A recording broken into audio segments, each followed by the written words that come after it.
Interesting. Hell yeah. Told you I'd be live, chat. Oh, well, I'm glad this actually works because I hit live and I forgot to check the mic, but it works, so we're good. We're good. We're good.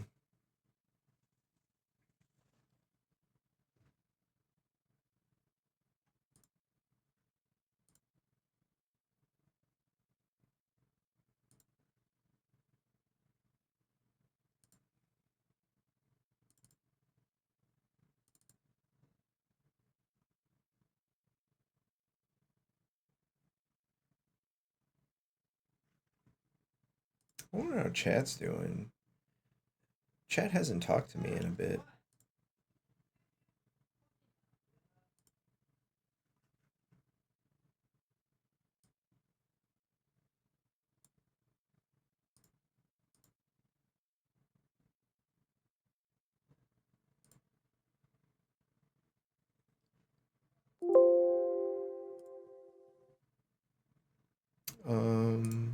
Yeah. Oh, shit, son. That's the real deal, chat. That is the real deal.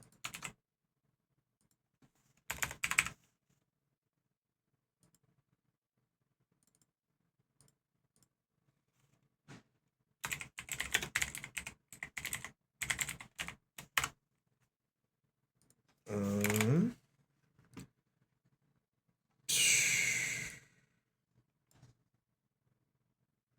Welcome in, everybody.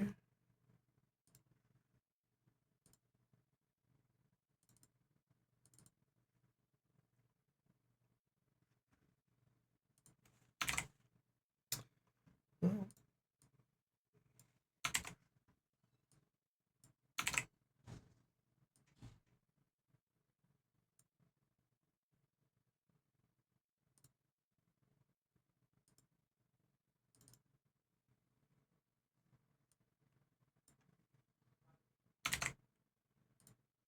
wonder how y'all doing.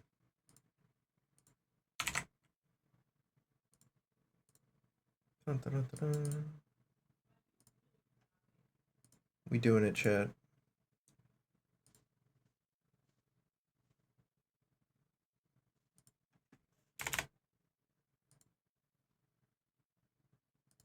I hate that you can't.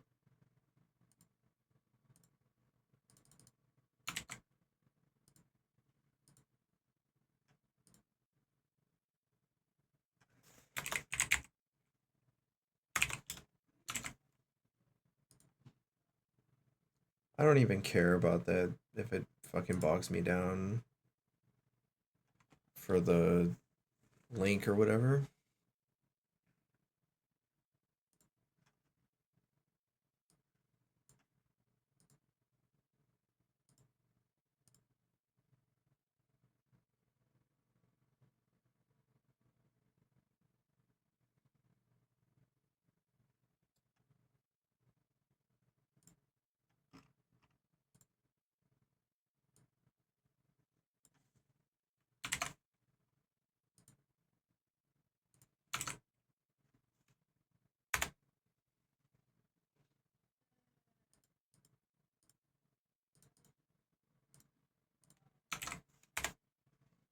We just doing it, chat. Let me tell you.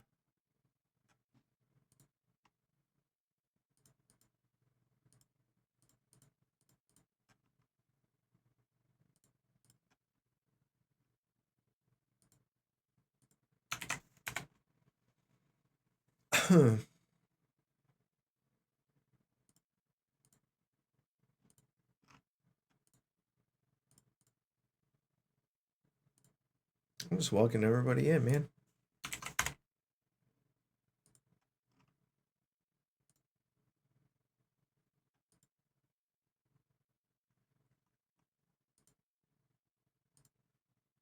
We doing so I'm waiting for people to come in, but for those that are showing up or whatnot, I got announcements for the channel, and we're doing set review or constructed set review of Foundations.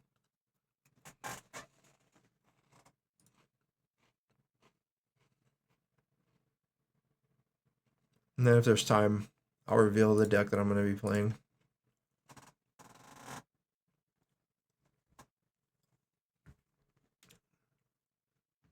But we're live for 5 minutes, so wait for people to come in.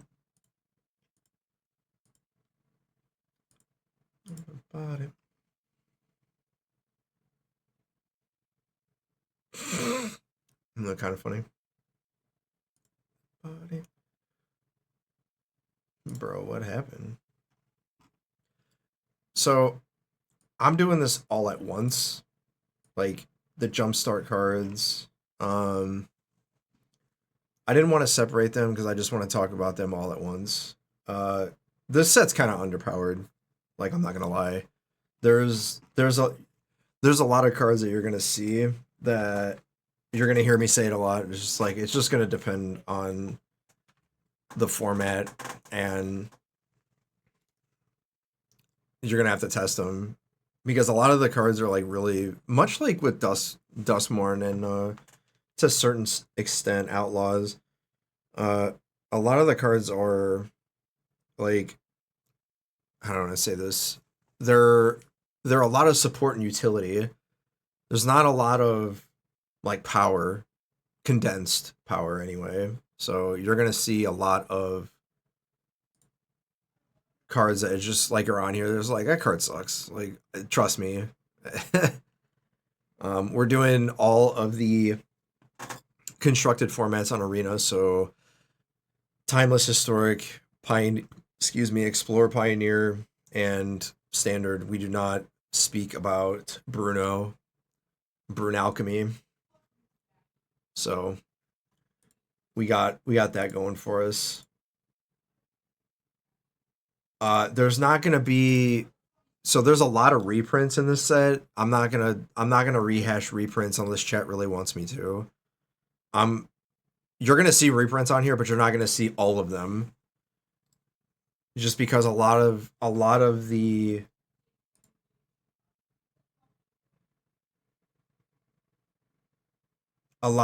reprints are like, they're fine. It's not like they're reprinting cards that are just gonna see a large amount of play.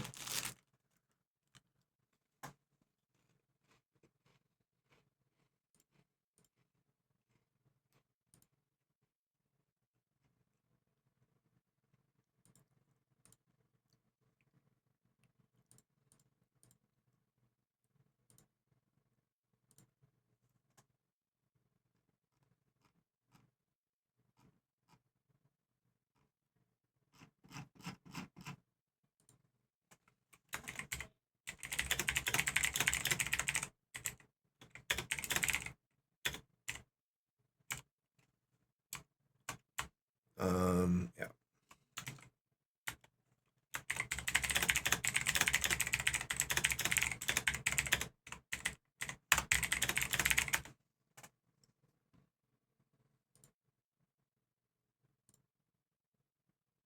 Whoops. Did not mean for that.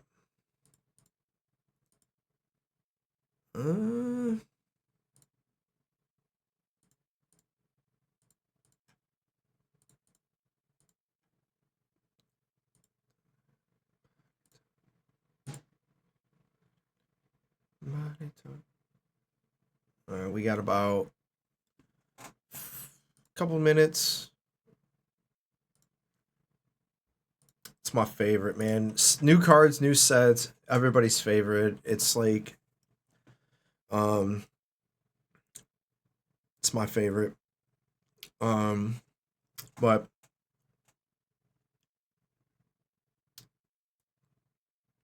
does chat have a favorite?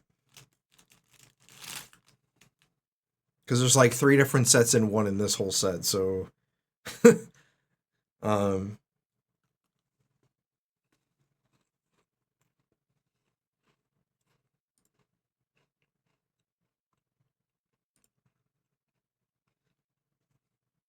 That's the real question: is how does chat feel about this set?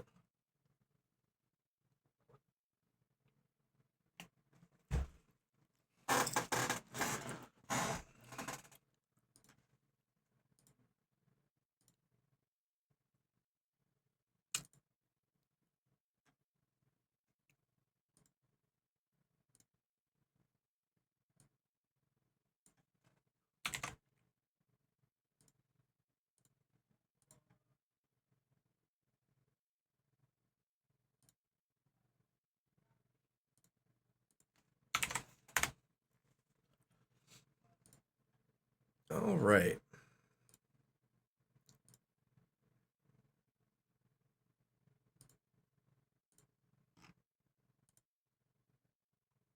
Okay. So let's see, where are we at here? All right. We'll get about 2 to 3 minutes, and then we'll get with some actual factual set review. So like I said, the constructed set review of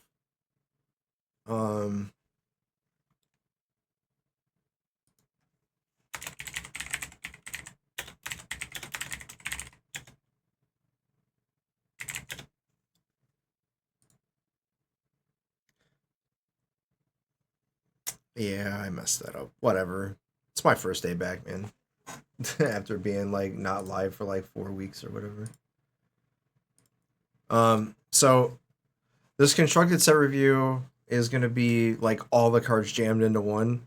So we're gonna have all the white cards from the Jumpstart special guest starter set or whatever. And these are gonna be cards, like I said, that have a chance of seeing constructed play. There is no limited, although I may mention that. And constructed also accounts for historic, timeless, explorer, pioneer, standard, and commander players. You might see one or two of them. We do not talk about alchemy here, much like Bruno, but it's fine. Alchemy is basically a dead format in my opinion. Not everything that WotC does is a good decision, but alchemy was fine, much like historic, and historic is going to suffer the same fate if they don't start messing with that format too. But basically, alchemy was like supposed to be, the intent of alchemy was supposed to be different standard, where you got digital cards, or rather they wanted different cards in that format, but also a different standard where changes and balance changes were happening. Well, they figured out real fast that was really cumbersome for them to do, right? And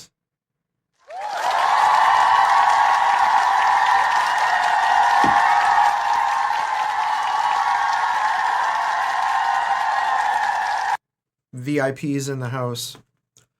And today, alchemy is nothing more than just a way to get to Mythic faster. Historic too. There's nothing wrong with that. It's just, that's not saying that that's like definitive. That's just what I see. Because like some of the mechanics are just busted, like heist. It's all right, and they just let stuff run rampant when they shouldn't, and it takes them 3 to 6 months to change it. So we're right around that time where stuff should be balanced. But be that as it may, the main reason I stopped playing alchemy was not because of the busted cards. It's because they just refused to balance the format like in a timely manner. When something is running rampant, they take forever to do something about it. Much like with historic, but historic is actually a brewer's paradise because they have enough card pool that just take it over, where stuff can change. So, but so for those that don't know, I've been back and forth with Magic for a while, like in the last like year or two, and I have been teasing the idea that I was going to be getting back into competitive, where I'm actually going to start. Ayo, Tyrants. What it do? Also, a Storm Breath if I didn't say so. And I'm getting back into competitive, where I'm actually going to start doing tryhards and start playing paper again. The family okayed this, and then I found out recently, yesterday or the day before, I didn't read the magic.gg article, like when it first released, because I was like, well, I don't really care about this that much. But the RCQs and the RCs are mostly standard now. I think there's only like a couple months where they're modern. And that bodes well for me because, well, the majority of the standard or the RC seasons are going to be standard. And one of the PTs is going to be in Atlanta, and that's in next September. So basically next year. And I saw that, and I was like, well, now I have to queue for a PT now because it's in Atlanta, which I live like two hours from Atlanta. So you're going to see, if you haven't noticed, the title of the stream today is Day 0 for Q for PT. That's basically the running theme for the channel now. Is I'm going to be playing. It's not so much I'm going to be playing Brews or Jank or whatever, which I will do, but the majority of my time is going to be spending grinding and testing for events, and that means I have to play paper again. And one of the decks I'm going to showcase, hopefully today, if I have to split up the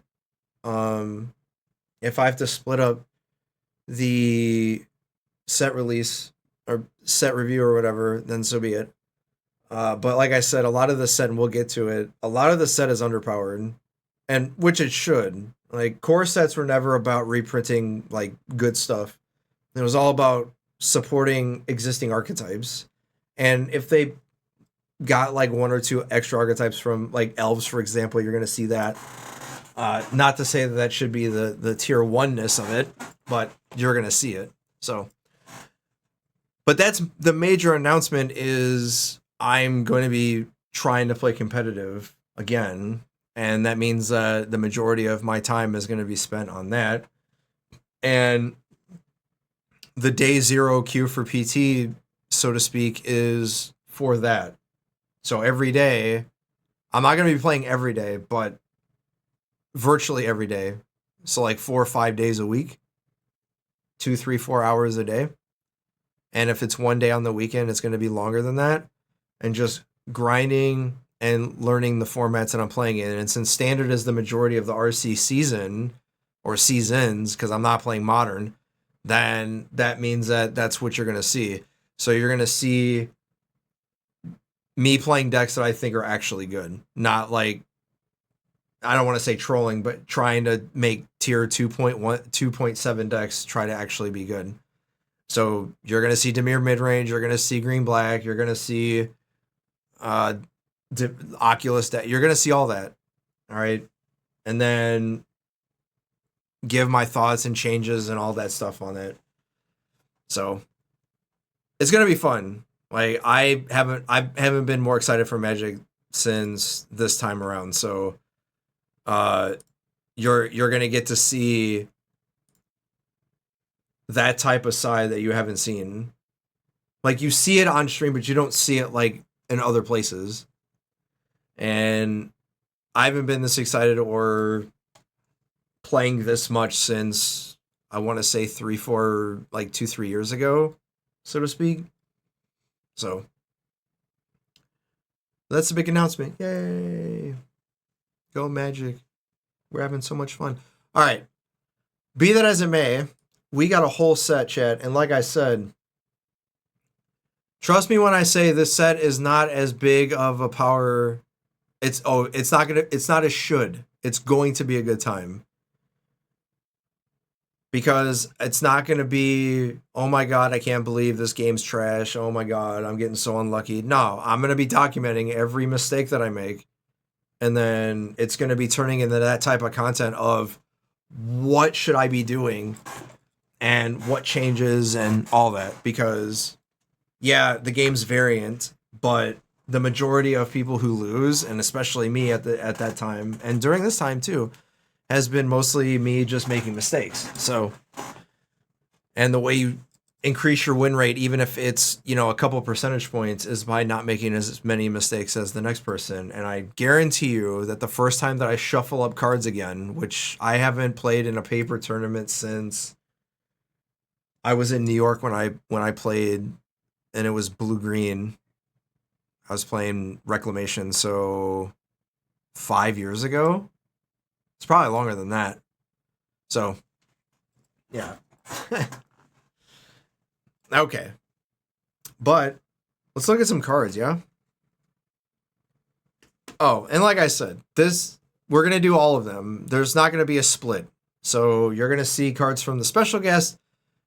You're going to see cards from the, what's it called? The Jumpstart. There's like 2 or 3 or 4 sets in one set. And I took the cards that I've either seen play that were reprinted or cards that I thought were going to see play. And like I said, out of 400 cards, this isn't a lot, man. Like, the set's underpowered. There's not a lot of power. There's some centralized themes, and there's some distinguished power, but not like a lot. So, anyway, that's enough talking for me, at least for that. Now we're going to get into some cards if I can figure out how to do the stream thing again. Okay.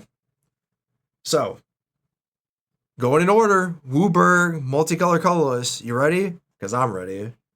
All right, let's get a drum roll. So we have a Johnny, Color of the Pride. This is a 2 white, 1 colorless legendary Planeswalker Johnny with 4 starting loyalty, 3 mana value, chat. Plus 1 loyalty, put a +1/+1 counter on up to 1 target creature, -3.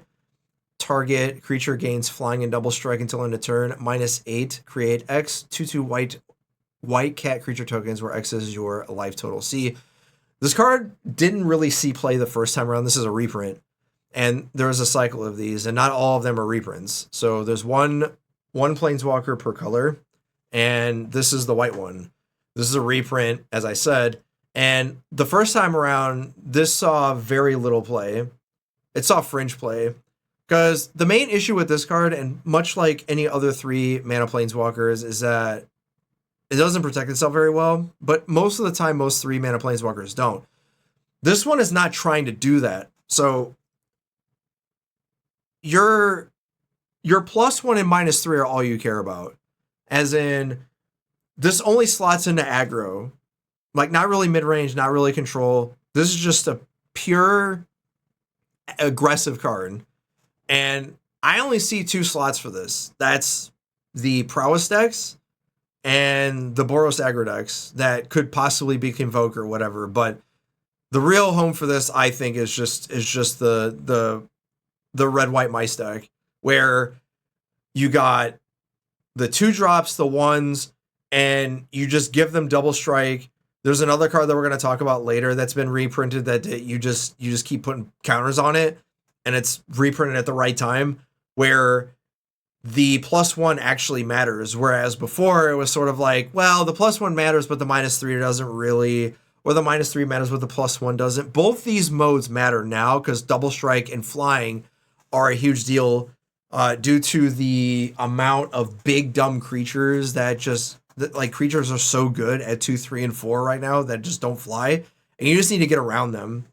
And Johnny does that very well. For example, the green-black mid-range deck that runs Glissa is a very, very big problem for the aggro deck. So this sort of gets around that, where you give your 1 or 2 drop flying and double strike, and you get a lot of damage in. But that's really it, man. It's not like this card's like over the top. It's not like something that's really huge. It just supplements what you're trying to do, and it doesn't get eaten up by temporary lockdown, Sunfall, or any other sweeper. So It's just a support card, which I like where the Planeswalkers should be. Not too powerful, but not so bad that you just can't play them, which you're going to see a lot of too from these Planeswalkers. This one I think actually will see play, if not, one or two of. It's not going to be a 4 of, obviously. All right. I don't know if this is going to be good enough in any other format besides Standard, but remains to be seen. A Johnny's Pride Mate, 1 white, 1 colorless, cat soldier, 2/2. Whenever you gain life, put a +1/+1 counter on this creature. We've seen a bunch of these, and I think there are better versions of this already in Standard. This just gives you more access. That doesn't sound right. Just gives you access to another life gain big creature if you need it. And we've seen these see Fringe play, but I don't know. It's in here for the mere fact that it's seen play before, and if you need another one, then so be it. More for limited fodder than anything else, because you're not going to see as many of them. Or more access. I keep wanting to say more access to them. Just more accessibility, I think, is the way to say it.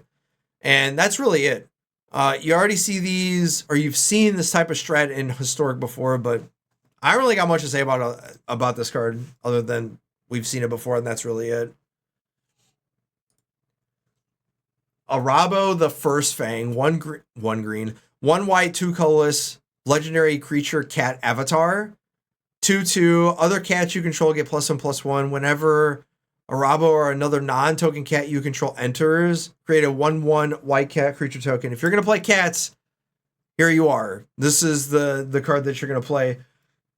Here's the problem with this, though, and you're going to see this somewhat through the other colors. This is a 2/2 for 3, so the stats aren't great, and it's legendary. So they didn't really push this too hard. And one of the things I've heard other creators say, and I've read it somewhere on Twitter from some of the WotC staff, is when they did Foundations, what they didn't want to do was make a bunch of cards or reprint a bunch of cards, the majority of them, to not be better than the other sets in the format, because this set's going to be, the cards in this set alone are going to be legal for 5 years. So they didn't want them to be just overpowering all other cards in other sets. So basically this isn't pushed because it's a 2/2 for 3, because you usually see other lords like this type where it reads like other stuff gets that. They're usually 2-drops, not 3s. So I have a hard time believing this is going to see play, but if you're going to play cats, because there's a lot of cats in this set, this is going to be played, because there's just not like other cat lords that you can get your hands on, and this is one of them. If you untap with this, though, and it just doesn't die, then you're fine, because you get to play a bunch, and there's no cap to it. So you can put as many cats as you want, and you're going to get a bunch of tokens, and they're all going to be huge. The main issue is just surviving and doing all that. Excuse me. Oh, and by the way, there's a lot of sweepers in the format, so this might be just a little too slow. But hey, you can have this as your commander, chat. There you go, commander players, you got it. Authority of the Consuls, 1 white enchantment. Creatures your opponents control enter tapped. Whenever a creature an opponent controls enters, you gain 1 life. Boy, oh boy, was there some polarizing takes with this card coming in as when it was spoiled. I don't have a problem with Authority being this card could almost be main decked at this point. The first time around, this is a reprint. The first time around, this was used primarily as a sideboard card for, you guessed it, mono red decks or Rakdos aggro at the time. But there were mono red decks and Rakdos, just the aggro decks. And this card's good at what it does. And if you were already on the fence about certain hasters and Urbrass Forge, I'm telling you now, Urbrass Forge is an unplayable Magic card. If it wasn't already, it is now.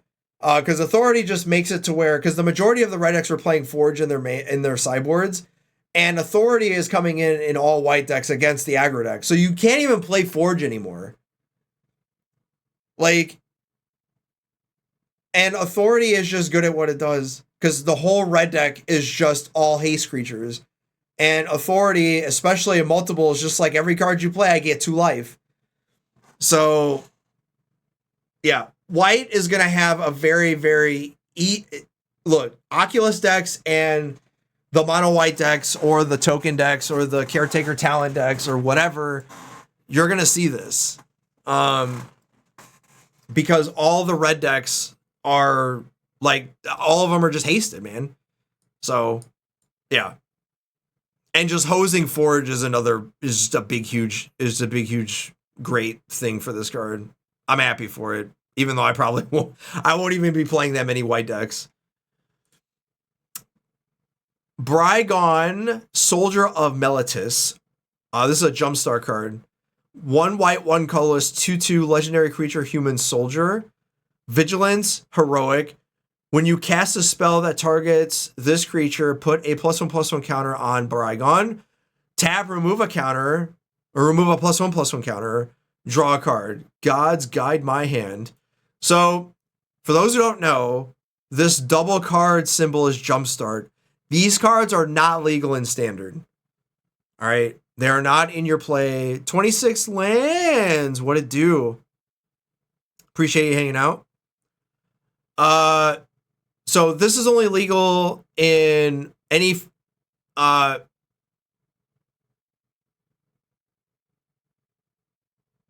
historic and timeless on Arena, and I'm pretty sure, correct me if I'm wrong, chat, these are only legal in Legacy and Vintage. Or if they're reprints, the Party Parrot. What? Why does it not show up on my thing? Oh, that's weird. Okay, so it shows up here, but it doesn't show up on my stream. That's so weird. Okay. But yeah, so historic, man, oh man. This card's probably not playable in timeless, but historic, basically any 2-drop that gets big and doesn't have a cap is a pretty big deal, considering that it is a legendary creature and it has vigilance. So like you can just keep like targeting this all you want. And Auras is a deck in historic, like it's one of the best decks in the format. And whenever you cast a spell, it's not when it enters play like Auras. No, you cast it, you target it, you got it. Wow, streamer only made me waste 30 wild cards on this jank. You know what? That's fine. Because if I didn't, then what type of streamer would I be? What's going on, Joe? Yeah, like this card's fine. I don't know if this replaces anything in like any of the historic decks, but I could see somebody trying to do that, considering that it's just like a free draw engine. But historic's pretty fast though, so we'll see. Not a reprint. This is a reprint though. Brahma's King of the Oreskos. 2 white, 1 colorless, legendary cat soldier, 3/4 with vigilance. Whenever Brahma's attacks, create a 1/1 white soldier, a white cat soldier creature token with vigilance that's attacking. And whenever Brahma's blocks a creature, create a... Oh, wait. This isn't a reprint. This is a new card. Blocks a creature, create a 1/1 white cat soldier creature token with vigilance that's blocking that creature. This card is weird. So this is a 3/3. Was it?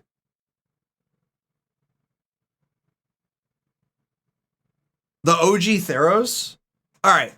So apparently this is a reprint. The Brahmas that I'm thinking of is a 4-drop. But Joe's like, I know this card because I got my ass beat by it. Yeah, this card's good. The only problem is that I don't know how good this will be in historic, but this is great on rate. 3-drop, 3/4 vigilance. That's good. It doesn't have haste, but if you can give it haste, that's just absurd. And this thing is good, man. It's good at attacking, a good block. It's like Yeah, that's what I was gonna say. It's like one of those things where you're just like in the control mirrors, where like people board out all their removal, and you just slam this on 3. You're just like, this is gonna kill you very quickly. But that's like it. I don't know if this would be good other than that, because like I know there's a lot of cat synergies in Historic specifically, but is this gonna be good enough there? I don't know.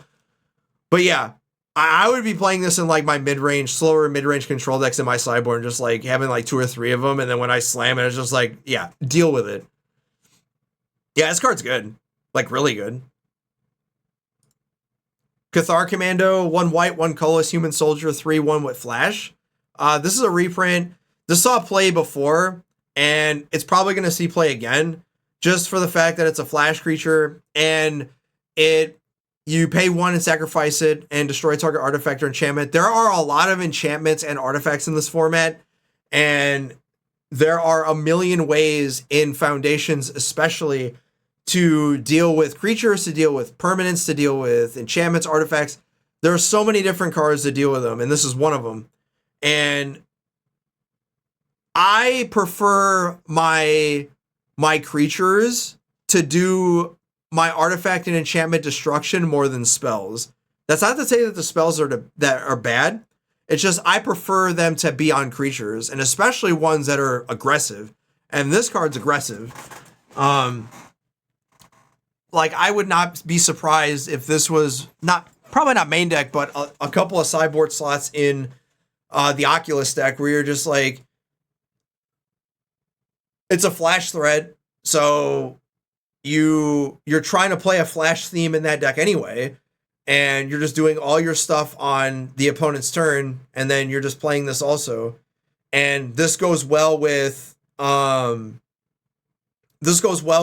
helping hands, and you have a bunch of unearths, and that just helps that synergy. And there's a bunch of other ways to deal with this too. Also, not to be outdone, being able to use the Cauldron with this, not to say that that's what you want to do with it, but just like you have another way of like getting a bunch of ways to do that. So yeah, this card's good. One of the better enchantment artifact destroyers in the format. Celestial Armor, 1 white, 2 colorless, equipment, flash. When this equipment enters, attach it to a creature you control. That creature gains hexproof and indestructible until end of turn. Equipped creature gets +2/+0 and has flying. Equip cost is 3 and a white. Good lord. Another reason Forge is getting worse. Rex Sage, Cathar Commando, and Authority. Bro, listen. People need to understand that Urbrass Forge was like, it took me a while to understand this, but Urbrass Forge is an unplayable Magic card. And it has long been that for longer than it should have been. So those cards didn't make it worse. It was already bad. Just like, I can't say enough about it, how bad that card is. Like, and I played 4 of them main deck. That card's bad. All right. I just didn't realize it until too late. All right. But Celestial Armor, this card's kind of bad. Like, it's a 3-drop equipment. We've had 3-drop equipments like this before with the hammer.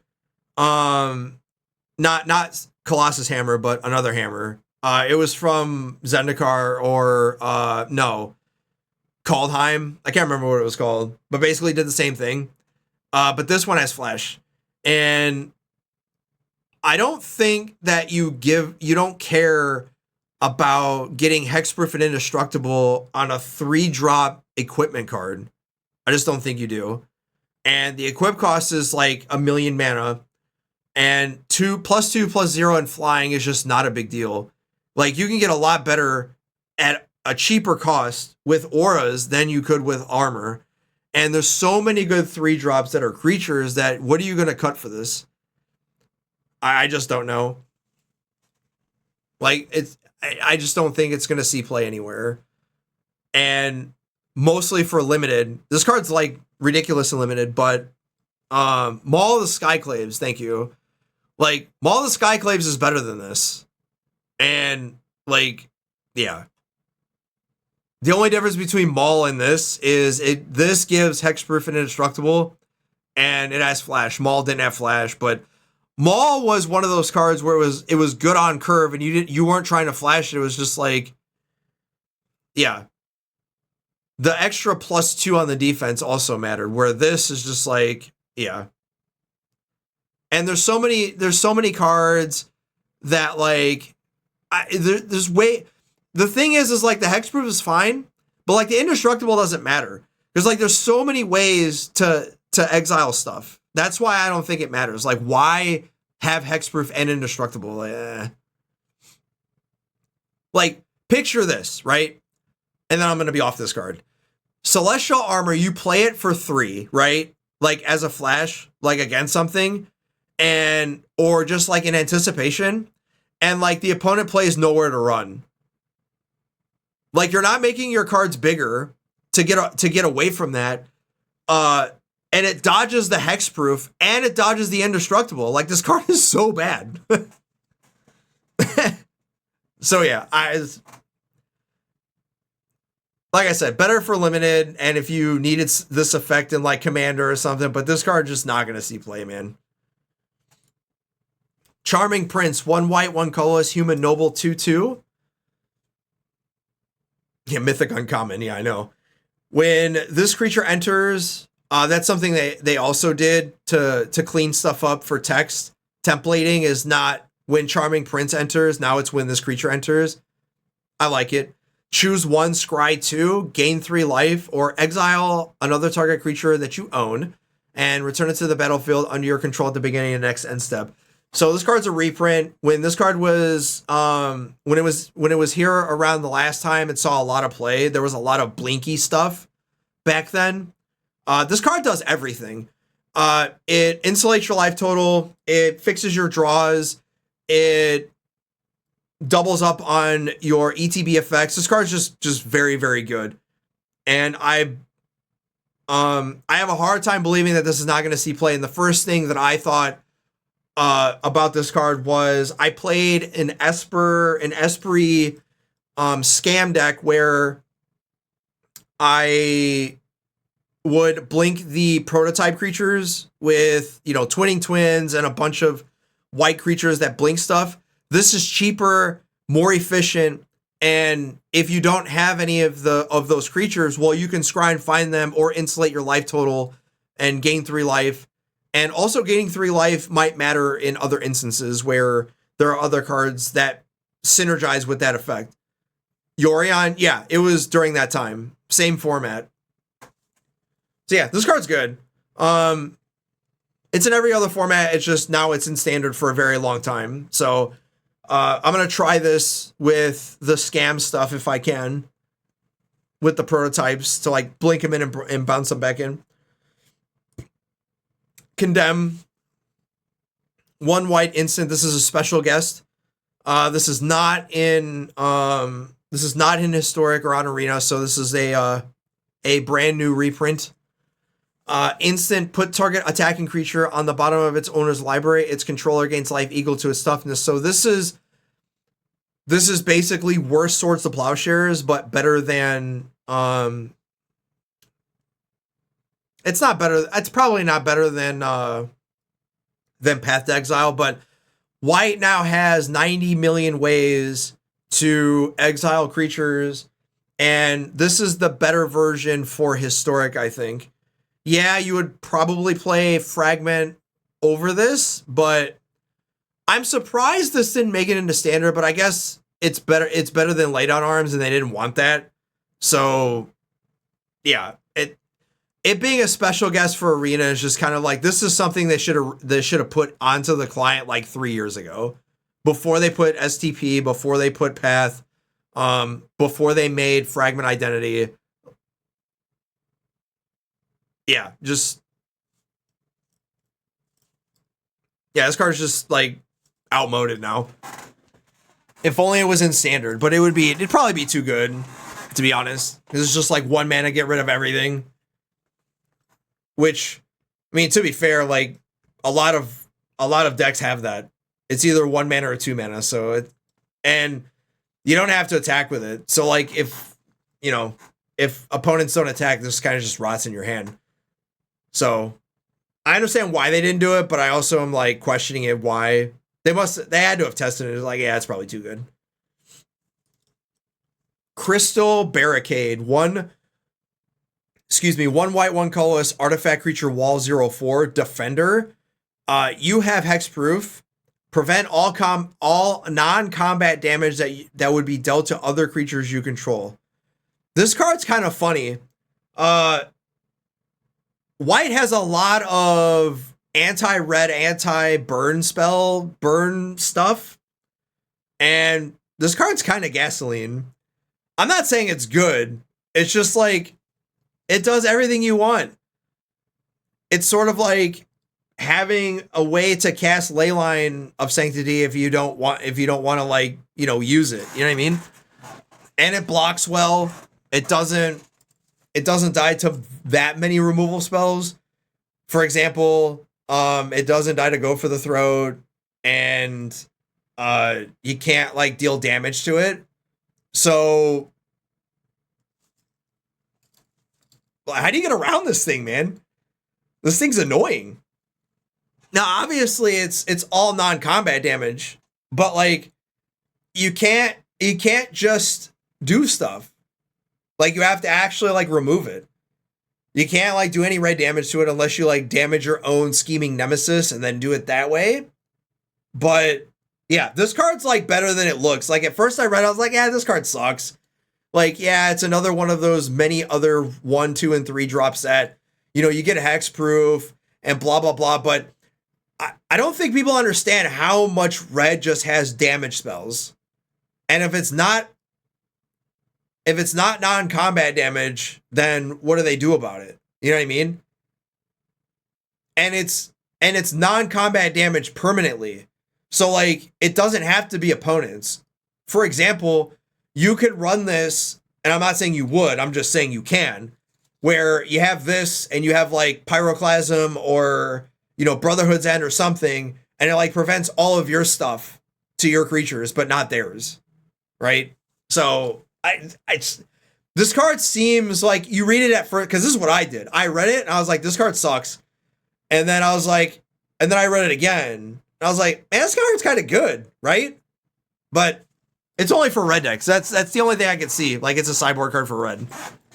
Much like Authority of the Councils. So you're going to see Crystal Barricade and Authority of the Councils, and yeah. And you're just going to be like, red decks. So basically mono red and Gruul, not so much Gruul Prowess, but like the mono red decks that are like burn heavy. Bwomp, bwomp, bwomp, bwomp, bwomp, bwomp, bwomp. Day of Judgment, chat. 2 white, 2 colorless, sorcery, destroy all creatures. Worse than Wrath of God. So, much like I said before, when I said that they didn't want to make better cards than all of the sets, right?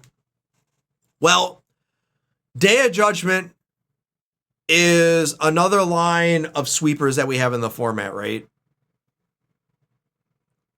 Yeah, the joke's on Day of Judgment where I regenerate my creatures, which doesn't matter because regenerate's not used anymore. But what I will say, though, is that the crazy thing about sweepers nowadays, especially in this format, is that Sunfall literally, Sunfall went from one of the best things to be doing as one of the best cards in the format in Standard, and 6 months later is literally unplayable. Seriously. I don't care what anybody says. I've had arguments with people already on Twitter and in Discord channels, that people are like, Sunfall's still good. People still play white decks in Domain. Chat, I'm telling you right now, white decks are bad. They're just bad. All right? The best white card right now that's a sweeper is Temporary Lockdown. That's the only white card that you should be playing outside of maybe Split Apart. Maybe. But like, Temporary Lockdown's better than that. The problem is that all the other white cards are terrible. So like, Temporary Lockdown's like the best card in white, but like none of the other cards are good. Because you have to play all these like terrible white cards. Like Carrot Cake and like all these terrible, terrible white cards. And like, by the time you're able to cast Sunfall, the game's over. So like, Day of Judgment, I don't think solves that problem. The big issue right now for white is like, they don't have anything that like stalls the game. because they can't do anything before and after. In other words, the red aggro decks are killing the white decks before they have a chance to sustain or like turn the corner, and they get ran over the top by the demon decks. So like it doesn't matter which side of the spectrum you're on. You're like the small mid-range deck that can't even beat the aggro decks. That's when you know your deck's bad. And like white needs some love. Although I won't say it does, because white's been good for like a long time.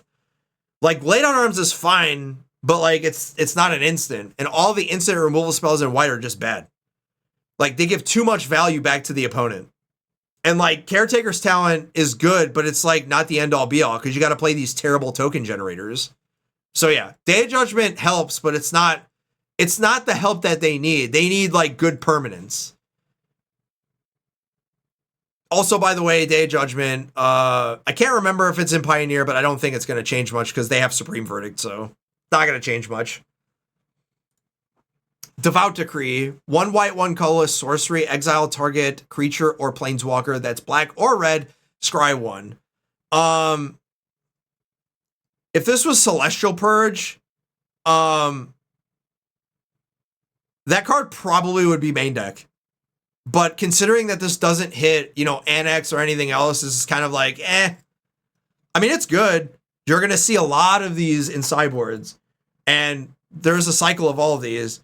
You weren't going to get Celestial Purge because that card is far and away better than everything else. All right? It's an instant exile target red or black permanent. That card's absurd. All right? You are never getting Celestial Purge, because that would be a 4 of main deck right now. And they're just not going to give that to you because, one, that would mean that the format is unbalanced and that they realize that the red and black cards are a mistake. So Devout Decree sort of like is the back and forth or the balance between the two. But Devout Decree is not what white needs, right? It helps, but it's not something they need. And the other thing that sucks is Celestial Purge is an instant. This is a sorcery. So like it's fine, but it's not the end all be all. So it's fine. Eidolon of the Astral Winds. 1 white, 2 colorless, enchantment creature spirit. 2/4 with vigilance. Constellation. Constellation is back. Eidolon, or rather, this is a jumpstart card, so historic and timeless only. Whenever Eidolon or another enchantment enters, or whenever an enchantment you control enters, choose target creature you control. Until end of turn, that creature has a base power, toughness 4/4 and gains flying. So in historic, there are a lot of enchantments, right? And a lot of the auras that you see are enchantments. Now, I'm not saying that you should probably just jam 4 of these in your aura deck. But what I will say is when you don't have to run enchantments that make them fly, and you got this, bro, that might matter. And turning your O2 base power and toughness, core Spirit Walker, whatever, into a 4/4, yeah. And it flies now, assuming you don't have an aura that does that. And this also triggers itself. So you can do that to anybody or any creature, right? So I'm not saying that it's going to see a lot of play in historic, but there are a lot of enchantments, and there have been some enchantment synergies in historic. And there's got to be a spot for this, right? It just can't just be like, just not nothing. Yeah, it helps. Sorcery speed kind of sucks, but it was played back then. Yeah, but it was mostly a sideboard card. Like, you're not going to main deck that. You probably could now, but given how much red and black is good, you probably can main deck it as a 1/of and still be fine. Exemplar of Light, 2 colorless, 2 white, angel, 3/3 with flying. Whenever you gain life, put a +1/+1 counter on this creature. Whenever you put 1 or more +1/+1 counters on this creature, draw a card. This ability triggers only once. Chat, this card's kind of good. There's a lot of angels in this set to supplement any other angels that are in. This is one of them. And whenever you gain 1 life, put a +1/+1 counter on the creature is already good. There's no cap on this, and it already flies. So where you're begging for something that was already good in a Johnny's Pride Mate, this isn't a Johnny's Pride Mate that flies, that synergizes with the deck already, because you already have not Restoration Angel, but you have, oh my god, the 3-drop angel, I can't think of the name, and this and a couple other angels that are coming that we're going to talk about later, and you have an angel deck, and it's mono white, to where you can actually like play some white cards and not feel dumb about it. And you can play Temporary Lockdown because the majority of your angels are 3 and 4s, and now you're off to the races. Resplendent Angel, thank you. Because that card's pretty good too. But yeah, I think this is only playable in Standard, like nowhere else. Because like this thing's only a 3/3, so Lightning Bolt takes care of this. Felidar Retreat, 1 white, 3 colorless enchantment. Landfall. Whenever a land you control enters, choose 1. Create a 2/2 white cat beast creature token, or put a +1/+1 counter on each creature you control. Those creatures gain vigilance until end of turn. This was one of those cards that I tried to make work in the last time it was in during Zendikar days in Standard, and it was just like 1 turn too slow, or like it was just you wished it was Field of the Dead, and you're like, man, it's so good. But man, gone are the days of being able to make tokens. But now what I will say though is Felidar Retreat pairs well with Caretaker's Talent, and the 2/2 token also pairs well with the other Enduring Curiosity in white. So like you can do this with, you can be mono white, straight mono white again, and you actually have something that actually can kill pretty fast, right? Yeah, it's from Zendikar Rising, the 3rd Zendikar set, with the flip lands, MDFCs, and this card is pretty good.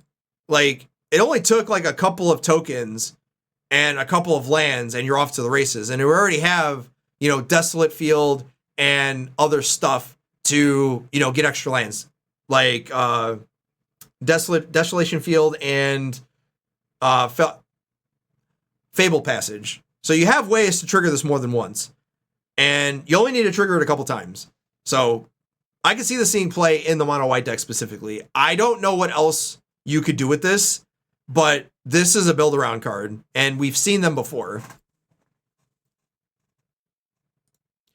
Generous Pup, Jumpstart card, 1 white, 1 colorless, Doge, 2/2 vigilance. Whenever 1 or more +1/+1 counters are put on the Doge, put a +1/+1 counter on each other creature you control. This ability only triggers once each turn. This card is so close, chat. Like, this card's good. Historic specifically, if you ever put a +1/+1 counter on this thing, like there are so many ways to put counters on it. So like if you're trying to go wide, this card does that for you. And like Innkeeper's Talent, Luminarch Aspirant, I'm sure there's 1-drops that do that. There's a couple of dogs that do that. The other dog that blinks, and if it's a creature, comes back with a +1/+1 counter. Like there's gonna be, I'm not saying there's a cat dog deck somewhere, but somebody somewhere is going to try it. All right, and it's just aggressive enough that you can get a ton of +1/+1 counters on it. All right, is it too slow? Possibly, but I mean, come on, man. Who doesn't like a good Doge? Giada, Fount of Hope. 1 white, 1 colorless, legendary creature, angel, 2/2, flying vigilance. Each other angel you control enters with an additional +1/+1 counter on it for each other angel you already control. Tap, add white, spend this mana only to cast angel spells. Hey, look, chat, we've had this before, and it was a staple in the angel decks, and this is going to be a staple in all the mono white angel decks. So if you're playing angels, you're playing this, and it was good back then. It's good now. If you see angels, you're going to see this. So get ready to see the mythic rare angel decks that are red white or black white or Mardu or whatever, and this is going to be a staple on it. and they're just trying to cast 3, 4s, and 5s, and they're all angels. Yeah, and if you ever untap with this and get to cast an angel, you're like, I'm happy. Yeah, card's good. It's gonna see play. It's already in everywhere else, so like standard getting this back is just like, it's so cool because now every angel has synergy, or rather a build around, and this is it. So basically white gets angels, blue gets something, black gets something. Every color got a lot of staples for the typal kindred stuff. So like every color has one, and white's is angels and cats and dogs. Heir Apparent. 1 white, 1 colorless, rabbit, noble, 2/2. When this creature enters, create a number of 1/1 white rabbit creature tokens equal to the number of other creatures you control named Heir Apparent. A deck can have any number of cards named Heir Apparent. Listen, chat, y'all can poke fun at me for having this card in here, but I know somebody, not me, I know somebody somewhere is going to put this in a deck with green and white stuff that is all rabbits, because this is a rabbit, and those green-white bunny decks are so close.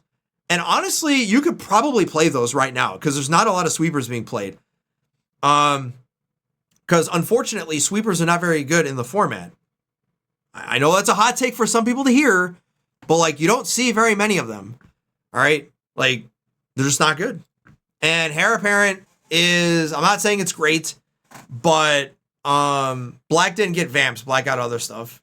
I mean, Vamps is part of it, but it's different. But Heir Apparent, you can have as many as you want. You don't have to play 20 of them, but you could probably play enough of them to supplement what rabbits you don't have. And there's a lot of synergy, or rather build arounds for the bunnies. And this just helps that. Like the bunny deck, the problem with that was that basically if you played any sweeper at all, it just died. But like, as I said, you could probably play bunnies now and it's not that big of a deal because there's not very many sweepers going around. And this is going to be one of them. I think this is just better than Carrot Cake in my opinion, because you already get a white token, and basically being able to replace just a 1/1 for 2 that you're getting 3 power, right? Yeah. Like this is just better than Carrot Cake, like on face. So like if you ever registered Carrot Cake and you're talking shit on Heir Apparent, like then you're just, that 3 life doesn't matter. That scry, This is better than Carrot Cake, bar none. And I would not be surprised if everybody cut Carrot Cakes and played this. Not saying you're playing 10 of them, you're playing 4 of them at least. And with Caretaker's talent and everything else with tokens, like, yeah. Healer's Hawk, 1 white bird, 1/1 flying lifelink. This saw play, fringe play in the first standard it was in. It was in a core set before. This is just a reprint. But flying lifelink is much more relevant today than it was back then. Flying lifelink now is huge because a lot of the prowess decks don't play a lot of removal, if at all. And if you ever get this to like, you know, black does this with a 2-drop that's a 1/1. And they're trying to get that bigger in, you know, the bat. Well, white has a 1/1 that does it. And there are a lot of white 1/1s or 1/2s that have vigilance or lifelink or whatever, but there's some other cards that go with this, but I'm looking at sleepers. I'm not looking at like, oh my God, this is like the greatest common ever. No, like I'm trying to dig deep to where you're getting a little bit of an advantage or deep dive where people would just overlook these and just go, yeah, this card's not good. Like, nah, man, we've seen cards like this see play before, and lifelink is not nothing. And if you ever get this to like a 2/2 or a 3/3 or whatever, like that's not nothing. All right. Helpful Hunter, 1 white, 1 colorless, 1/1 kitty. When this enters, draw a card. So now white has their own elvish. Oh my God, I can't think of the name. Basically, there was an elf that did this. I'm like blanking on names, man. This is what happens when you get over 40, chat. All right. So, welcome to the stream. All right. Not Elvish Rejuvenator. See, this is why Stormbreath's in your chat. So, like, whenever you forget about cards, even if you've been playing for like 25, 30 years like I have, you forget stuff. And the older you get, the more you forget. I have Stormbreath in the chat as a VIP because Stormbreath always gives me the right card. All right, Elvish Visionary. So Elvish Visionary is the green version of this. White has their own Elvish Visionary, and it's a cat. So this has been a playable Magic card before, and cards like this have seen play because cantrips are good, especially if they come on the verge of a back of, even if it's a 1/1, it doesn't matter, because you're playing Typal Kindred Lords that make these bigger. So you just keep like getting, you know, a critical mass of cards that draw cards that replace themselves. And then now you have stuff that people have to actually like pay attention to. Yeah, you're not going to spend a cut down on this, obviously, but if it gets big enough, you're going to be wishing that you did. So, yeah, not a reprint, just, you know, a different card that a dime a dozen that has seen play before in different colors. And white now has their own. Herald of Eternal Dawn. 3 white, 4 colorless angel, 6/6 flash, flying. You cannot lose the game. Your opponents can't win the game. So white has their Platinum Angel. This is bigger than Platinum Angel. The only problem is, other than it's an angel, if there is one, is this card's huge. But like I said, the problem is this card cost $1 billion. All right, 7 mana is not nothing in standard. 7 mana is an eternity. All right, and this the can't lose the game thing is sort of like whatever. And this is one of those times where you're like, if you ever get, in my opinion, if you ever get the 7 mana, you were already winning anyway. So like this is sort of like one of those niche corner cases where you have this and you're like, is this better than what I'm already doing? Right. But it's an angel. It's good. It has flash, but that's really it. It's not a reprint. It's a new card. And I don't know what deck other than the angel deck in standard wants this, but that's really it. Like, I don't see any other play for this card ever elsewhere. Because like, it doesn't have protection. It's just, you just can't lose the game. So the way this card plays out, the way I read this is you play this when you're about to die, you flash, and then like the attack happens, you take damage, you're at 1, and then they kill it. And then you're like, it was like a turn saver. If they can't kill this, then you just attack them and win. That's how this card plays out. Nothing else. Only a standard card. Obviously, bomb and limited, and it's not a legendary creature, so like commander players, cool cube card though. Luminous Rebuke. 1 white, 4 colorless instant. This spell costs 3 less to cast. If it targets a tapped creature, destroy a target creature. So somebody said this card's a reprint. I don't think it is, but if it is, I'm surprised it's not seeing play because this card pairs well with Beans. And we have a lot of Beans cards where they just like this card or this spell costs 3 less to cast and they're 5 drops. And it's like, well, a 2-drop destroy target tap creature is not nothing. And if you're playing Beans, that's not nothing either because Beans is pretty good. So like, I don't know why we're not doing this. Like if you have Beans and you're playing this, right? And you're already playing Leyline Bindings, right? I'm surprised that this hasn't caught on. If you know what I mean? Like, does anybody know for sure if this is an actual like an actual reprint? Because if it is, that's kind of funny that it's a reprint and hasn't saw play with Beans. Lyra Dawnbringer. 2 white, 3 colorless, angel, legendary, 5/5, flying, first strike, lifelink. Other angels you control get +1/+1 and have lifelink. Chat, it's similar. The difference is if attacking, not tapped. Okay. That's really weird. I guess that one's better than the attacking one, I guess.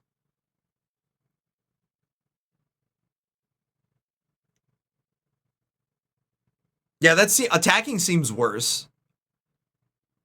Because like you can only play it when they're attacking, as opposed to if it's tapped. Yeah. So Lyra Dawnbringer was very good the first time around. This is a reprint. It was good the first time around. It was very good in the control mirrors because it was so big, and it was just like this big dumb creature that flew that you just could not get around. Because 5/5 flying first strike, who cares about the lifelink part? It's all about the flying first strike. Attacking works with vigilance. Yeah, that's true too. And yeah, this, I'm here to tell you, this is not nearly as good as it's going to be on the second time around. Just because the deck that you want this against, the majority of their removal spells are all their removal spells deal 5 damage. Stalker, Witch Stalker Frenzy, Scorching Shot, and all those cards all deal 5. So 5 toughness is like not where you want to be in this format. You want 6 or higher. And Joe over here with the Atraxa finally playable. Yeah, okay. There's no way that Domain plays this. Obviously trolling, but still. People are going to try this and be like, it was good the last time around, it's got to be good now. Nah. Like, Flying First Strike Lifelink is good, but in a Witch Stalker Frenzy, format, I got nothing. Like, I don't know. It's probably fine, but the fact that it costs 5, obviously, like, 5 is not nothing. And 5 life is not nothing either, just, it's not as big of a deal as it once was when this was a huge commodity back the first time it was around, during the Return to Ravnica days. But yeah, this card's good, just it's not going to be as good as people are going to play this and just going to be disappointed when it dies to a Stalker or a Frenzy. Raise the Past. 2 white, 2 colorless sorcery. Return all creature cards with mana value 2 or less from the graveyard to the battlefield. Good thing Amalia is fucking banned, right? So, this is a combo card. Like, I don't care. Cards like this are just like, please try to break me. Don't play me in those decks that are just trying to be fair. No. You're trying to play as many 2-drops as you can, and you're trying to combo them. I mean, it does combo with all that, but the problem with Standard is that the majority of the stuff that people are playing are all exile effects. So, like, you're not going to have a lot of 2 mana value stuff in your graveyard. It's actually more playable in older formats because not a lot of stuff is exile effect over there. Like Fatal Push and Shocks and Lightning Bolts and Unholy Heats and stuff like that. They're not exile effects. So those are better in the context of those formats. Standard, on the other hand, it's kind of like an awkward position to try to have 1s and 2s in the graveyard when a majority of the stuff in the format is all exile effects with Sunfalls, Temporary Lockdowns, Final Vengeances, Torch the Towers, Anoint the Affliction, and many other exile effects. So, and then you have a bunch of graveyard synergies too, or graveyard hate cards too. I'm more excited to play this in older formats in Historic and Pioneer and Explorer than I am in Standard. That's all I'm saying. Like I said, good thing that Amalia is banned. I don't even think this could be, like, it's not even good in like the Teamer beta because it's white. Regal Caracal, 2 white, 3 colorless kitty, 3/3. Other cats you control get +1/+1 and have lifelink. When this creature enters, create 2 1/1 white creature cat tokens with lifelink. This card was huge in the Amonkhet days. This was like a sideboard juke where control decks were playing like 2 to 4 of these, and everybody bored out all the removal, and they just kept playing these. Good against the aggro decks, good in the control mirrors. But this time around, I don't see it. If you're playing cats, like the cat synergy decks, you're probably playing this, obviously. But 3/3 for 5 is just not nearly, like, yeah, you're putting 7 power on the board, but 3/3 for 5 is just not good anymore. Now you want your 5/5s to be like 5, 6, and 7/7s, just not 3/3s where they're dying to Torch the Towers. Like, you just don't want that. But good for nostalgia purposes. And you're going to see that a lot in Foundations where there's just a lot of good, entry-level cards for the newer casual players where they're getting reprints of stuff they used to play with and they're just like, yay, cool, nostalgia, I get to play with cats. But for constructed purposes, like, yeah, you'll probably see them in sideboards and stuff, but you're not going to see like a big, huge uptick in like people playing cats or whatever. Resolute Reinforcements is a reprint. Everybody knows about this card. Now it's in standard for 5 years. So get ready to see this forever. It's still playable, still good. Convoke is not nearly as good as it once was, but people are still going to play Convoke in token strategies, and this is one of them. So, excuse me. And we get a reprint. So if the cost was high, which I don't think it was, now it's dropped down a little bit. Pour one out for your boy. Savannah Lions, 1 white, cat, 2/1. Chat, let me explain something to you. This is the OG. This is Poggers, if I've ever seen it. All right? Poggies, kitties, Savannah Lions galore. She had to run outside because she took a bite out of the cookie to tell me how good they were as we were walking back to the house. Oh, yeah. She gave me a magnet she got from Thailand. It's so cute. Pog. The wife makes cookies. And when I say these cookies are the best cookies you'll ever have in your life, I mean it. And they're going to be a part of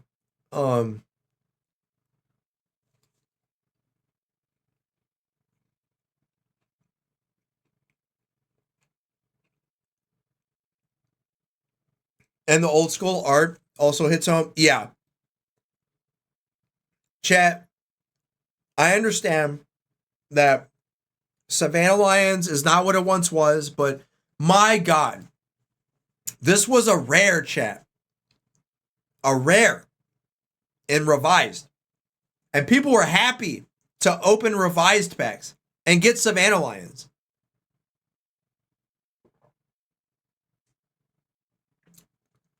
Oh no, chat. Let me explain something to you. When I go to Magic Cons, the wife's coming with. And we're already making, we wanted to start I don't want to say food truck, but the wife is highly talented when it comes to baking. And we're going to do these little goodie bags. I call them the treat bags. And it's like one of each major, baked good, like a cookie, a cake, fudge, like one of each, and sell them. And they're not going to be like these cheap ass, out of Walmart bag type shit. No. They're all made from fucking scratch. All right. So, because she's got all these recipes from hand-me-down family member type shit.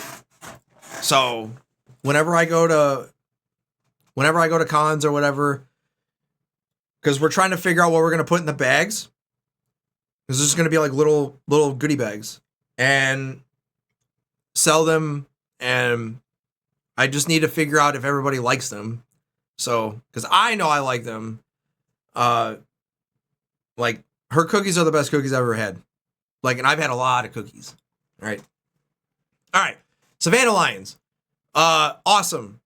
Card's great as nostalgia. There are so many one drops that are so much better than Savannah Lions, but this nostalgia is great. It's awesome to see how Magic has outmoded Savannah Lions. And let me tell you how awesome it is just to see it back. Like, it used to be a rare, like I said.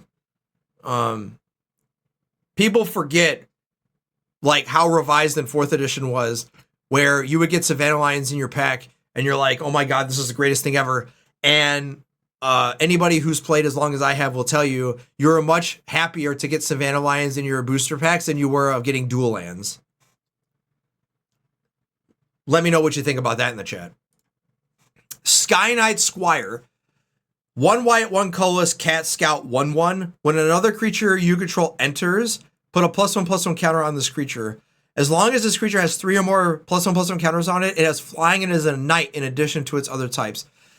Chat, if this was a 2/2, I would be much more inclined to think that this card's actually playable.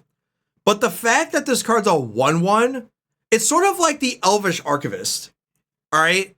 Where the card got 1 counter or 2 +1/+1 counters when you put an artifact into play, but like it still would not get out of the range of cut down.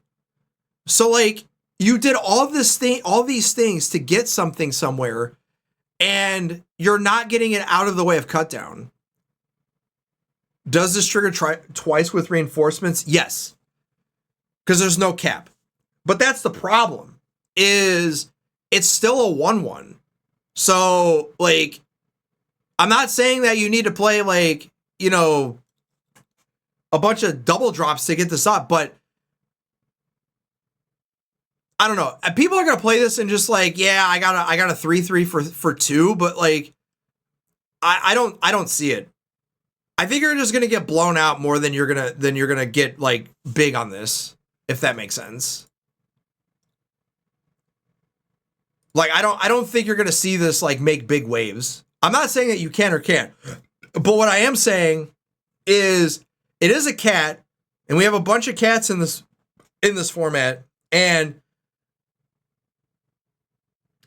if cats are a thing, this is in it. But that's, Chad already pointed this out, Stormbreath did. This card is terrible on a top deck. This is one of those cards, every 2-drop that I've ever seen, right? Where it's sort of like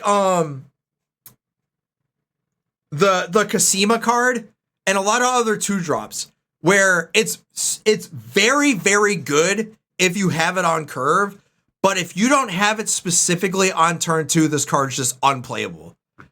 So effectively, like, you put 4 of these in your deck, and like only 35% of the time you play it on 2, and you're like, this card's so good. And like half the time you play it on 2, it just dies. So like, out of all the times you have it, out of all the times you play it, maybe 10% of the time you get to do the Christmas land thing. And even then, it like doesn't end the game. It's just like, yeah, it's good. But like, you don't want this any other time but on turn 2.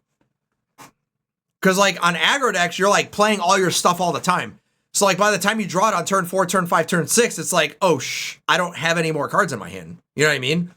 So yeah, this card reads good because it's like I have no cap. I get like a bunch of +1/+1 encounters. It synergizes well with my strategy. But like if you don't ever play it on 2, you're just like, man, this card fucking sucks. Like, all right. Sunblessed Healer, 1 white, 1 colorless, 3/1 human cleric kicker, 1 white, 1 colorless lifelink. When this creature enters, if it was kicked, return target non-land permanent card with mana value 2 or less from your graveyard to the battlefield. Now, this card is a magic card. All right. A little upsetting, it's a 3/1, but blocks well. And if you ever draw it, you know, this is good early play. This is good when you draw it late. Good in the mid game, okay in the late game. This card's good. The only thing I have reservations about is in standard specifically, there's so many exile effects. That's it. But other than that, like 3/1 for 1 is not nothing, and lifelink is good. Just you have to understand that the majority of the time you're probably not getting anything off of the 2 unless, you know, you're playing another color like FOMO or something else that, you know, filters your draws to where if you play this on 4, you're getting something out of the graveyard with this. And notably, you can't get lands. So, yeah. They're like brothers. They resurrect themselves. Yeah, but you can't kicker them if you get them. Valkyrie's Call, 2 white, 3 colorless enchantment. When a non-token, non-angel creature you control dies, return that card to the battlefield under its owner's control with a +1/+1 counter on it and it has flying and is an angel in addition to its other types. This card reads like a lot of good things. Problem is that it's an enchantment, do nothing. Do nothing enchantment on the turn it enters play, and you have to have creatures. And oh, by the way, you hope that none of your stuff gets exiled. So, yeah. But if they don't, it's good. But the majority of the time, it's not. And this seems more like a commander card than a standard card. Because we've seen effects like this before and they just never pan out. Last but not least, Youthful Valkyrie. 1 white, 1 colorless, angel, 1/3 flying. Whenever another angel you control enters, put a +1/+1 counter on this creature. This card's very good. basically, if you don't kill this, like if you don't have cut down for this, you don't kill it. Like this gets big pretty quick, because you're playing an angel every turn. So you play this on 2 if you don't have Giada, and you're just like Resplendent Angel, the Element of Light, and just all those angels come into play. You're just like, yep, now I have a 3/5. It blocks well. Yeah, everything you want to 2-drop. And that's it. That's all the white cards that I think are playable in all 3 of those sets. As you notice, there are not very many of them. Yeah, Resplendent Angel standard. So, yeah. Angels might actually be a deck. Like, I would not be surprised. I won't say it's tier 1, obviously, because no Angel deck was tier 1. There was a time during Return to Ravnica where it was like, not Return to Ravnica, but Ravnica Guilds, the third Ravnica set, where there was a red-white Angel deck, and it was just like all rares and mythics. And it was like the mid-range deck of, did you kill all my stuff? All right, cool, you win. Did you kill all my stuff? No? Okay, I win. And that deck was good like the first 2 weeks, and then people started playing more removal, and then that deck just fell out of favor. Like most big creature decks are like that. So,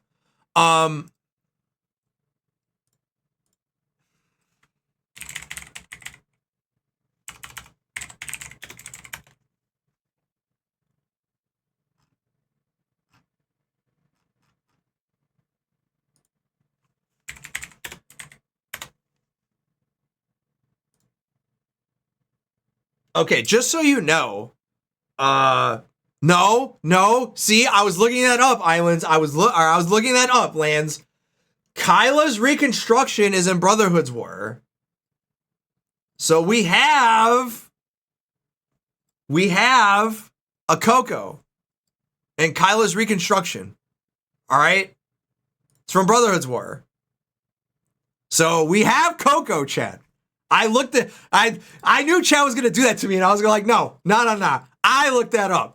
No, Kyla's Reconstruction is in standard. So I think people forgot that card's standard, even though it saw playing Pioneer for a little bit. That card's in standard. So stop playing with me. All right, that's enough for the white cards.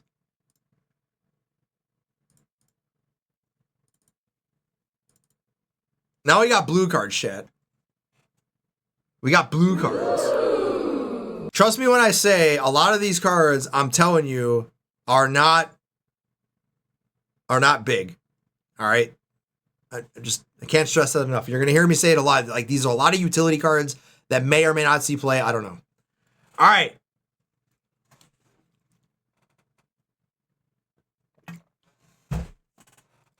Okay.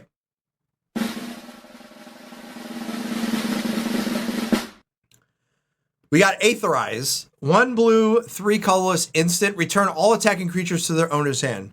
No, chat. This does not settle the wreckage. However, what I will say, though, is that this is going to make you think about Settle the Wreckage and Aetherize.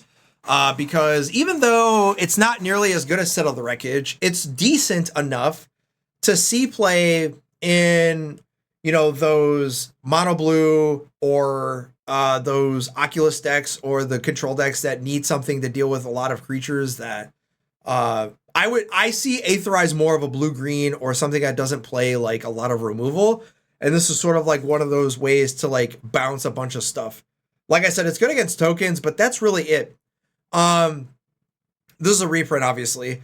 I don't remember this the first time around, but I remember being around and it was just as annoying as Settle, because like Settle the Wreckage was more played, but this is one of those, yeah, it's a reprint. And this is like just annoying enough for people to play where you have to respect it, or rather it's not respectable, but you're going to respect it just because it shouldn't, but you're going to, because if you don't, you die.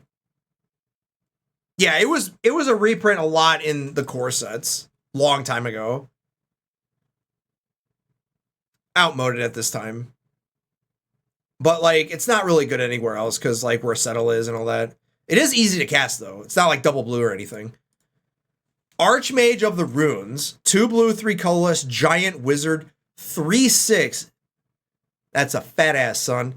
Instant and sorcery spells you cast cost 1 less to cast. But wait, there's more.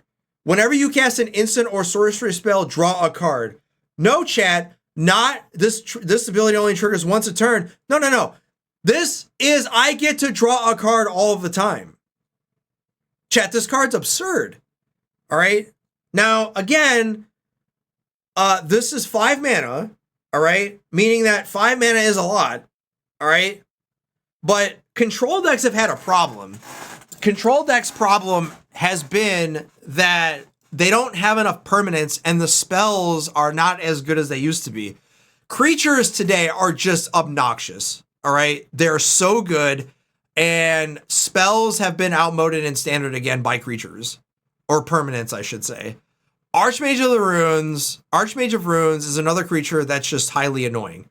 It reminds me of Leer, but I think this is slightly better than Leer, if that makes sense. Leer was like 4/5 or 4/4 or whatever. The reason why I'm saying this is slightly better is because of that 6th toughness out of 5 drop. All right, 3/6. I don't care that it's a 3/6. I care that it has a 6 toughness. Meaning that if I ever untap with this against a red deck or anything that tries to deal 5 damage to this, it still survives. You don't cast this on 5 usually, much like how you deal with Haughty Djinn, which does pair well with this, by the way.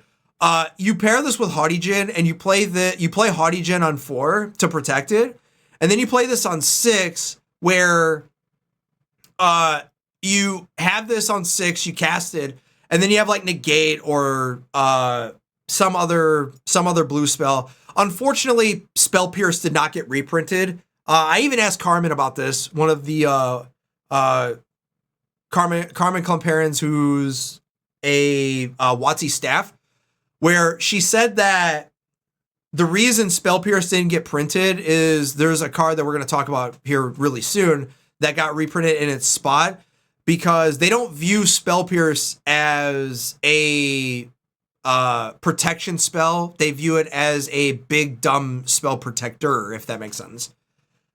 So that spell didn't get reprinted because there's a lot of 4, 5, 6 mana, non-creature spells. They didn't want to just outmode, basically. Fair. All right. But this card's good. More of a control card than anything else. I'm pretty sure that this is you want to play this in tandem with like Haughty Djinn, Oculus, and like stuff like that, where you're playing like a lot of cheap spells. This can even be a control card where if you ever untap with this, sort of like when you're playing this with, whenever you play this and untap with it with spells, it's just like you just jam this on 6 with a negate up, and if they try to kill it, you just spot, deal it, draw a card, and then if you ever untap with this, just like game over. Because like every draw spell now draws an extra card and it costs 1 less. Like this is like your turn the corner control spell. Like this card's not nothing. And I'm telling you, this card's better than it looks just for the mere fact that it usually you get 2 cards that do 2 different things. This is 2 cards jammed into 1, meaning that you got the 2 drops that always put instant and sorcery spells cost 1 less to cast, but like that's it. And then like if you ever have those cards that are like instant and sorcery spell you ever cast when you draw a card, but it only triggers once. This is those two synergies together in 1 card. All right. Yeah, this card's good. Standard only, I think. If this were to see play anywhere else, I have no idea. Like, it could, but you don't really see Leer played much, so Brineborn Cutthroat, 1 blue, 1 colorless Merfolk Pirate. Couple of pirates in the set. 2/1 with Flash. Whenever you cast a spell during your opponent's turn, put a +1/+1 counter on this creature. Chat, this card gave me nightmares when this was in standard prior to this is a reprint. If anybody remembers Brineborn Cutthroat for the mono blue and the blue-green Flash days, this card was highly annoying. The only problem with this card is this card dies the cut down really easily, and yeah, like I'm not saying that. Yeah, Simic Flash with oh my god, what was the wolf's name? Oh my god, Nightpack Ambusher. Yeah, so Cutthroat is good, and it doesn't matter if it's an instant or sorcery or creature, anything with Flash. So yeah, Flash is gonna be a thing. Just you're going to have to figure out what color combinations you want. Do you want it blue-black? Do you want it blue-white? Do you want it blue-red, blue-green, whatever? I am more inclined to play blue-black than blue-white, but there are so many different cards that you can choose in this instance, but that's really it. This card's still good, though.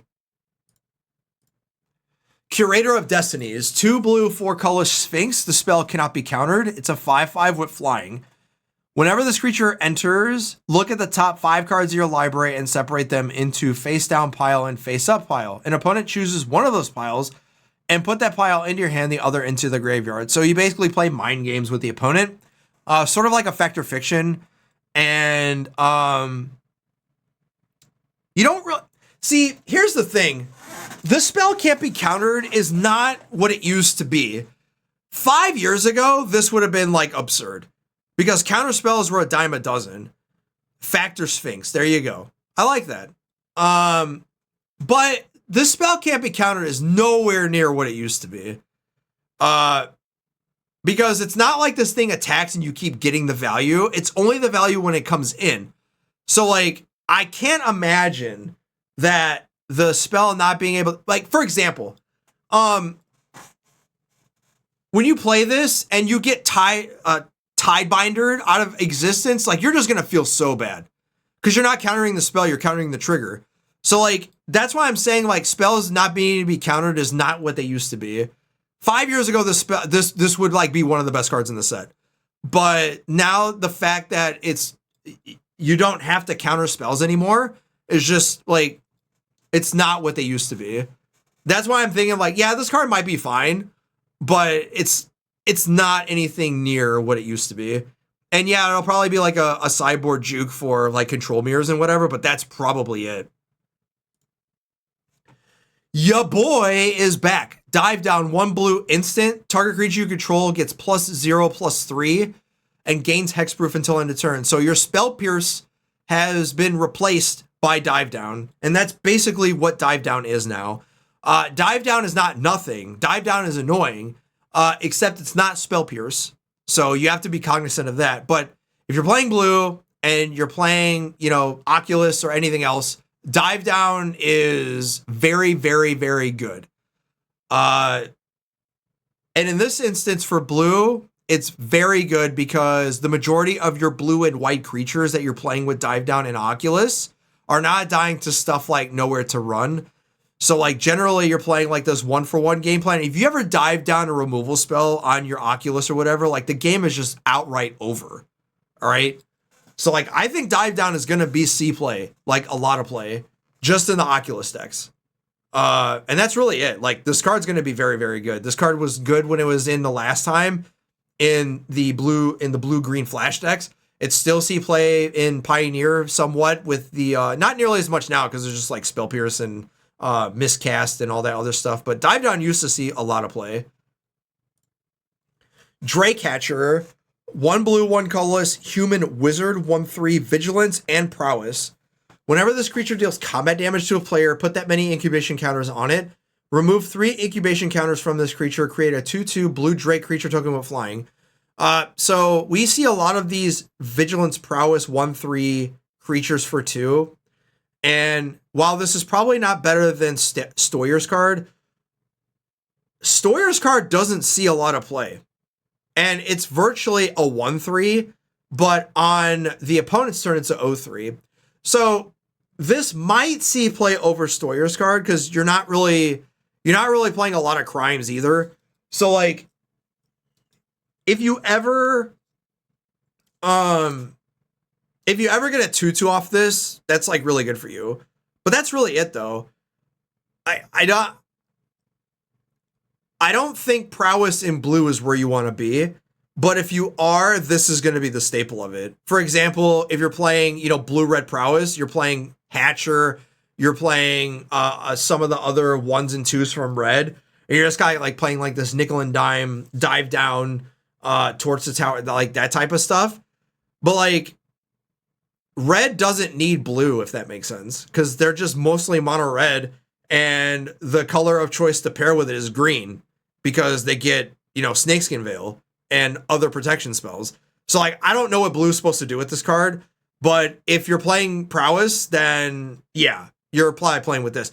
I do think though that if you're gonna play prowess, you're not playing blue-red, you're just probably playing like blue-black or whatever. And this sort of pairs pretty well with profs, like by itself. So for example, you play this, then next turn you play profs, then draw, then you get a 2/2 token that same turn if it connects. That's not nothing, but we haven't seen profs in a bit, so I don't know. This might bring it back. Standard only though. I don't think this sees play anywhere else.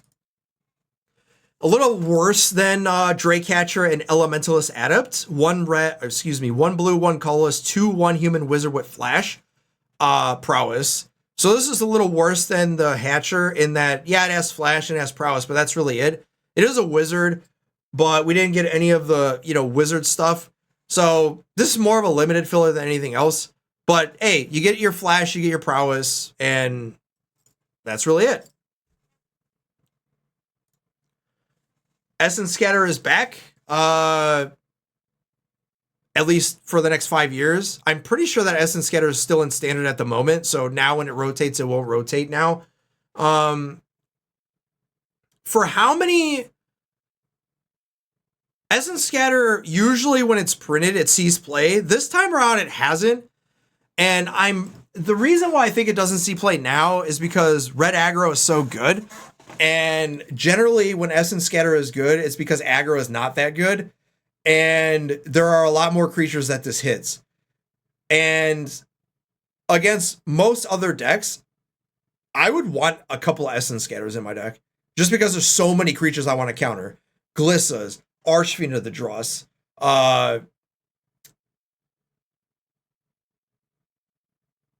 what's that other card?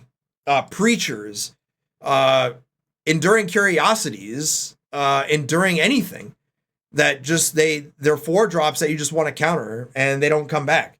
So I'm surprised that Scatter hasn't seen a lot of play, but removal is premium now. So like counter spells are not very good right now just because of how good the aggro decks are. If that's basically the tall tale sign of how good Essence Scatter is in formats is if aggro is very, very good, Scatter is not good.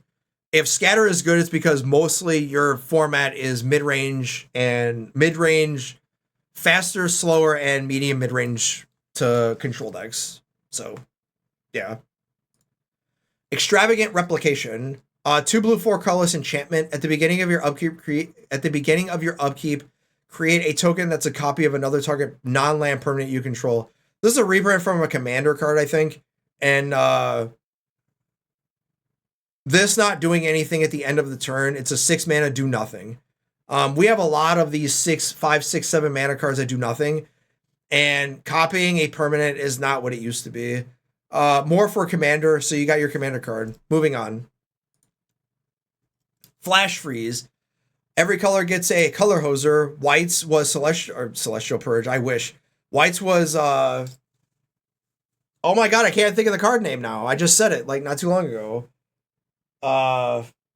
Whatever. This one, blues is Flash Freeze. 1 blue, 1 colorless instant counter target red or green spell.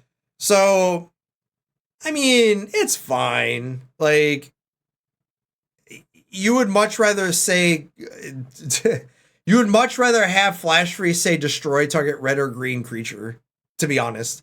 Like, I'm not making this up. Because counter spells are not good in the format right now. Like, they're just not. I know that blue-black is playing, like, 4 to 6 counter spells in their deck, but truthfully, they're not good. Because they don't do anything. I would legitimately play all my counter spells in the sideboard, because that's how good prowess is. And if you've played against prowess, you know how good it is, and you know how fast they kill you, and counter spells are not it. All right? So, yeah, we have a hoser, and maybe when the format rotates and slows down, then these color hosers might matter. But for right now, not good. All right? Most of them. This reprint is not it.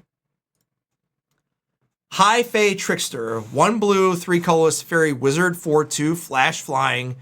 You may cast spells as though they had flash. So initially, I was like, this card kind of sucks. but maybe it's not that bad.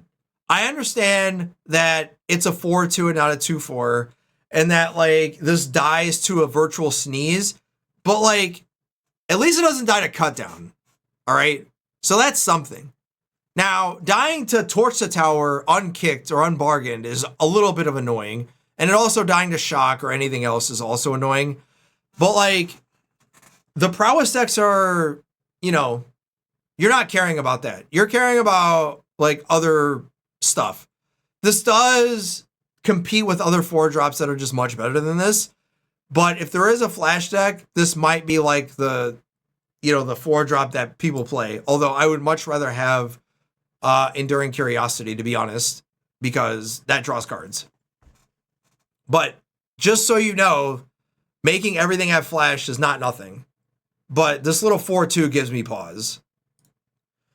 Homunculus Horde. 1 blue, 3 colorless, Homunculus 2-2. Whenever you draw your second card each turn, create a copy that's a copy of this creature. So everybody looked at this and went, this card is terrible. Mike Wazowski, you got a card and it's trash. Look, man, all I'm going to tell you is that it's not a 4-drop. It's a 5-drop.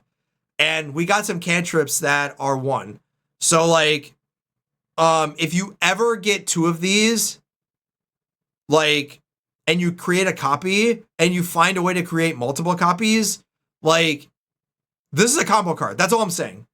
Another combo enabler for the Storm Chaser talent deck that plays like all creatures and like draws cards and stuff and like tries to storm people out.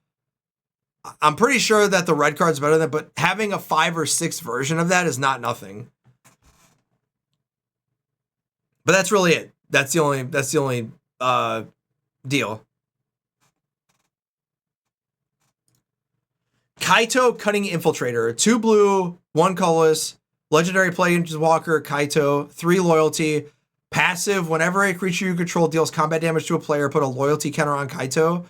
+1 until, up to 1 target creature you control can't be blocked this turn. Draw a card, then discard a card. -2, create a 2/1 blue ninja creature token. -9, you get an emblem with whenever a player casts a spell, create a 2/1 blue ninja creature token. So normally when every color gets a planeswalker, this is blues. I try to put every mythic in rare because virtually every time somebody tries to play them just to see how good they are. And I'm one of those players too. However, look, man, this card is absolute garbage. All right. Yeah, it protects itself with a 2/1, but it doesn't draw you cards. In other words, this is just card filtering. And that's the +1. If I'm going to play a Kaito, I'm going to play the 4-drop that really is a 3-drop that already has the draw spell power of a Kaito for 3 mana. And I get to replay my spell. This one is like all over the place. It's like, I want to be attacking. I want to be doing ninja stuff. But like the ultimate doesn't even win you the game. It just keeps like giving you 2 ones, but like that doesn't really end the game. This card just like all over the place for me.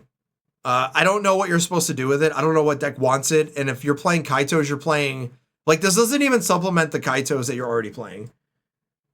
So moving on. Kiora the Rising Tide. 1 blue, 2 colorless, Merfolk Noble Legendary Creature 3/2. When Kiora enters, draw 2 cards and discard 2 cards. Threshold is back, chat. Whenever Kiora attacks, if there are 7 or more cards in your graveyard, you may create a Scion of the Deep Legendary 8/8 blue octopus creature token. So if this card was made 5 years ago, this card would be actually very good. The problem is drawing 2 and discarding 2. I would much rather this have like Delirium than Threshold, but that's not to say that Threshold is not nothing. You know what I mean? Now,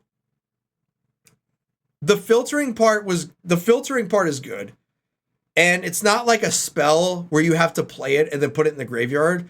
this is a creature, so effectively you're getting 3 for 3. In other words, I get a creature, and then I discard 2 cards and I draw 2 cards, and I get to keep my creature, assuming it doesn't die, obviously. But that's all this is. It's just a good card selection. For this card specifically, I don't think that really matters for this. It's the main issue with 3-drops now is normally how I gauge 3-drops. I don't care if they're 1/4s, 2/4s, 1/3s, 3/2s. Does it do something the moment it enters play? This does. So this card's like very unassuming, and the first time I read it like a couple times, and I'm like, it just draws 2 cards and discards 2 cards. Who cares? But you know what else did? And no, I am not invoking the name that it says that this is the same. I'm just hear me out here. This is effectively like Fable in the fact that I get to draw 2 and discard 2, right? This isn't a blue. This is blue when generally I'm pairing it with black, and I get, Shieldred and a bunch of other stuff. But like, we have a lot of reanimation spells, and this curves right into that. And I don't feel bad if I reanimate this, because if I attack with it and I reanimate this, and I've drawn 4 and discarded 4, I'm probably at threshold, right? So like, I'm not saying that this is like good. I'm just saying that it's very unassuming, and people are just going to look at it, yeah, but it's just filtering, and it's just like, no, you don't understand. Like, I can play reanimation with this, and if you don't answer this, well, I'm getting an 8/8 in play. That's what I'm getting at. So it's sort of like a card that you have to cut down, you have to kill, but if you don't, well, I'm getting an 8/8 creature. And then if I get the 8/8, now it's starting to be a problem. And if you deal with this or the 8/8, well, now you got to deal with my reanimation target. So like, I'm not saying this card's good. I'm just saying that this is like a sleeper card to me, where it's like one of those, it's very unassuming. All it is just a 3/2 for 3. And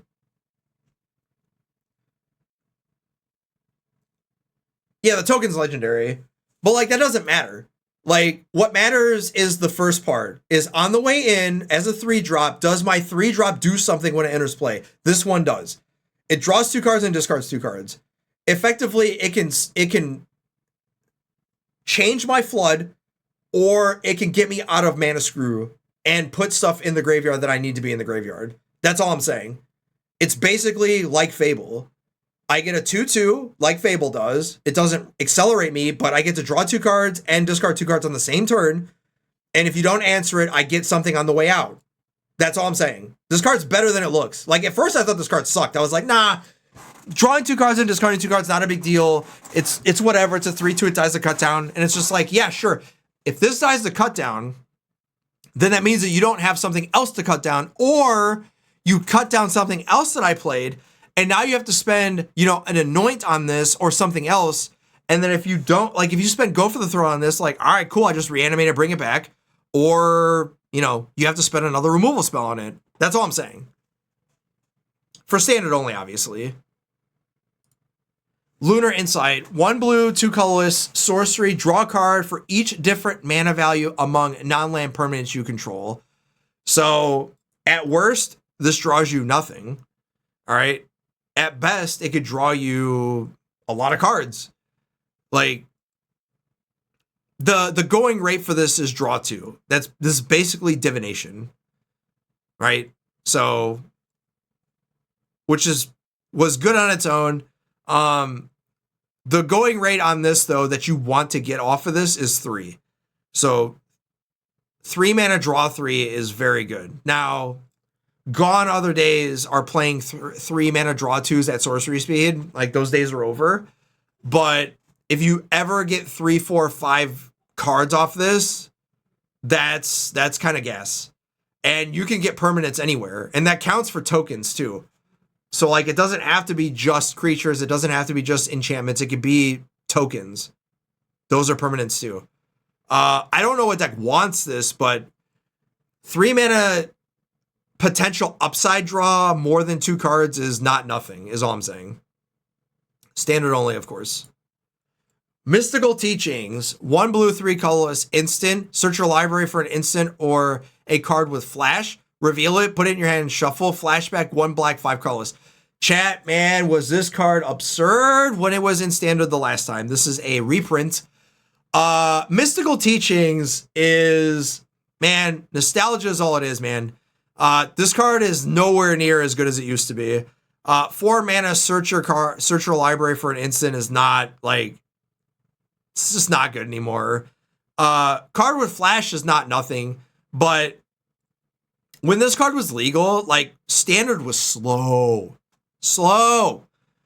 The deck was just called Teachings, blue-black Teachings. If originally it was a draw new deck, then it was a 5 mana creature, sort of like Archdruid of the Runes, or yeah, and basically the same thing, where it just played Teachings. You search for removal spells, you search for stuff that you need, and then you search for cards that had flash. Like you had a couple creatures that had flash, you search for them, and whenever you cast this out of the graveyard, it was sort of like when you turn the corner. Nowadays, like 4 mana search your library for a card is just not good anymore. But this is in here just for the nostalgia factor. I'm not saying it's bad, but we have better versions of this that search for whatever card you want, and they just don't see play, namely Beseech.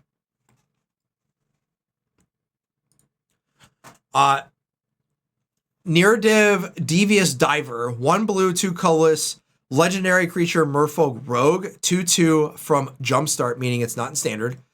Whenever a Devious Diver becomes tapped, target player mills cards equal to its power. When you cast a spell from your graveyard or activate an ability of a card from your graveyard, draw a card and put a +1/+1 counter on near div.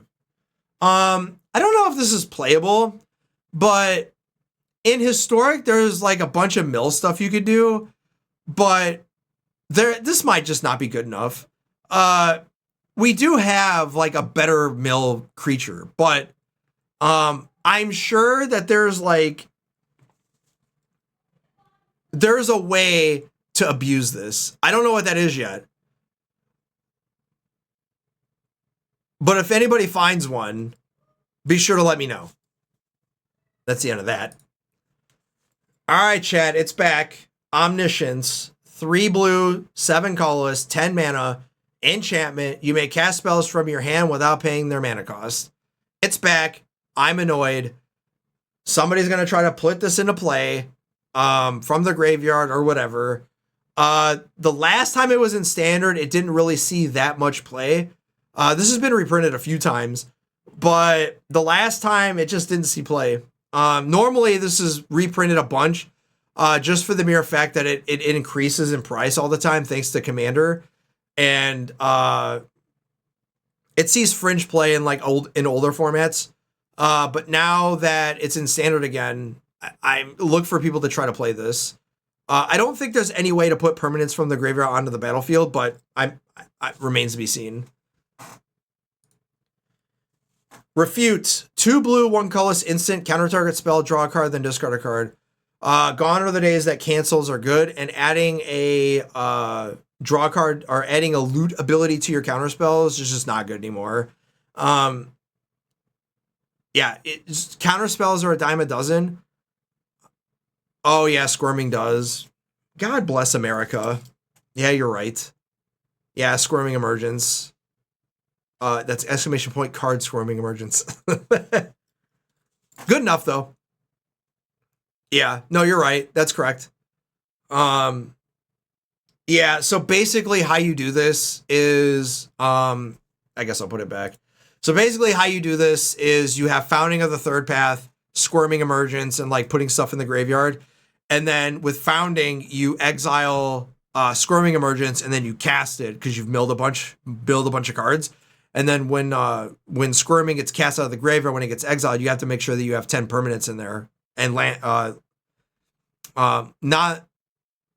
and lands count as permanents. So yeah. So get ready for the Sultai Mill strategy with this. I forgot that Squirming Emergence was still in. Okay, Refute. Cancels used to be good. Cancels are not good anymore. I just put this in here because just so you know that cancels now have looting effects and that doesn't change anything. Self-reflection, 2 blue, 4 colorless sorcery. Create a token that's a copy of target creature you control. Flashback, 3 colorless and 1 blue. So normally I would not put cards like this in here, but this is sort of like a pseudo zombify or unburial rights, but blue's version of making a token of a creature for 4 mana. So you just like kind of like use, you know, like Cure, for example, where you pitch this and something else, and then you have a creature in play, and then you flash this back and you make a copy of the token or whatever. So like, it's sort of in that where you get like just free equity from cards like this. But it might just be a limited card, but Commander sees cards like this see play all the time, and Standard right now is not slow enough for this.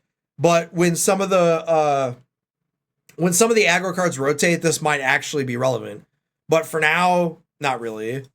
But some of the cards that I put on here that are not going to see play just because of how fast Standard is, like they might see play just after rotation, but it remains to be seen. And a lot of them are like, they're like fillers until like the format changes.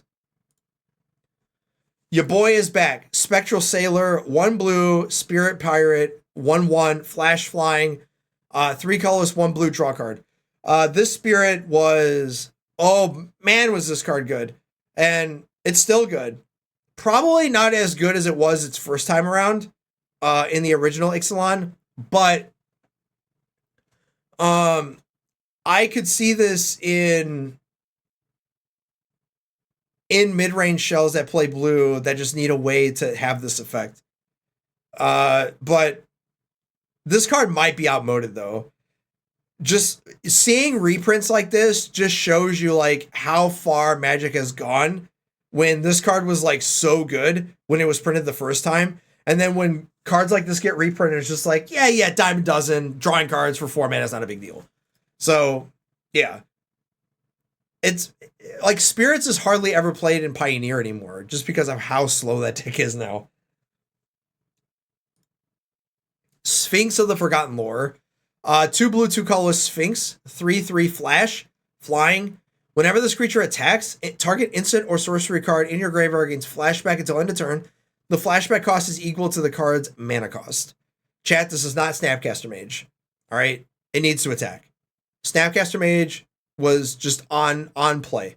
This is a 3/3 for 4, and it needs to attack.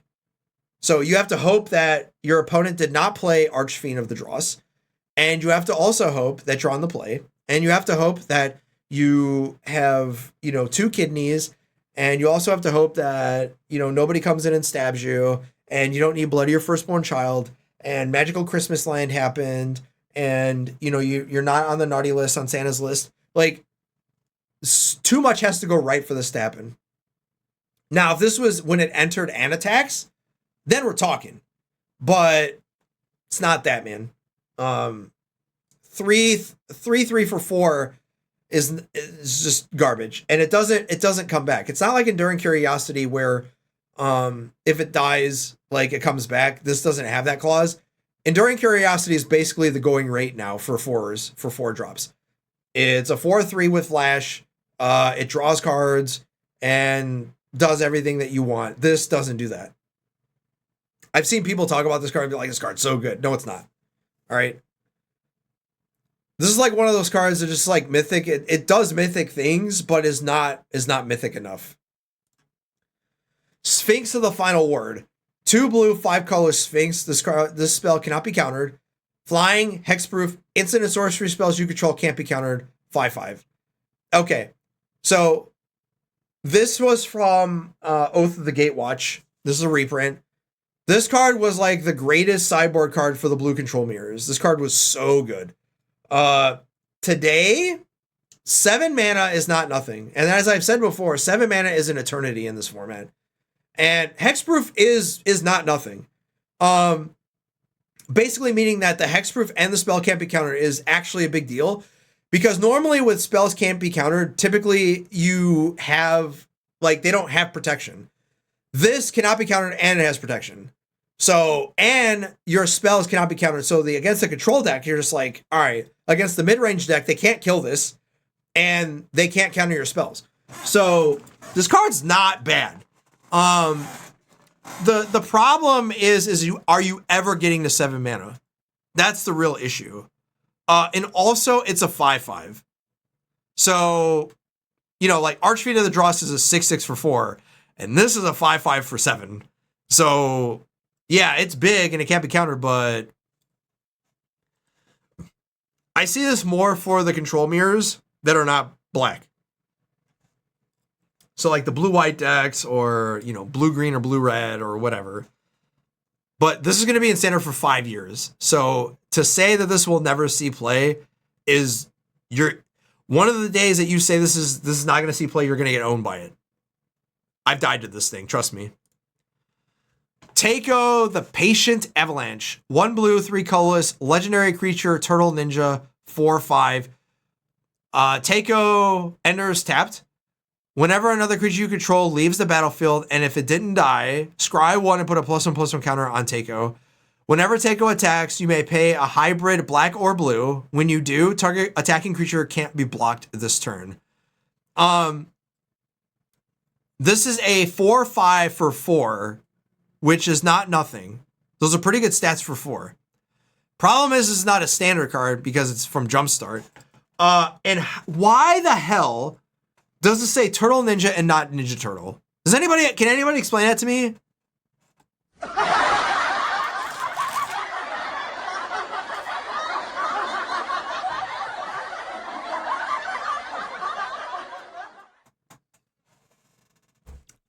They missed a flavor fail here, chat. Ninja Turtle, not Turtle Ninja. I have no idea what deck wants this, but there's a combo synergy here somewhere where creatures are entering and leaving and not dying. Yeah, I don't know what deck wants this, but this is a combo card. This is not one of those things that you play fairly and just like, yeah, I'm gonna attack you for 5, then 6, then 7. Yeah. There's got to be a combo centric card with this somewhere, and if there isn't, there isn't. But yeah, that's what I was looking at with this, where you just keep like flickering because it says leave the battlefield, so you keep flickering stuff. Yeah, and that's really it. Like flicker something and it comes back into play, and then it untaps it, or you know, whatever, that type of thing. But yeah, I don't think half this other stuff matters though. Like this is like flavor text, and yeah. Like I said, Chad, I was digging deep. Tempest Djinn. 3 blue, Djinn, flying. Target creature gets +1. This creature gets +1/+0 for each basic island you control. 0/4. So, the first time this was in standard, Mono Blue was a deck, and this is from Dominaria, not Dominaria United, but the first Dominaria set.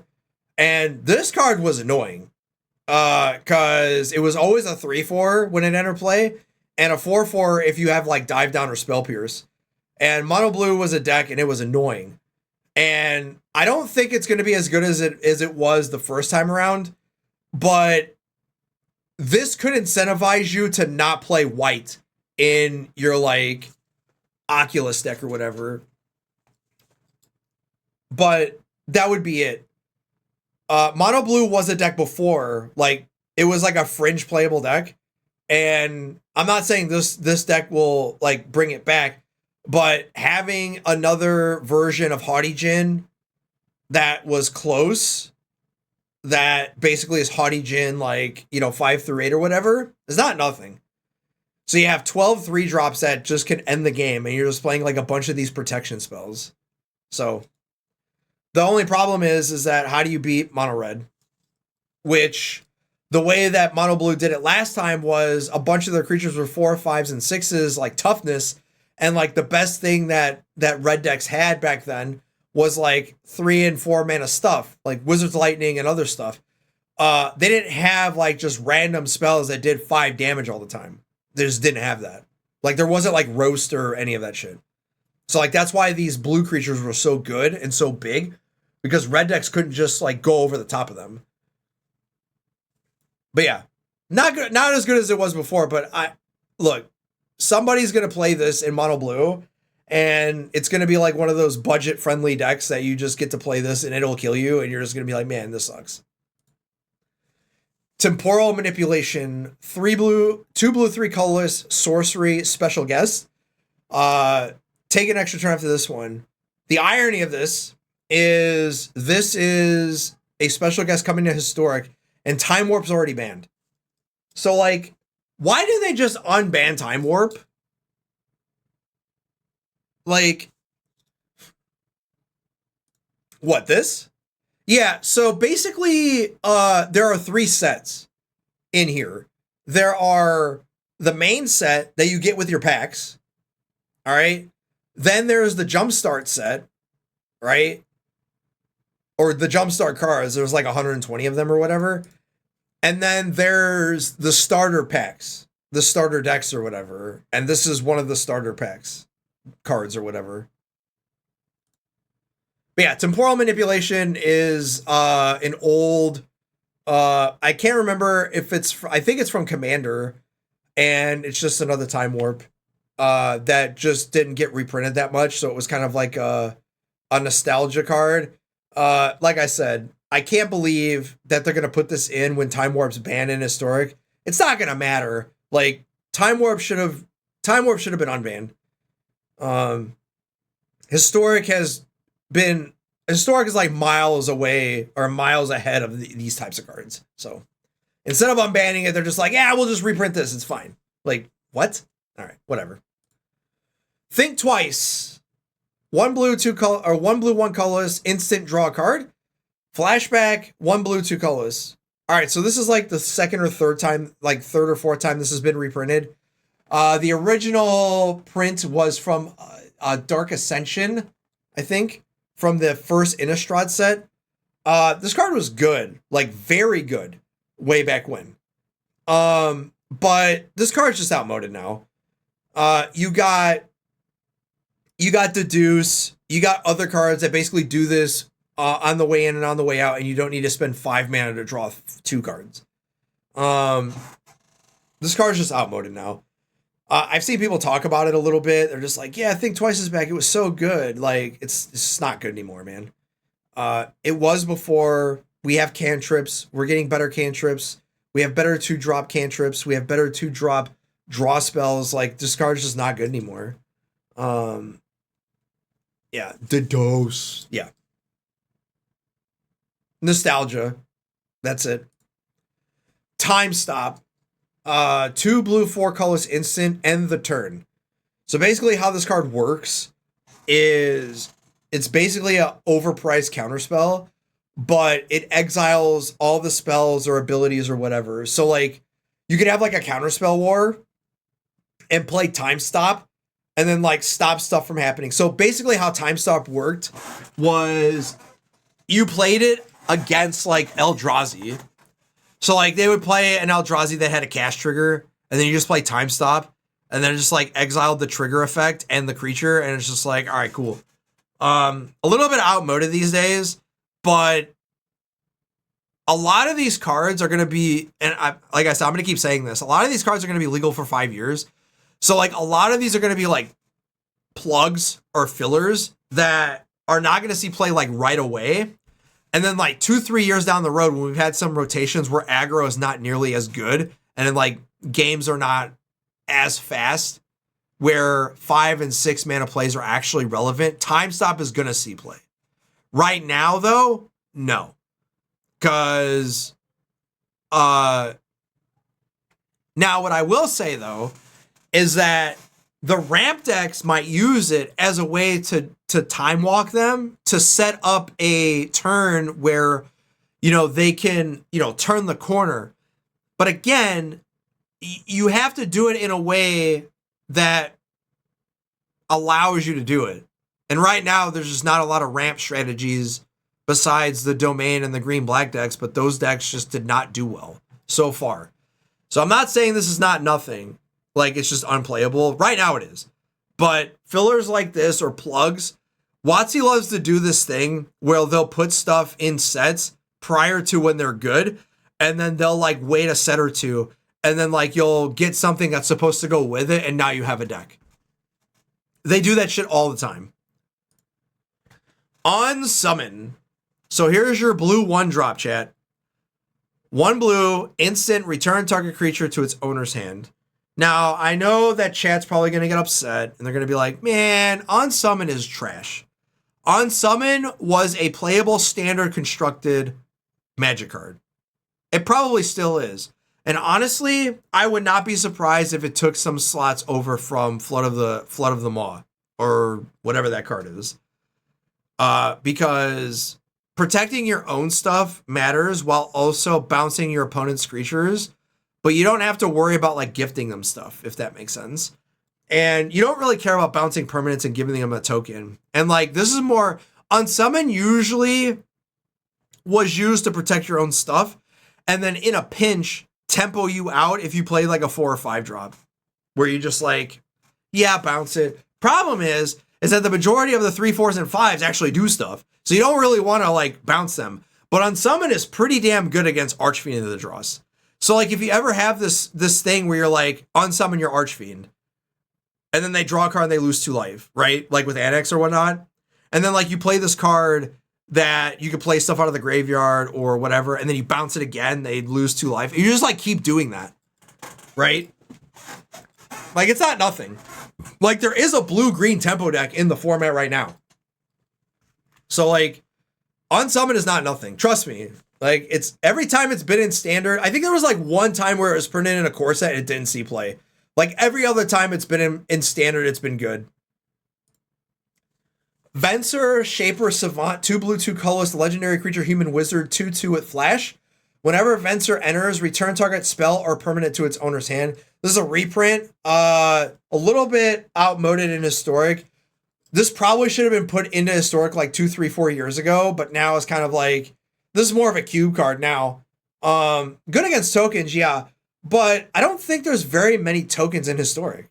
It's not to say that you can't, but like, I don't think there's like a blink deck in historic that really is. And I only say that because, like, for example, the sack deck like just deals with this like instantly.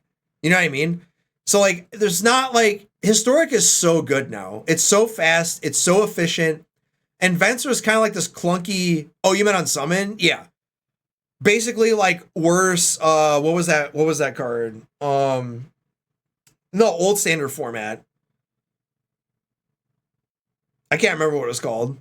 I'm sure Stormbreath will tell me. Where if you bounce something that was 3 or less, mana value 3 or less, you scryed 1. Can't think of the card name right now. But Venser, it's fine. More better for Cube and Commander or whatnot, but a little bit outmoded in historic and timeless nowadays. Like, again, 2, 3, 4 years ago it would have been fine. Like a really good reprint, but now it's just like whatever. And last but not least, Witness Protection. 1 blue, enchantment aura. Enchanted creature loses all abilities and is now green and white citizen creature with base power and toughness 1/1 and is a legitimate business person. This card is hilarious. Card's good. And yeah, it's back. And now for 5 more years. It saw play the last standard and it'll see play again. It's a good 1-mana removal spell that will continue to see play, even as a sideboard card or whatnot. And that's it. That's all the blue cards. Hooray! All right. We've been 2 hours in. So we'll probably do 1 more color and then we'll play some Magic. And then I'll do the rest, the other half, tomorrow or some other time.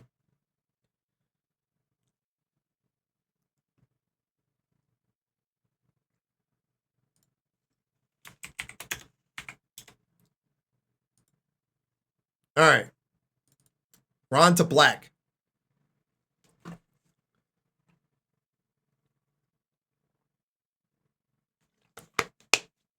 This is where I start getting excited. All right, you ready, chat?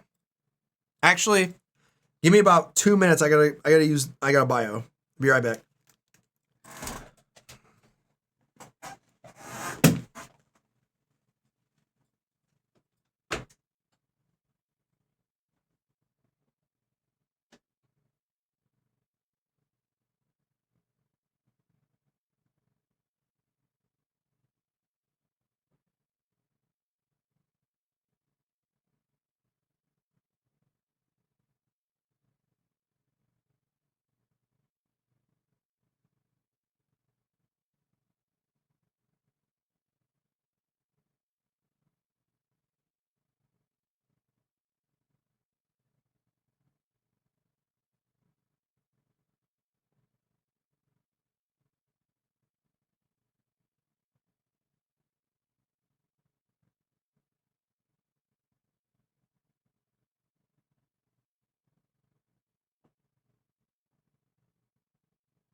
All right.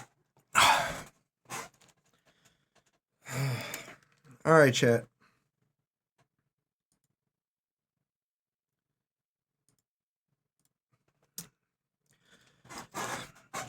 All right.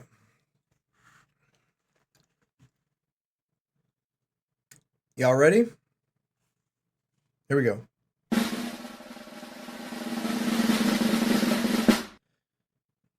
Abyssal Harvester. 2 black, 1 colorless, 3/2 Demon Warlock. Tap. Exile target creature card from a graveyard that was put there this turn. Create a token that's a copy of it, except it's a nightmare in addition to its other types. Then exile all other nightmare tokens you control. So, I misread this card. This card's scary. And I think that's why it's able to be cut down. Because this card's scary. In other words, chat, there's no mana. Okay? It's any graveyard. And there is no cast. I don't know what else you want. Like, this card's stupid good. Like, basically, this card, you need to kill this, or every turn, I'm going to get a nightmare. Now, obviously, you only get it once, because if you do it any other time, you exile all other nightmare tokens you control. So, like, you can only do it once, you know what I mean? But, chat, this card's scary, man, I'm telling you. Like, somebody's not going to kill this card, and they're just going to get owned. Like, it's not at sorcery speed. It's not any, like, it's any time a creature is put in there. So, like, if they don't kill this and, like, somebody FOMOs or mills or whatever, like, any creature that was put into the graveyard, it doesn't mean from play. It's just if it was put there. So if you milled it, if you discard it, anything. That's scary. Like, yeah, it's only one of them, but 3 mana reanimation target. Like, I'm not saying it's, like, busted. I'm just saying it's scary. It's like one of those cards where you're like, all right, like, it's like graveyard hate, but worse than like, it's worse for you, like, the opponent. I don't know, man. I think this card's scary. Like, it's probably not that bad. It just, like, dies to everything. You're just like, yeah, you're never getting a token from it. But, bro,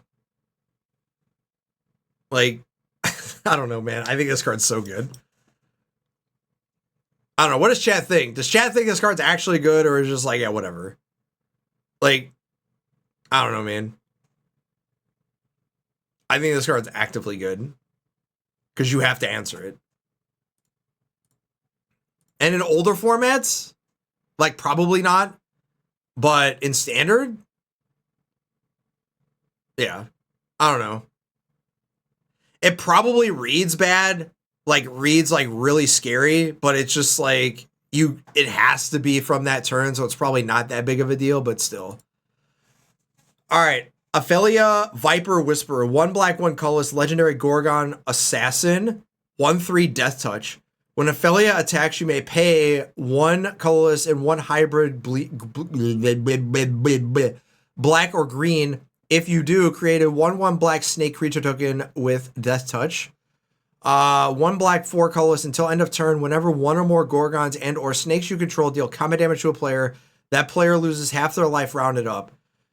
So this is, I'm only looking at this for historic, and Death Touch 1/3 is not that big of a deal. And getting another 1/1 snake creature token with Death Touch, this seems like nothing until, like, you start, like, even losing half their life rounded up doesn't really matter that much. Like, we already see that with, you know, Unstoppable Slasher, and that only matters when they're at, like, at 20. You know what I mean? But if they're at, like, 5, then it's just like, yeah, whatever.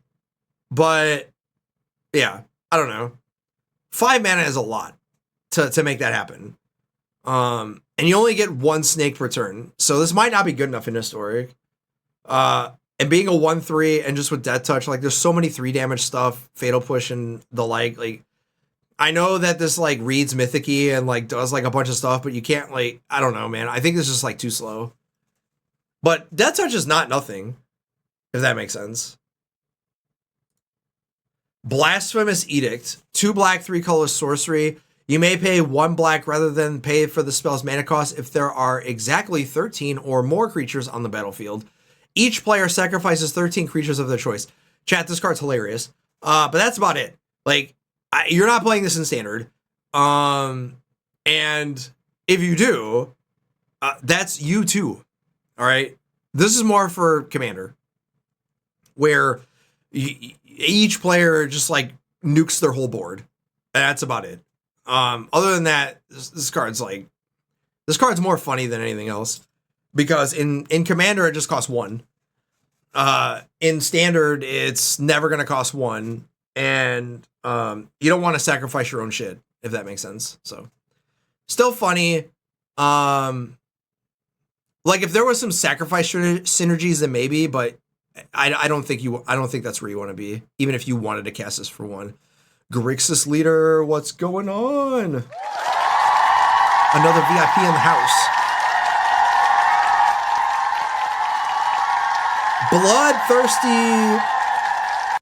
Bloodthirsty Conqueror, 2 black, 3 colorless, Vampire Knight, 5/5 Death Touch. Did I say 5/5? Pretty sure I did. Whenever an opponent loses life, you gain that much life. So I noticed this before everybody else did, and I was pissed off because people started to figure this out. This is a 2-card combo with this and Enduring Tenacity, and because most people read this wrong when they first read it. They thought this was the same thing as Enduring Tenacity, where if you gain life, you lost that much life. I read that too, but then I read it again and I was like, oh, whoa, wait a minute. This basically says all your creatures gain lifelink. And Enduring Tenacity is whenever you gain life, your opponent loses that much life. So effectively, this is a 2-card combo with it that curves out, and you have to kill Enduring Tenacity. So that's fine. Just, you came and hang out just much as I came and hang out in your stream too, man. It's great. It's awesome. I appreciate people that come and hang out. I don't care if you're a lurker. I don't care if you follow. I don't care if you're a lurker and don't. It doesn't matter. People who show up in the stream and hang out. I don't care if you hate me. Doesn't matter. Like you are in my stream. That's all that matters.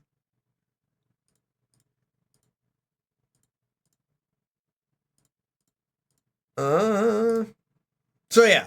But I thought that Bloodthirsty Conqueror was just good on its own. Now it does suffer from the nonsense of it's a 5 toughness creature, but it at least does something the moment it enters player.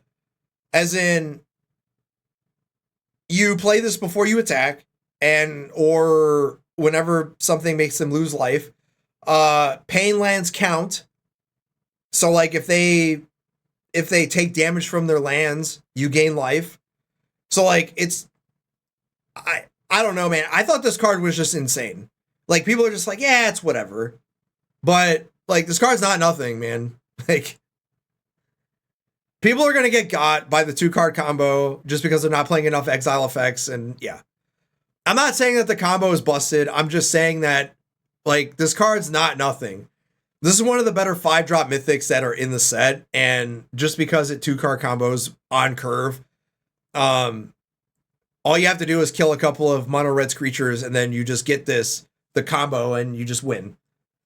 So, and that might be the way that you like sideboard in or sideboard out, whatever.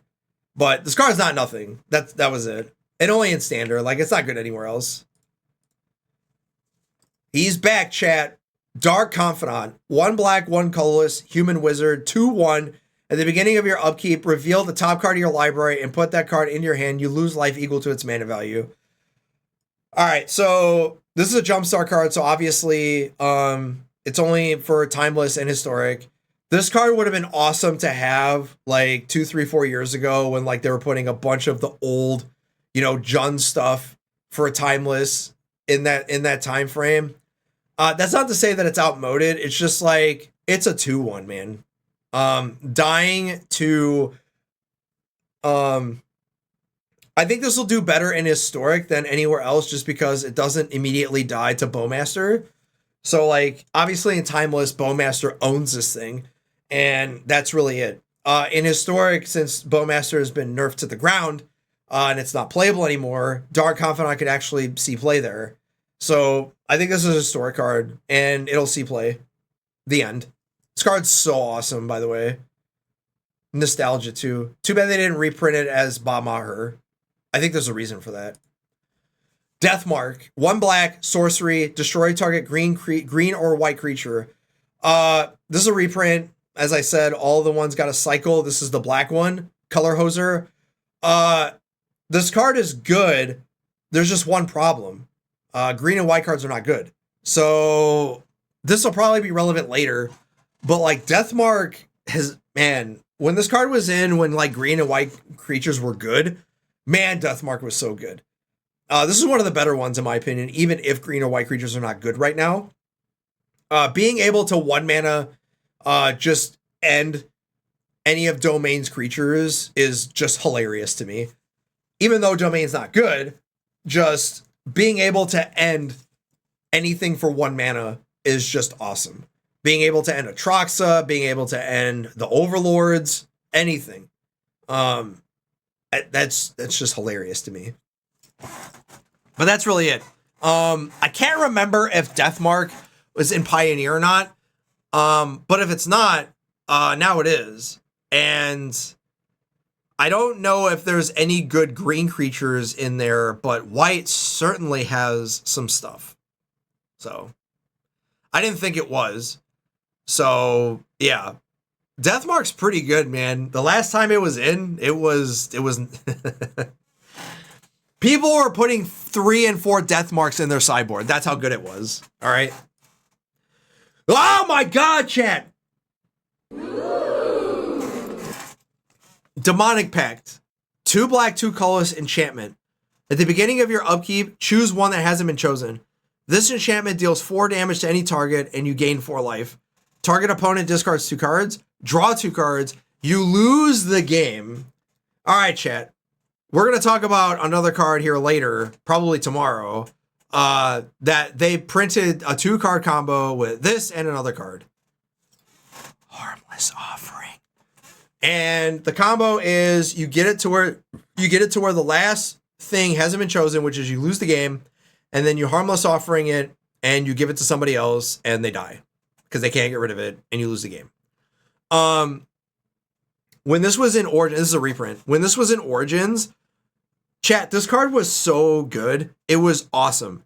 It wasn't a tier 1 card ever, but it was so awesome to play because it was like the pinnacle of black cards, black enchantments, where you deal some damage to somebody, you gain some life, opponents discard some cards, you draw some cards, and then you try to find a way to get rid of it. And there were times where you legitimately died to your own spell. There are 9 billion ways to get rid of this incidentally in red-black. With bargain, with sacrifice fodder, with additional cost, whatever. So it's not hard to get rid of it. The cool thing is that I think if you're going to play this, you play it as a way to just incidentally win the game. So like, if you're going to play this, you're going to play it to, give it away as a combo kill finish. The issue is it better than what all the other cards are doing? And by that I mean, is it better than Annex? Probably not. Is it better than Preacher? Probably not. It does kill Preacher though, which is not nothing. But like the Red Overlord does too, so it's not like nothing. You know what I mean? And that's really it. Is this better than playing with Overlord? And I think it is, just for the mere fact that Overlord takes forever. And by the time Overlord becomes a creature, you've already probably either given this to somebody or you've already sacrificed it and got value. So the fact that red-black has ways to get rid of this, I think is like a way to, like, you don't have to play Annex anymore. But that's the problem, is Annex gave you a 6/6, whereas this doesn't deal that much damage to something unless you have specifically, cards that do that. The gain 4 life is actually relevant. The problem is that it doesn't happen until the beginning of the upkeep, so you got to survive turns. But usually if you're playing this, you usually are. The cards were already in Pioneer, so that's not really a big deal. But it wasn't on Arena. So now it is. And Harmless Offering was on Arena. So yeah. Yeah, chat, I'm gonna do this. And this card was one of my favorite cards to play in Standard when it was legal, in older formats when it was legal. I had so much fun playing Demonic Pact. It was so much fun. Desecration Demon. 2 black, 2 colorless, demon, 6/6 flying. At the beginning of each combat, any opponent may sacrifice a creature of their choice. If a player does, tap that creature and put a +1/+1 counter on it. So I think this is better. I don't know if this is better than Archfiend, but at least you don't have to worry about dying to your own creature, if that makes sense. In other words, like, generally speaking, Archfiend ends the game pretty quick, but there are times where it doesn't. I don't think it's ever been a point to, because basically you have to block Glister or you die. So Desecration Demon doesn't have to do that, and you really don't care if they, like, if the opponent just sacrifices a creature, because you're like, all right, sure. The only problem is that if that creature is, Mosswood Dread Knight, then that kind of sucks. But you're also getting the annex triggers. So, like, you're always drawing 2 cards. And if they're sacrificing their Mosswood Dread Knight, well, that means that you're also getting extra value from being able to attack them. Right? So you're basically dealing 2 damage to them, and they're drawing a card with Mosswood Dread Knight. So they're basically doing 3 damage to them, but you're not attacking with Demon. But if that were, Archfiend, then that's different. Diregraph Ghoul, 1 black, 2/2 zombie. This creature enters tapped. So there's some zombie kindred type of stuff here, and Diregraph Ghoul was a playable Magic card in zombies. Jerry T won a Pro Tour with it, and yeah, zombies is a thing. And there's a lot of zombies in this set. And if you're going to play zombies, you're probably playing Diregraph Ghoul as a 1-drop. It's not bad. It can still block. Entering the play tapped on turn 1 is not a big deal. And 2 power is way better than 1. Being a 2/2 is better than being a 2/1. So, yeah. That card's good. Good for standard. Good for aggressive creature for black for the next 5 years. Eaten Alive. 1 black, sorcery. As an additional cost to cast this spell, sacrifice a creature or pay 1 black and 3 colorless. Exile target creature or planeswalker. So in sacrifice strategies, this has seen fringe play before, more in Pioneer than in Standard. It did see some play in Standard, but not that much. There are a lot more sacrifice synergy stuff in this Standard than when this was in Standard the prior. And basically, being able to price yourself into exiling a creature or planeswalker for 5 mana is not nothing. It doesn't really come up in the sacrifice deck that I play, where I'm playing 4 Final Vengeances, where you sacrifice an enchantment or creature. It's very rare, but it does happen, and you feel really dumb when you have like 2 Vengeances in your hand and nothing to sacrifice to. That's like a very, very corner case, but it does happen. With Eaten Alive, it's like, I have 5 mana, I flood it out, and I don't have anything to sacrifice. Well, now I have 5 mana to get rid of something. And this is probably better than the other spell that I'm playing, but this is a sorcery, not an instant. And the majority of the spells that I'm playing in the deck are sorceries, which does come up in other aspects, but this is not nothing. Better standard card than anything else, but it's going to have some contingencies with Final Vengeance if you play it. Evereth, Viceroy of Plunder. 1 black, 2 colorless, legendary creature, vampire, soldier. 2/2 at flying from Jumpstart, so it's not standard legal. Sacrifice another creature or artifact, put a +1/+1 counter on Evereth. If the sacrifice permanent was a treasure, Evereth gains lifelink until end of turn. Activate only as a sorcery. I did not read that part the first time around. This card sucks. When Evereth dies, you may pay 1 colorless and 1 hybrid black or red. When you do, Evereth deals damage equal to its power to each opponent. Yeah, this card sucks. So I totally missed the activated as a sorcery part, because I was like, well, if you're playing a bunch of zeros or tokens, like, you could just sacrifice them if somebody tries to like lightning bolt this or try to kill it with like damage spells or whatever. And the fact that you can't do that in response is just that this card sucks. My bad. Fumulus the Infestation, another Jumpstart card, 1 green, 1 black, 3 colorless, 2/2. Legendary creature, vampire, insect, flying, death touch. When a player sacrifices a non-token creature, create a 1/1 black insect creature token with flying. When an insect, leech, slug, or worm you control attacks, defending player loses 1 life and you gain 1 life. So I don't know if this is relevant in Historic, but I don't think this is better than any other card. I've played Sacrifice Strategies in Historic a lot, and there was never a time where I'm like, man, I really, really want a 4-drop that's a 2/2 that gives me tokens. Because the majority of the time, 3 and 4 mana in Historic is a lot. I'm not kidding. Like, 4 mana is an eternity. It's the reason why when I was playing Sacrifice, like I kept lowering the curve a lot. And there was a time where I legitimately cut Mayhem Devils because it was the worst card in the deck. And it cost 3 and it was legitimately part of the synergy. But it's fine now. But there was a point in time where I'm like, this card sucks. And I was cutting everything and putting Luris in my deck. Going to 4 mana is just like, I've seen people talk about this card like it might be in Sacrifice Straight. No, listen, Historic is not slow anymore, man. Like, the format has exponentially increased power in the last like 2 years. And this would have been really cool if the format was as slow as it was before. Now it's just like Wizards is not even good anymore. That's how dumb this format is now. Gatekeeper of Malakir. 2 black, 2/2, vampire, warrior, kicker 1. When this creature enters, if it was kicked, that player sacrifices a creature of their choice. Oh, target player, not that player. This is a reprint. First time around, this card was very good. And I do think that this card is exceptional.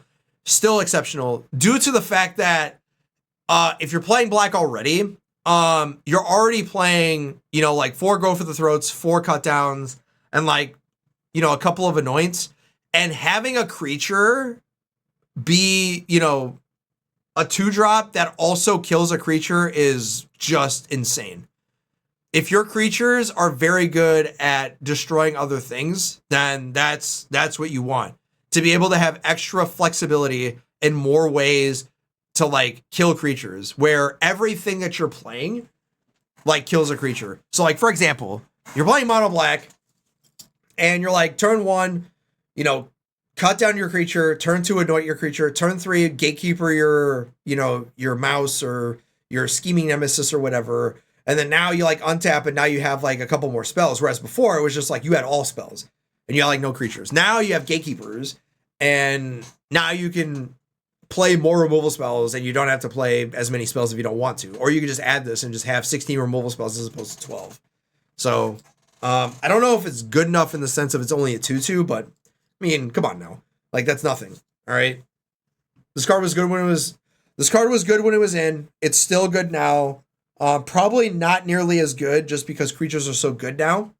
Like, what do you cut for this? But again, more for mono black just because of the casting cost. Like, that's it. And yeah, still good. Gorex the Tomb Shell, as opposed to Ninja Turtle, it's a zombie turtle. How does that make sense? Make that make sense, Chad. Okay, so the blue card was Turtle Ninja. How is this not Turtle Zombie? This is Zombie Turtle. Whatever. 2 black, 6 colorless, legendary creature, Zombie Turtle 4/4. As an additional cost to the spell, you may exile any number of creature cards from your graveyard. This spell costs 2 less to cast for each card exiled this way. Death Touch. When Gorex attacks or dies, choose a card at random with Gorex and put that card into owner's hand. So when I first read this, I swore it said onto the battlefield. This says into owner's hand. This card sucks. And it's random. Wow. This card's absolute trash.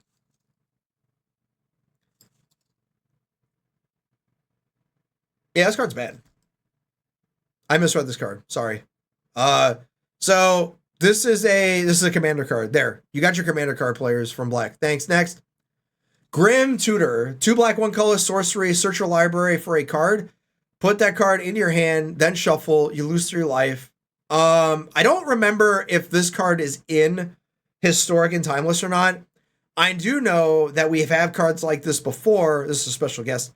And those cards have done nothing. And the problem with Grim Tutor or any other tutor in Historic or Timeless right now is the lose 3 life is a big deal. And searching is not nearly as good as it was like years ago, but also typically when you're Grim tutoring or you're demonic tutoring or tutoring at all, the majority of the time you're tutoring for restricted cards or powerful cards that just end the game on the spot. And like, this does not make Timeless or Historic any better just because there's not like this big dumb card that ends the game, is what I'm getting at. Like, Grim Tutor for Channel is relevant, but you're probably dead by then. You know what I mean? Like, all right, so you Grim Tutor for Channel, and then the next turn you channel, are you winning on turn 4? Generally, Timeless games are over by turns 2, 3, 4 anyway. This might be fine in Historic, but Historic's pretty fast too, and you have a lot less combo cards in that format. So, yeah, reprint wasn't relevant then, still not relevant now. Cool art though. High Society Hunter, 2 black, 3 colors, Vampire Noble, 5/3 with flying. When this creature attacks, you may sacrifice another creature. If you do, put a +1/+1 counter on this creature. Whenever another non-token creature you control dies, whenever another non-creature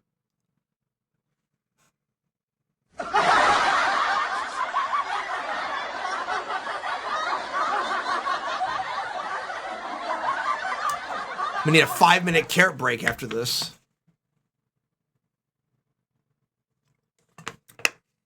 All right. Whenever another non-token creature dies, draw a card. Okay. God, I couldn't say it. So here's the problem. In order for me to get a +1/+1 counter, I have to attack. The dice trigger is cool. There's a problem. This does not block well. And the majority of stuff in Standard is not dies. It's exiled. And a 5-drop that's a 5/3 that doesn't block well, chat, I'm sorry, but you're gonna get owned by mono red so hard with this. Like, it reads well, like it reads very powerful. I draw a bunch of cards. If we trade, I draw 2 cards. If I ever get to attack with this thing, I draw a card and now my card's a 6/4 and it flies. Like, it all reads well, man. The problem is that it's a 5-drop and it's a 5/3. Getting hit by Torch is terrible. Getting hit by Lightning Strike is terrible. Yeah, you draw a card, but that's it. And no, you don't even draw a card if this dies. So, like, this card sucks, man. Like, it reads well. You're gonna get this, and you're gonna be like, man, I really wish I could attack, but nah. You're not even drawing 2 cards. You're drawing 1 card if this dies. Like, if you trade. This card is not good. Hungry Ghoul, 1 black, 1 colorless, 2/2 zombie. 1, sacrifice another creature, put a +1/+1 counter on this creature. This card's pretty good. I mean, it's fine. Like, this card is only the first thing I thought of with this was the obligatory Mafi's Cauldron plus Insidious Roots, where if you have Tyvar, like, you could start doing really disgusting things with that, where you keep like buying a creature back and then sacrificing it, getting it back, sacrificing it, getting it back, that type of thing, and you just make this into a 20/20 attack. But on its own, I think it's kind of cute with like Cat Oven with food tokens and whatnot, where you have like scavenger talent and whatnot. But it's not nearly as good. Like, sacrifice decks are getting to the point where they're cutting Blood Tithe Harvesters. That's how ridiculous that format is now. I like this card with Scavenger's talent in that I get synergy and then I get to bring them back. And then there's another card that you get to do this with that we'll talk about later, where it just keeps coming back and you just keep getting bigger. But you want a lot of creatures. So being able to play this on 3 and then getting out of cut down range is good, but is that good enough? And it'll remain to be seen. But another zombie that might actually be relevant. Infernal Vessel, 1 black, 2 colorless, human cleric, 2/1. When this creature dies, if it wasn't a demon, return it to the battlefield under its owner's control with 2+1/+1 counters on it. It's a demon in addition to its other types. So if there's one, people are like screenshotting, spamming this to me, saying this is the best sacrifice card. And it's just like, yeah, it's fine. Problem is that there's a lot of things against you that is not like, it's a 2/1 for 3. And yeah, you wish somebody would cut this down, but like if you anoint this, you just feel like really, really stupid. You're like, yep, I played this on 3, I got it anointed, and now I'm out of demon. You know what I mean? So I will say though that this with Annex and sacrifice strats might actually not be that bad. Where you play like 4 of these or a couple, and you play a bunch of annexes, and like you find a way to sacrifice it, and it comes back as a 4/3 demon, stuff like that. But man, that 2/1 for 3 and just getting hit by everything that just exiles is just gonna feel so fucking bad, man. Like, I think this card's okay. I think this is more of a limited card than a constructed card, but being able to pair well with Annex is fine. It's just like, yeah, whatever, dude. Infestation Sage. 1 black, 1/1, Elf Warlock. When this creature dies, create a 1/1 black-green insect creature token with flying. So Doom Traveler, and many others before it. Here you are. A new card, and again, 5 years ago, this card would be insane. Today, like, I don't think people are just going crazy over this card. And I'm like, I don't think y'all understand how fast standard is, and sacrifice stuff needs to be better than this. Like, there's a reason why the red-black sacrifice deck that was playing freebooters and vipers and braids is just not good, is because you don't have that kind of time anymore. Like, you don't have time to sit here and dirtle. You have to kill your opponent. And these 1/1s just aren't doing it. You have to have stuff that just attacks hard. You can't have these 1 power creatures that do nothing. This does nothing. They have to have haste. They have to attack. They have to do stuff when they die, which this does, but it doesn't give you a card. It just gives you a 1/1. Like, these are cool for the entry level sacrifice stuff, but like, I'm telling you, the sacrifice deck, you got to have creatures, man.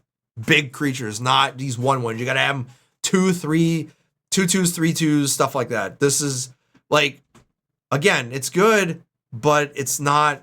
Standard is so past this point. Liliana, Dreadhorde General. 2 black, 4 colorless, legendary planeswalker Liliana. Starting loyalty 6. Whenever a creature you control dies, draw a card. +1, create a 2/2 black zombie creature token. -4, each player sacrifices 2 creatures of their choice. And -9, each opponent chooses a permanent they control of each permanent type, and then sacrifice the rest. And yes, that counts lands. So out of all the planeswalkers that we have seen so far, this is probably the best one. This is a reprint. This was seeing play in a format very, very powerful in the War of the Spark days. And this card is still good. Like, if you're playing black and you're playing acceleration, you're playing this card. This card's very good.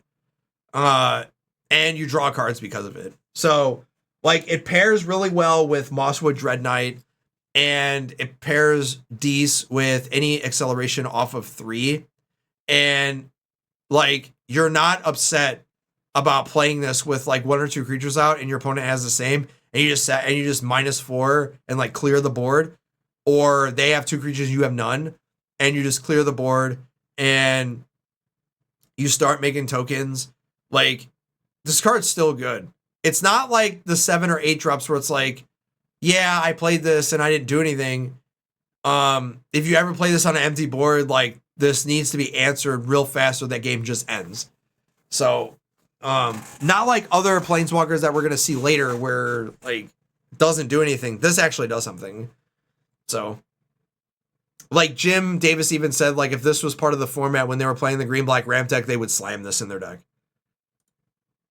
Massacre Worm, 3 black, 3 colorless, Phyrexian Worm, 6/5. When this creature enters, creatures your opponents control get -2/-2 until end of turn. Whenever a creature your opponent control dies, target player loses 2 life, or that player loses 2 life. Reprint. This card seems insane to me, like as a sideboard option for Reanimator strats for when they were playing against like the Convoke strats. But since Convoke's not good anymore, like, is this card going to see play anymore? Probably not. But when WotC puts cards like this in, that means that they're anticipating that this matters. So we might see it, we might not. Prowess is so good at outmoding this, like getting out of the range of 2, that this probably is not good enough. But we'll see. 9 lives familiar, 2 black, 1 colorless cat, 1/1. This creature enters with 8 revival counters on it if you cast it. When this creature dies, if it had a revival counter on it, return it to the battlefield with 1 fewer revival counters on it at the beginning of the next end step. So this is really, really cool, neat design. Problem is that I am not playing a 3-mana 1/1. I'm just not. In a format that exiles every little thing. It's not good in Historic. It's not good in Timeless. It's not good in any format. It comes back too late. And the fact that it's a 1/1 is annoying. And I know it's a callback to like, you know, Cauldron Familiar and like stuff like that. But the mere, like I'm telling you, Chad, the fact that this is 3 mana is just a turnoff. If this was a double black 1/1 that had the same thing, that would be insane. I think this suffers from that. As in, they knew, I bet you this started out as a 2-drop. And then they added the 1. I bet you. And it was probably one of those notions of it's too busted or too good at what it does at 2 mana. And at 3 mana, it's nerfed and it's just not good enough. Now, what I will say, though, is that if prowess is not a thing, this card's very good. But the fact that the format is so fast, like 3 mana Dirtle 1/1 is just not good, man. It's just not. And it's a sacrifice strat, but unfortunately, it's just not good enough. Like I said, if it was a 2-drop, which is the sacrifice strats were really feeding for a 2, not anymore, but when they were, combos with Innkeeper's Talent, that's cute. But again, like I said, like it's not Cauldron Familiar for crying out loud, all right? All right. You get a laugh for that.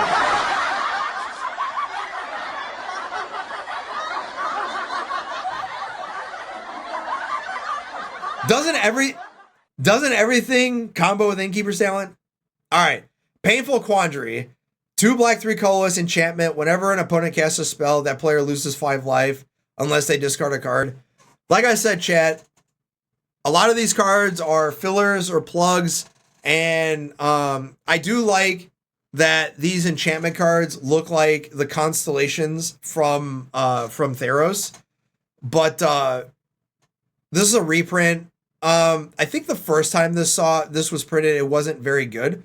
And unfortunately, it's still not good. This is a commander card, more for Arena, I think. But entry-level players love these kinds of cards where it's like, yeah, I'm going to... these Punisher cards where it's like the opponent is put in a squeeze where they don't want to discard a card, but they don't want to lose 5 life either. And typically what actually happens is the opponent generally just plays around it and, you know, can discard cards. These Punisher cards were really, really good when players ran out of resources. This is 2024, 2025 Magic. Standard, you do not run out of cards ever. So like these cards are not good. it's one of the reasons why like 8-rack and discard strategy decks like just do not do anything anymore, is because nobody runs out of cards. That's why you don't see them anymore. They were good when they were, because only control decks were the ones that kept, you know, card flow or kept on parity. Today, everybody draws cards. You draw a card, you draw a card, everybody draws a card, right? That's why these cards are not good anymore. But again, put it in an arena. People will play it in Brawl and Commander and, you know, Cube and all that shit. Let them. Phyrexian Arena, it's back in Foundations. I think this is one of those cards that should be in Foundations. When Annex leaves, like, it'll be playable. Cards like this are still playable. 2 black, 1 colorless enchantment. At the beginning of your upkeep, you draw a card, lose 1 life. The reason why I said Annex is better, and people like make me want to like change out this in the sacrifice deck or whatever, is because like you only lose 1 life and you draw a card. But the problem is that your opponent gets a whole ass turn to answer this, whereas Annex, I get to draw a card immediately. The 2 life usually doesn't matter. So, yeah, this is fine. But usually Phyrexian Arena, when it was first printed, like way back when it was first printed, that card was very good. Today, it's just a fine Magic card. That's all. But I'm pretty sure that it will still see play when like all the good draw spells like leave, and this is the only thing that's left, and Black's like fiending for a 3 mana draw, something that draws cards. But a majority of the cards that are in the standard format right now, all of them draw cards, and this is no different. Priest of Gix, 1 black, 2 colorless, Phyrexian Human Cleric minion, 2/1. When Priest of Gix enters, add 3 black. This is in Jumpstart. Chat, this card's a combo card. That's all this card is. This card is absurd. So, in Timeless, possibly in Historic too, being able to put this into play at any point with Chthonian Nightmare is going to be absurd. All right? Because it's basically infinite. So, like, people are just kind of like dismissing this card like, yeah, it's a reprint and whatever. Chat, this card's busted. All right? In those formats with Chthonian Nightmare. All right? And yes, one of these times I'm going to play it.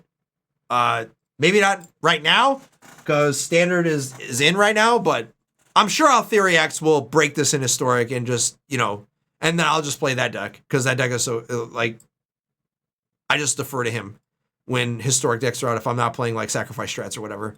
So, yeah, get ready for this to be a combo card in Historic, especially. Rise of the Dark Realms, 2 black, 7 colorless sorcery. Put all creature cards from all graveyards onto the battlefield under your control. Hey, look, man, this much like the Plague Winds or the Plague Cycle. Hey, this is a reprint just for Commander. Probably to reduce cost, because it was probably like $20 for no fucking reason. And yeah, now you have it on Arena, and it's a cube card or Commander or whatever. And hooray, a lot of cards in here are Commander cards. Hate to say it. Runescar Demon, same thing.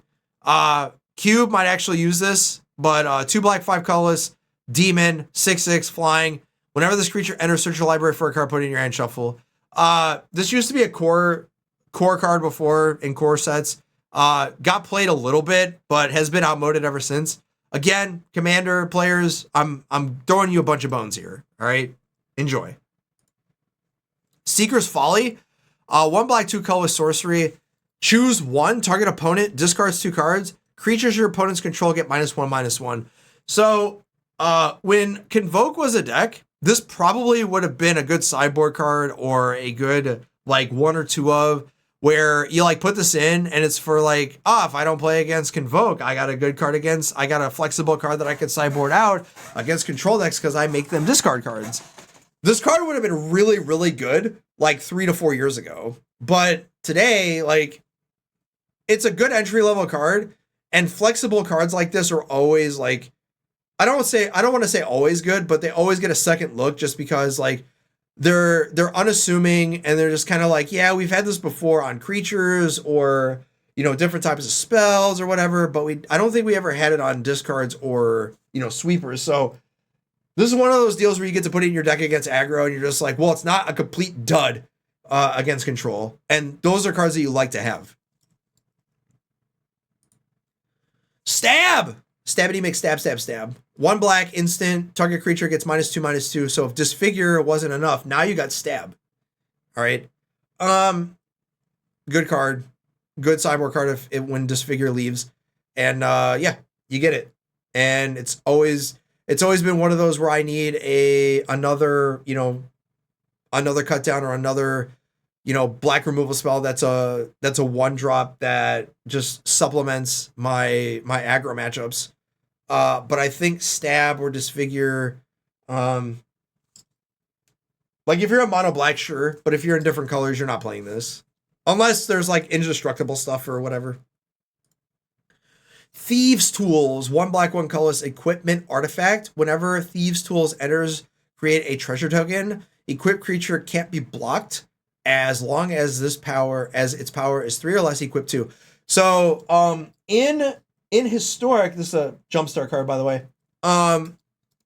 Typically cards like this don't get like played, but this card would have been really, like, you're gonna hear me say this a lot if I've already said it already. Cards like this would have been really cool like 3-4 years ago before they started adding like dumb powerful cards in Historic, because it would have been like one of those cards where you played it in Improvise or you did it with the Colossus decks or whatever, where it's like a ram spell for artifacts or affinity or whatnot, and like it still helped your game plan and still gave you synergy.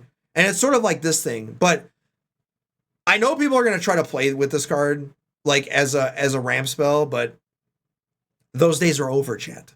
All right. This is in here for certain people that just love to have these type of cards that give you treasure tokens and like are unassuming equipments. Tiny Bones, Bauble Burglar, 1 black, 1 colorless, legendary creature skeleton rogue, 1/3. Whenever an opponent discards a card, exile it from their graveyard with a stash counter on it. During your turn, you may play cards you don't own with stash counters on them from exile, and mana of any type may be spent to cast those spells. 1 black, 3 colorless, tap. Each opponent discards a card, activate only as a sorcery. So Standard now has a Dothy Voidwalker. That's pretty good. It's not just creatures, it's cards. And it's not just if I make them discard. If they FOMO, if they Kiora, if they cycle, anything. All right? I get to cast their stuff. So I love a good Tiny Bones. And this is probably one of the better Tiny Bones that we've seen. And it being a Dothy Voidwalker-esque.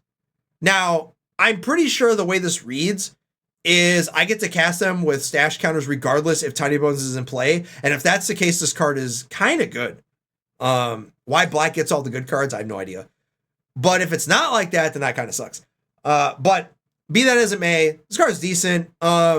If you ever untap with this and you get to Duress, or you get to like Hopeless Nightmare or get them to discard cards, like that's you're just doing it, right?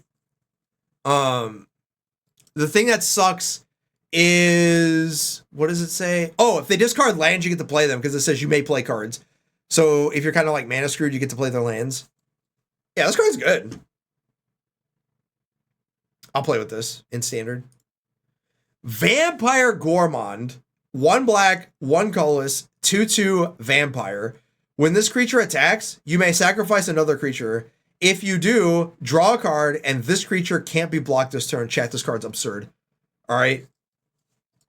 This card basically does everything the sacrifice deck wants. And yeah, this card's so good. You get to sacrifice a creature that you were going to sacrifice anyway. You draw a card. So like if you ever attack with this and sacrifice a percussionist or whatever, you draw 2 cards, and like you're really doing it now. The only problem is with this card is like you're gonna play this. The issue is what are you cutting? And that's the thing I don't know. Is this card better than Annex now? And it might be. where I get to play this and it's unassuming, and the only 3-drop I have is, Preacher, right? And this card effectively is Annex, where I don't have to, I don't have to play Annex. I don't have to play a clunky card. And then I have a creature that also is a magnet, because you have to kill this card, right? And if you don't, then I'm going to play Preacher. And then now we're really doing it. So this card's one of the better cards in the set for sacrifice strategies alone. And the mere fact that it can't be blocked is also a big deal, because normally, like with Caustic Bronco and like other stuff, you have to attack with it. And like sometimes you just don't want to attack with it because like there's like other creatures that, just are bigger than this, right? Well, if you sacrifice a card, you get to draw a card and it can't be blocked. This card's very good. Like, huge sleeper, chat. I'm going to be playing this. This is like the card that I'm sliding into my sacrifice deck. This card's so good. Standard only, though. I don't think this is good enough in any other format, though. Vampire Nighthawk is back. 2 black, 1 colorless, Vampire Shaman, 2/3 flying, Death Touch, lifelink. This card was so good when it came out. Like, it was... People thought it was like a busted Magic card, but then they found out real fast that it was just like, yeah, it's good. Like, the lifelink matters, the Death Touch matters, and like gaining life matters. But it still was just like a 3 mana, 2/3. Dying to cut down is sort of a thing. And, cut down is very good pushed. So, yeah, like, it's fine. It's good to have a standard, yeah. But it's so outmoded these days. Like, I've said this before and I'll say it again. I don't think people understand how good creatures are in standard nowadays. Like, creatures are so good. Like, when Vampire Nighthawk came out like 5-10 years ago, I'm pretty sure it was 10 years ago, like, the card was like, people were going absolute ape shit over it. Now today it's just like, yeah. 3 mana, 3 keywords, 2/3. Show me something else, bro. Glissa is like 3 keywords. I draw a card. It's a 3/3. I like do everything. I do cartwheels. And yeah. Right? Bomb limited card though. Vengeful Blood Witch. 1 black, 1 colorless, Vampire Warlock, 1/1. Whenever this creature or another creature you control dies, target opponent loses 1 life and you gain 1 life. So we've had Blood Artists in the past, and generally when Blood Artist is in the format, it's pretty good. I'm not so sure that's the case anymore. Because like, man, I'm gonna get yelled at for this, but Prowess, I'm telling you, chat, like, Prowess deals so much fucking damage that like 1 or 2 incidental damage just doesn't matter anymore, man. Like, there's a reason why the majority of your creatures nowadays are 2/2s, 3/2s, 3/3s, 3/4s for 2 and 3 mana. Like, this Blood Artist shit doesn't matter anymore. Like, we don't have Cat Oven in the format. We don't have like stuff that just continuously gets sacrificed. So like, this is the one time where I'm gonna be like, this card was cool when it was spoiled and was like, yeah, what are we gonna do with it? And you find out real fast, you're like, nothing, because the sacrifice strategies are just not here. So yeah, you would play this like cutthroat type stuff, like in formats where you had sacrifice strategies when it was like on the way in and on the way out.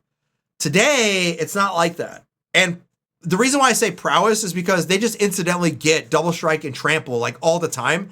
So like, they could take a 2/2 or a 3/3 and then just attack you with it and then give it Trample and Double Strike, and you're just like, yep, I just took 8 damage on turn 3. Like, it doesn't matter now. I'm at like 8 life.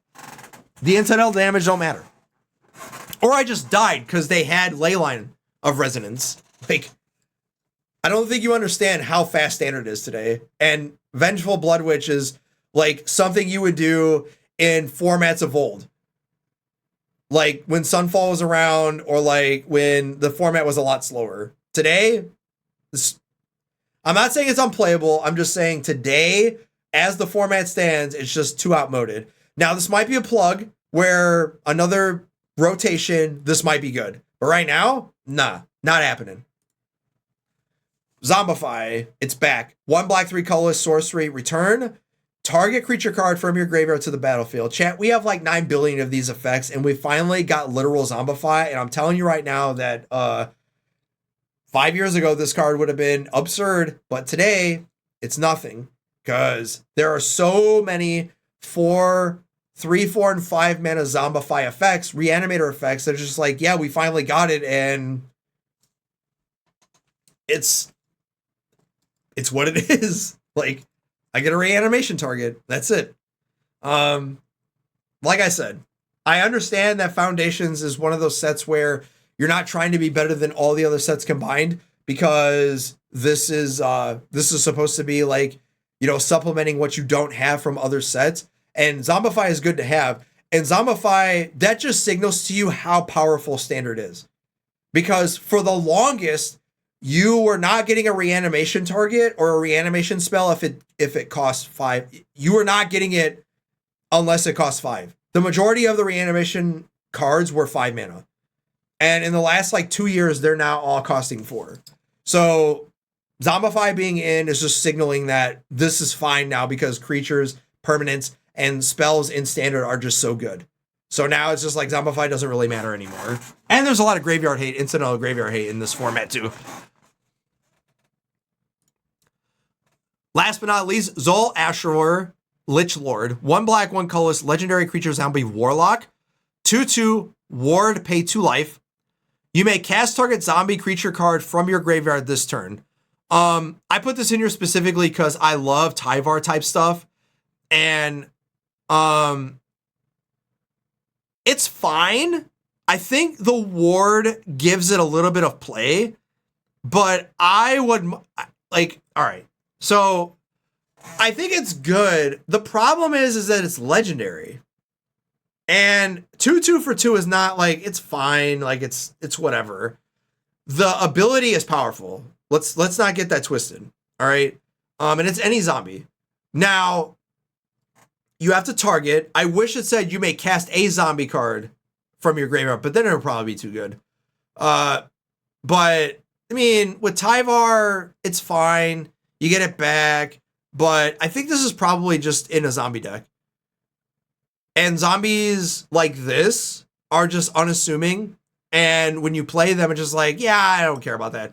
And then when they finally get a card, this card to me seems good in an aggro type deck with Insidious Roots, where you don't really care if Zol Ashur gets a card. It's just like, well, it dealt damage, so whatever, right?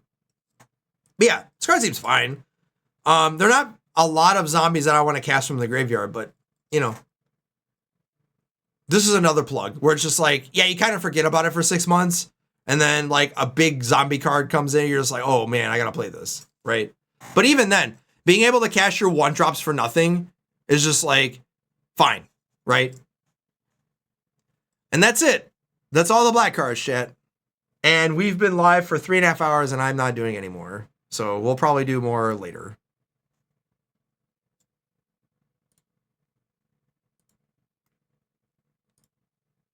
All right.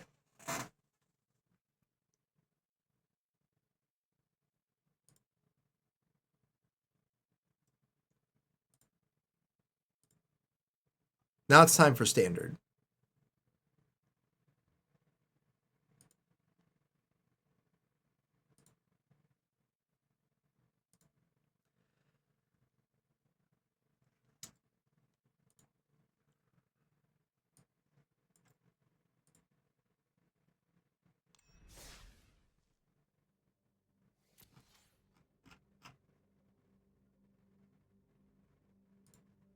All right.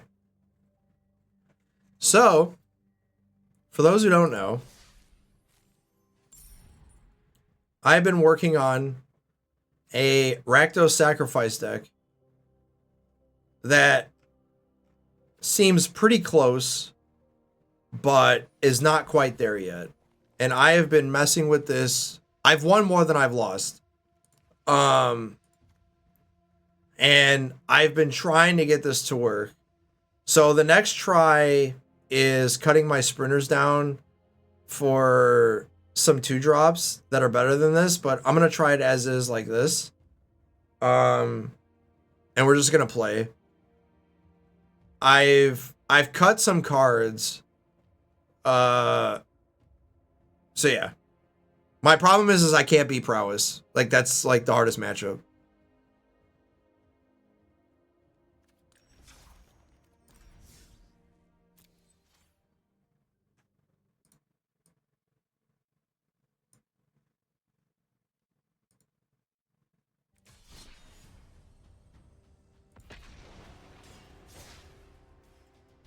So for those who don't know, I have my day 0 queue for PT.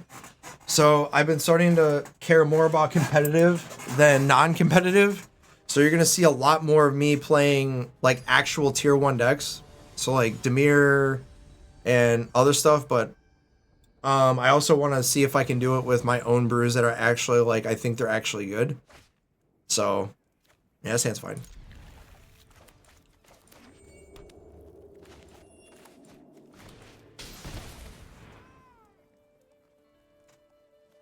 So they'll probably take Hopeless Nightmare here. They took Mirth? Interesting. They must have another Duress in hand.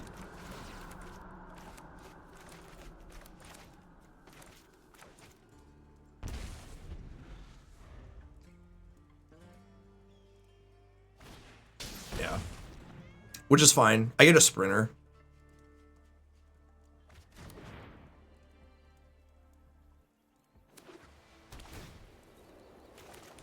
Black, white.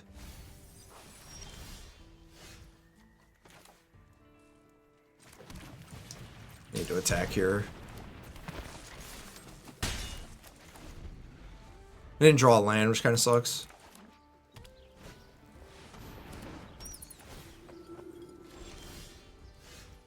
That's so good, because now I can Hex Mage and then sack and hit this.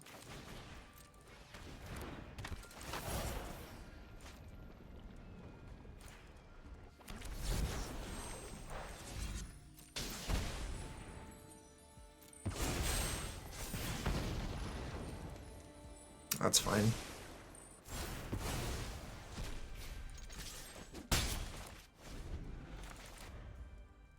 I mean, if they have another one, that's fine. And this is what I mean. Like, we've played creatures and stuff, and like, I've exiled one of their things. They're playing a bunch of discard. They just have nothing? Well.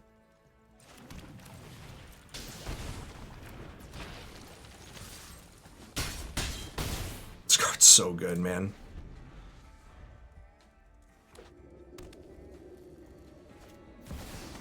Overlord, sure.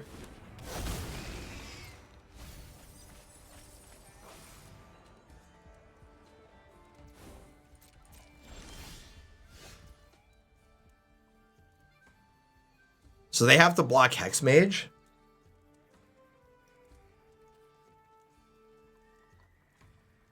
So that means I just attack with Sprinter, but do I want to put him to 1? Yeah, probably, and then just spin this, I guess.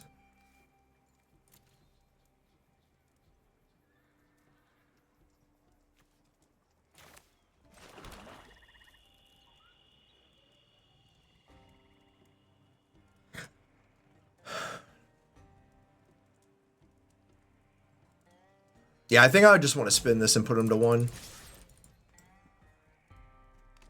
Sprinter is insane, man.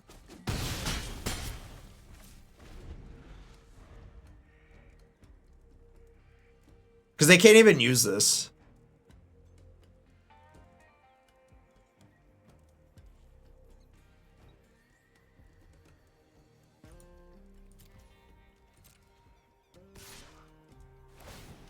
Sure. So they can get back, does that let them? Sure. They're playing this main. This card sucks, but whatever.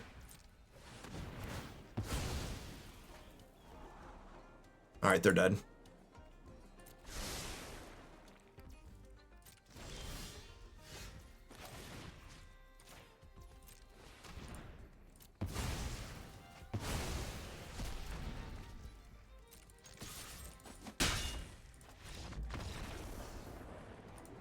Alright, so there's black-white mid-range. Okay, so cut down's pretty bad. They're on a lot of discard. Like, all my cards are good. Like, probably Edict is probably the worst card, because Bargain kills all their creatures. Edict, I don't... Yeah. Maybe I want Reigns against them. I could take Duress, but I'm on the draw here. I think Hexmage is probably the worst card in my deck on the draw. Probably just like cut like 2 of these. Like cut this down like this and then do like Annex and like Duress. They played a lot of creatures though. Like I don't care about their removal. I don't even care about their discard. Yeah.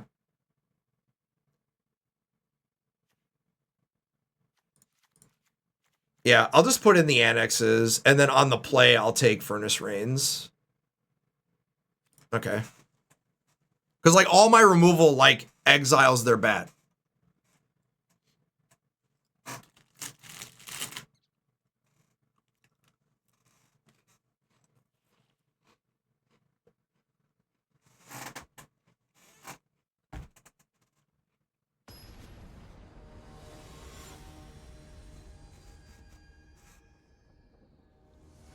Yeah.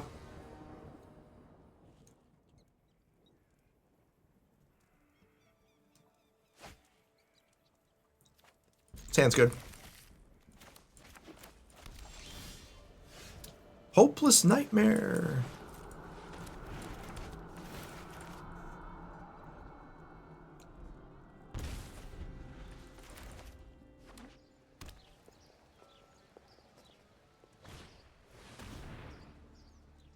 Sure.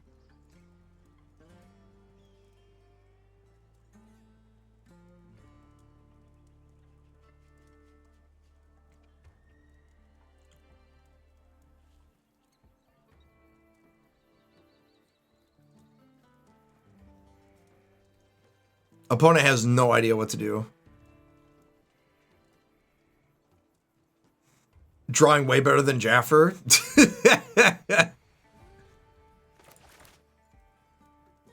I mean, Jaffer was getting hosed, man.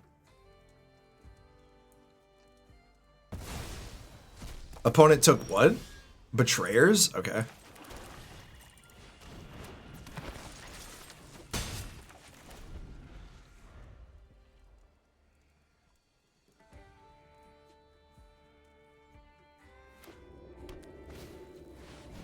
Lauren, sure. Thanks. I don't think I need either of these cards, honestly. So I can attack, and then I could just replay him, and then just play Vents, I guess. Or I could just not attack, and then just play Preacher, because they know about it.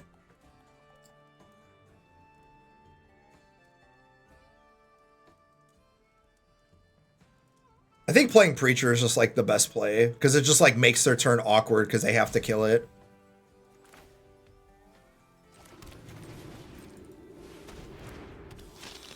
Like, I could have attacked and they block and I just have a 3/3 in play, but that means that I can't torch, like, if they play Bat here, and then I just have a 3/3 and I don't have a Preacher.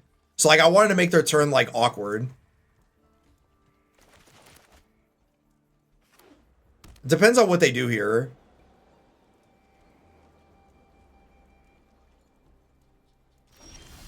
Just nothing? Oh, I'm kind of flooding out here.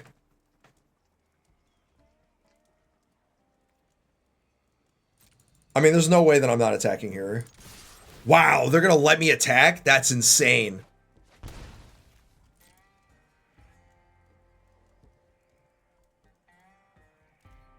Every 3-drop in the graveyard feels Zora, so not attacking is a good choice. Yeah, but they would have to pay mana for that. You know what I mean?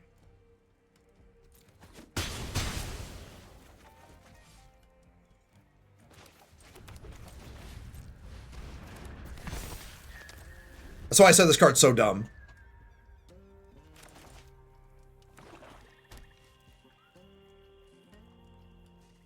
So they're gonna Zora here?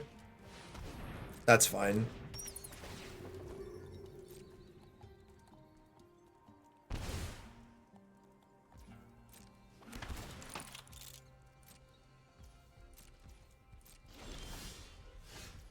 What?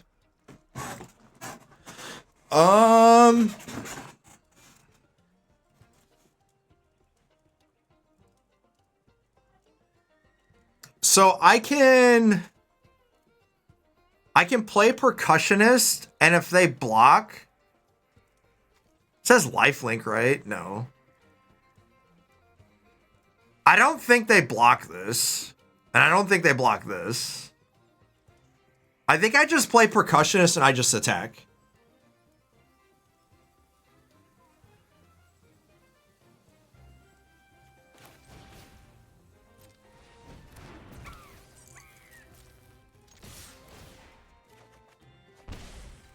Ah, I'm drawing so many lands, bro.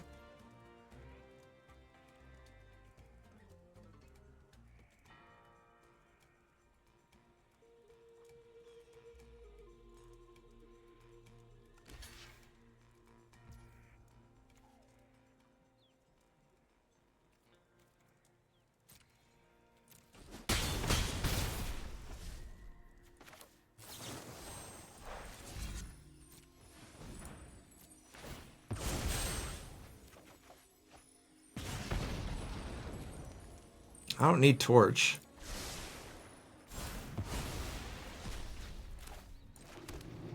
Your move.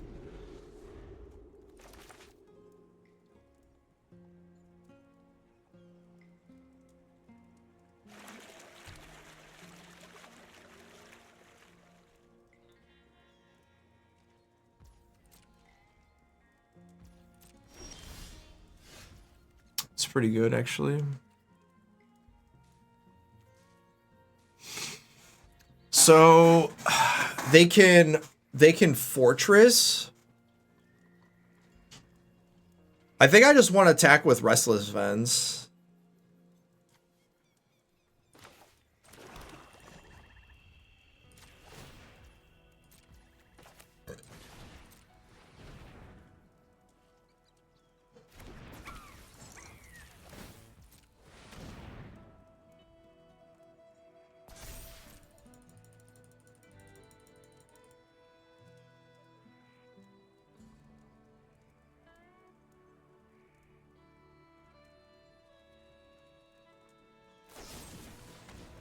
Oh, that's a booty move. But yeah, sure.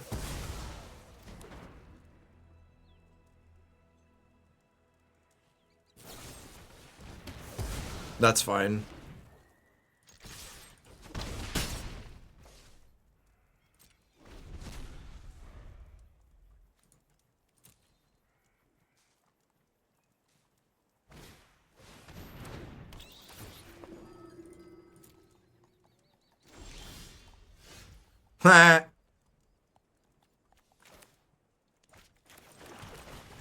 GG.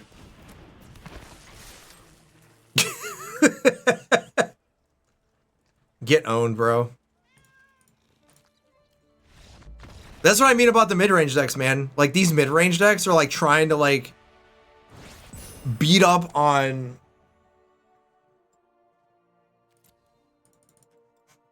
Like, they're trying to be... I don't know, man.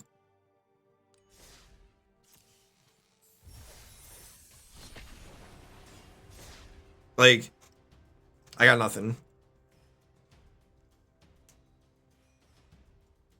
And I drew a lot of lands that game, too.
This hand's probably fine.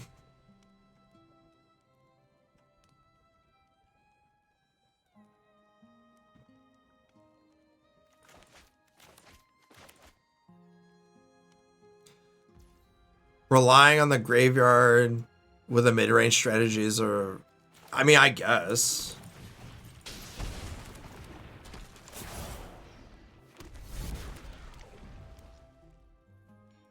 It's not that.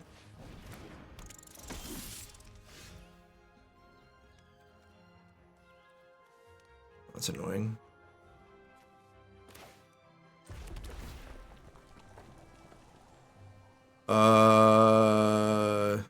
Do I want another 3/2?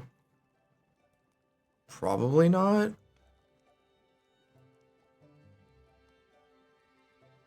Like, I'm already in trouble because I can't kill. I need to get double spell. Like, this is the problem that I always have against this deck, is I draw all my tap lands, or I never have any of my 1-mana removal spells ever. Like, I never draw good against this deck. And the one time that I did, I crushed them game 1, and then games 2 and 3, I just basically did what Jaffer did. It's just draw like 10 lands a game. Holy shit, they played no creatures? Interesting.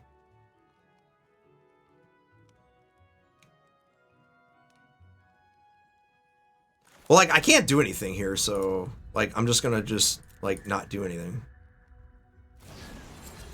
Questing Druid?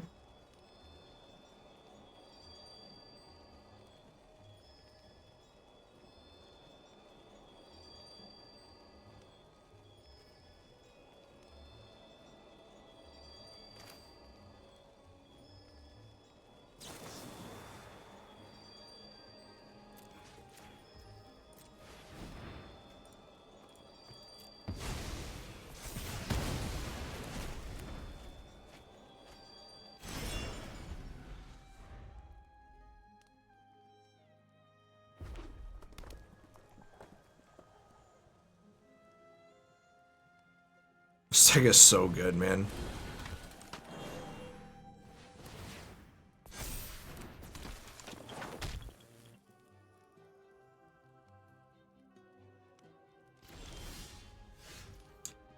All right.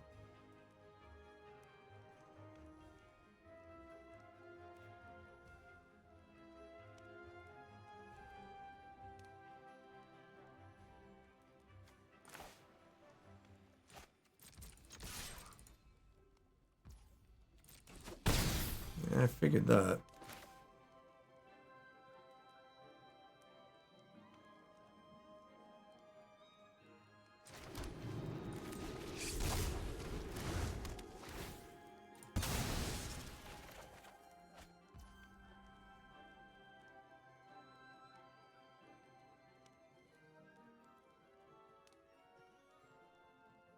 I think I have to kill this druid.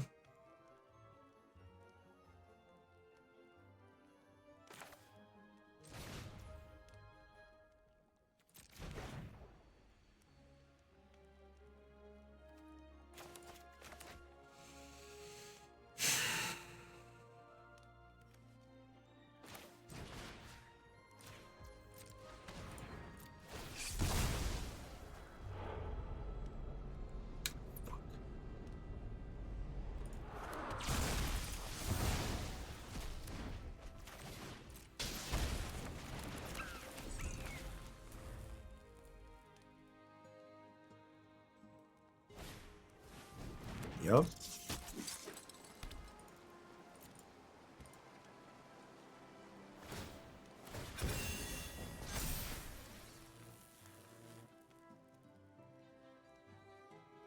Six.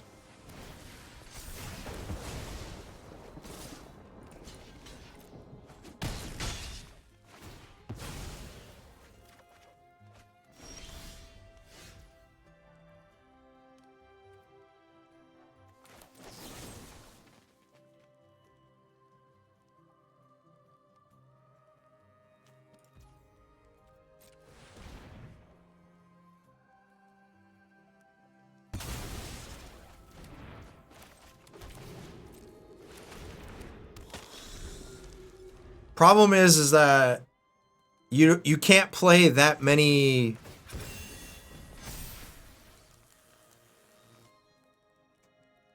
I think I'm just dead here.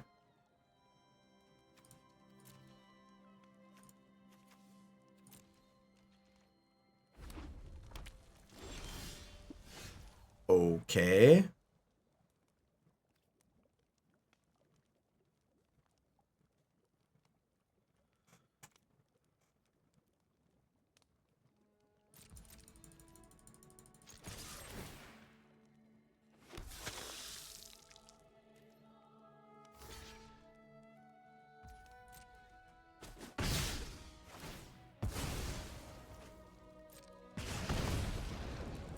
Interesting.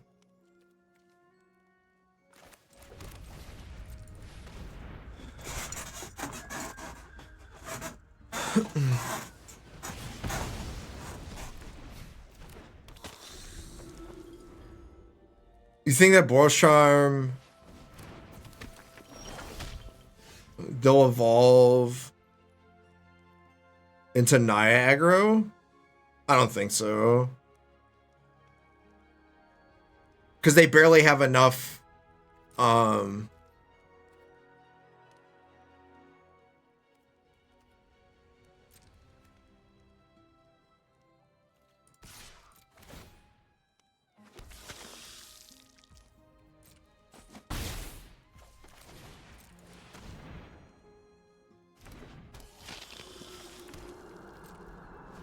they barely have enough lands for their pips, if that makes sense.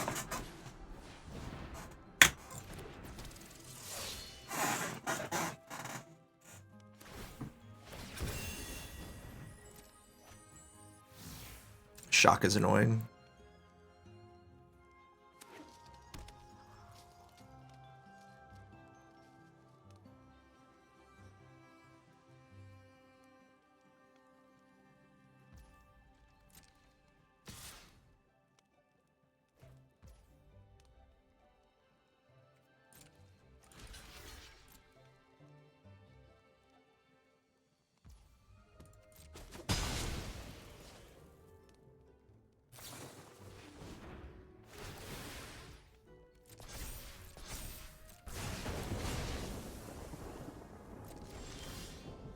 Oh my god, bro. Are you kidding me?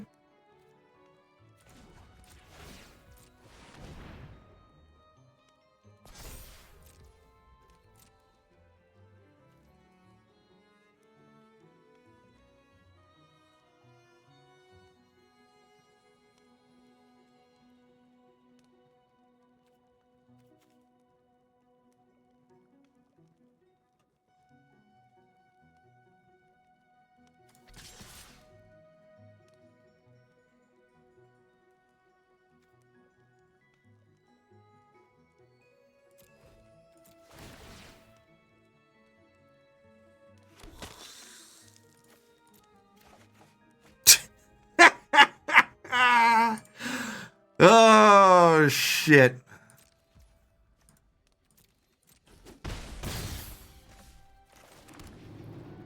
All right, well, at least I get to attack for a lot of damage. I'm probably supposed to attack with the Preacher too, but... Yup.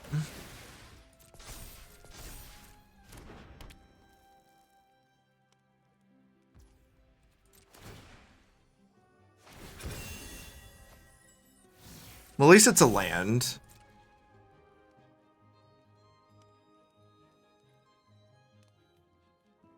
So they get to Rock Village. They're just not attacking. Interesting. So this has got to be Snakeskin Veil.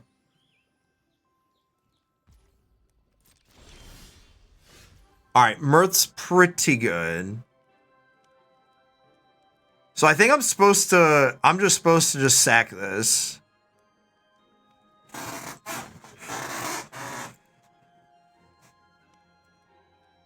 This is 8 damage.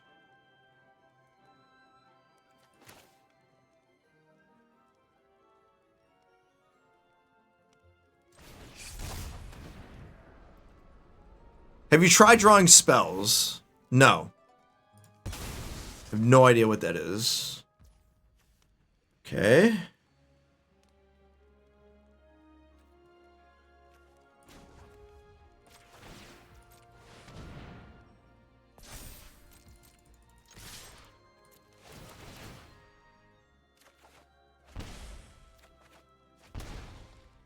Oh, shit.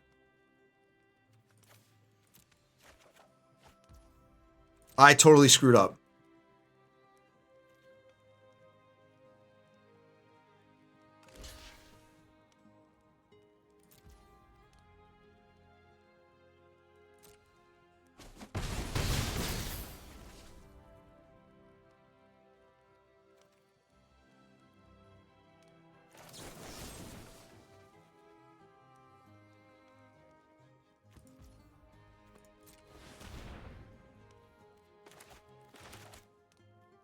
Nice snakeskin veil. Alright, can they kill me from here? Whew! I totally screwed up because I didn't think they were gonna block. Alright, so Annex goes. Who needs spells to win when you draw that many fucking creatures or lands?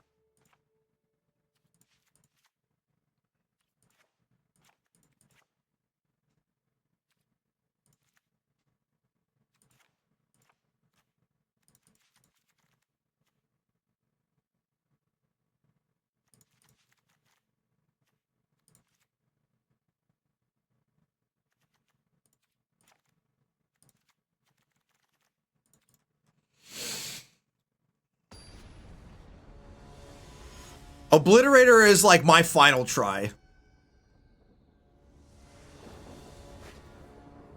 Basically, the game plan is just to get to Obliterator and just use that.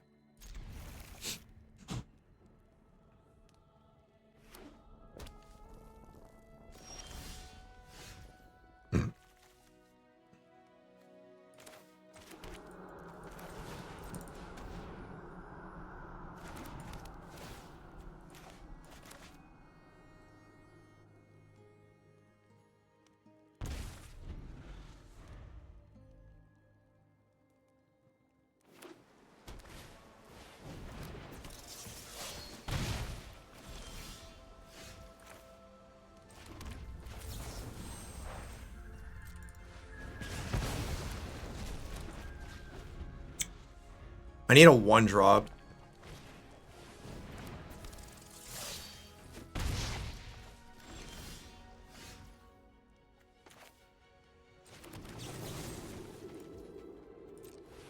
This Shieldred's Edict has been just pulling its weight, man.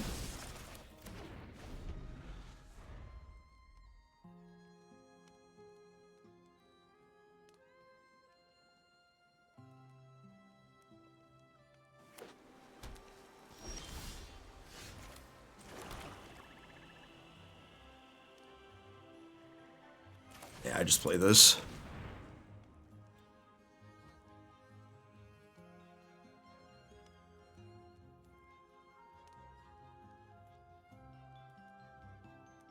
Well, I like Edict because I can still get bigger creatures with it, whereas Nowhere to Run is specifically against this deck.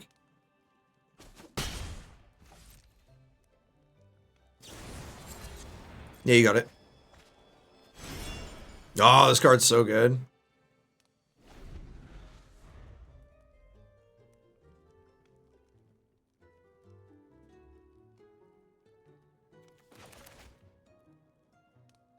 Like, this deck is never out of it. That's why I hate this deck so. I'm like, I don't hate it. I like that aggro's good.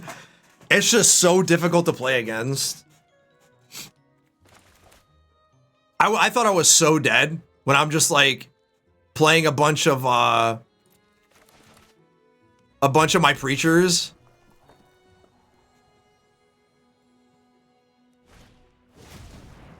Yup.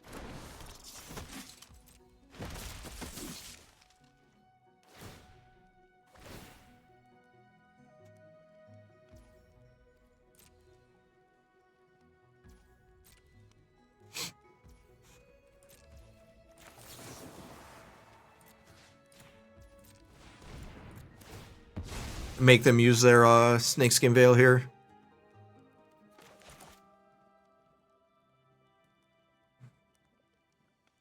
They might not use it. That's fine. I don't need either of these cards.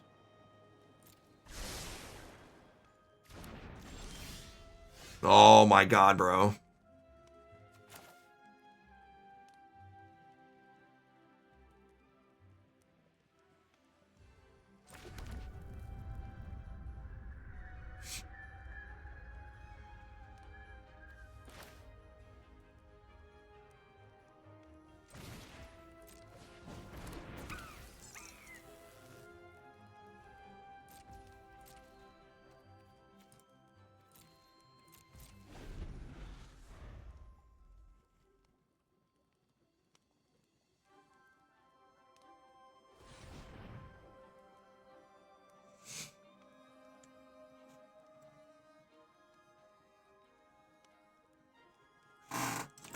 This matchup is so dumb.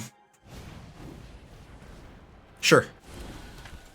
Well, they have no green. Sure.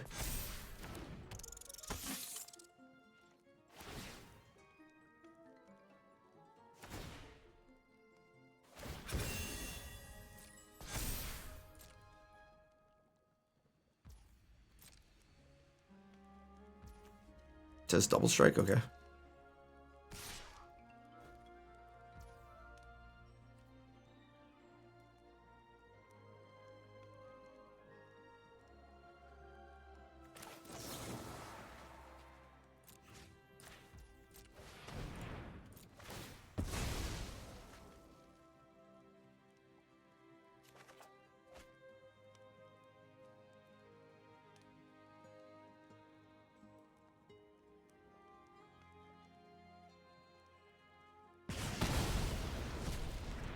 I'm not drawing any of my sideboard cards yet.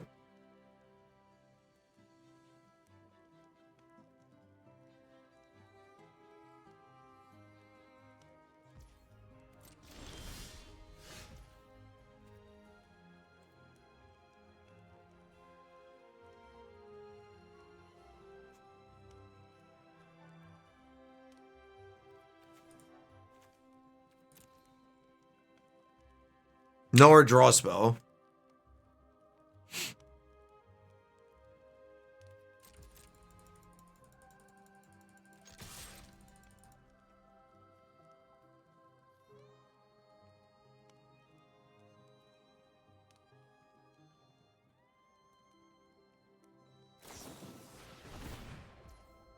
Torch the tower?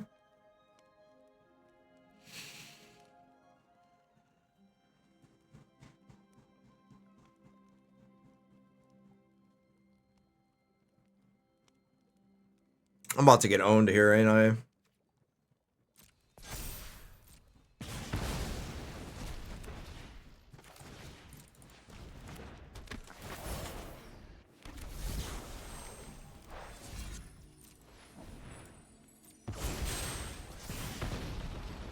I don't need a land, that's for sure.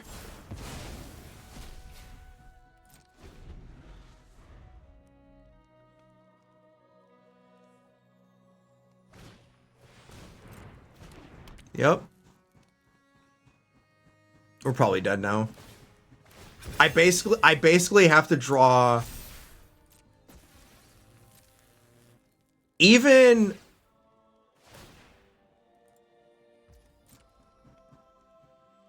I just didn't draw anything. I drew all my removal after. This is what I'm talking about, man. They've drawn like way more cards than me, and I'm the mid-range deck.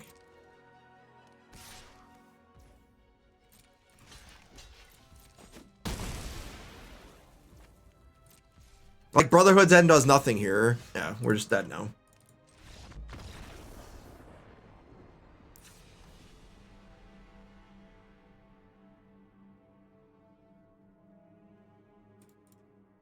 Maybe I'll draw a sideboard card this time.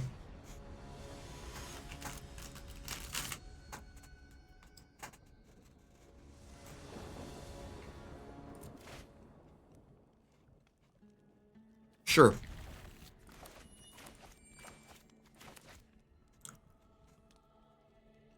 Basically, if it's a land, I pitch it.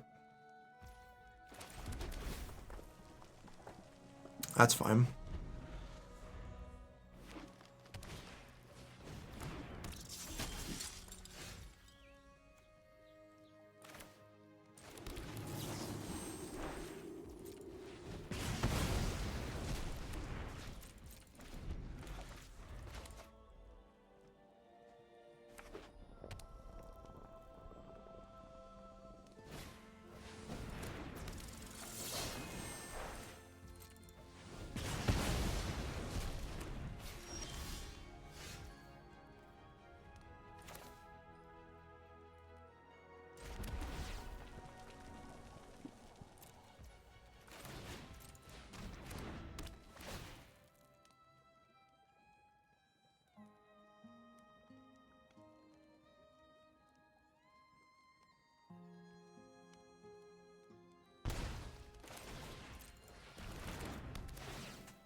Yep.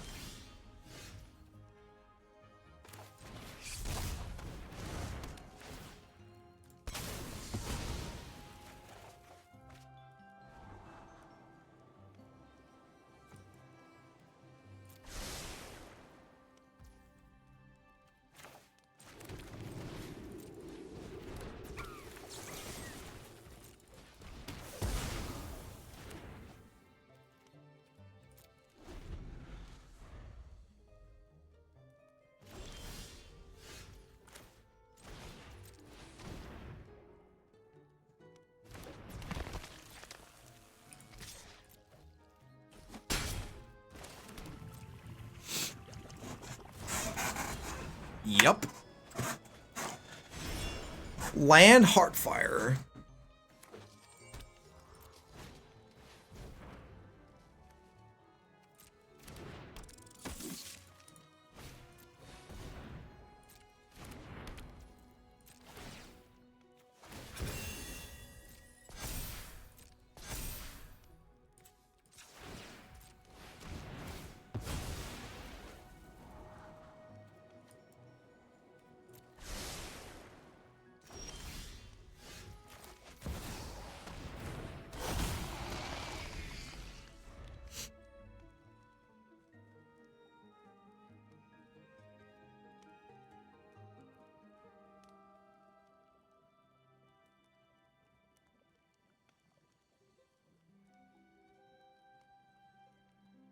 I still need a way to kill this, though.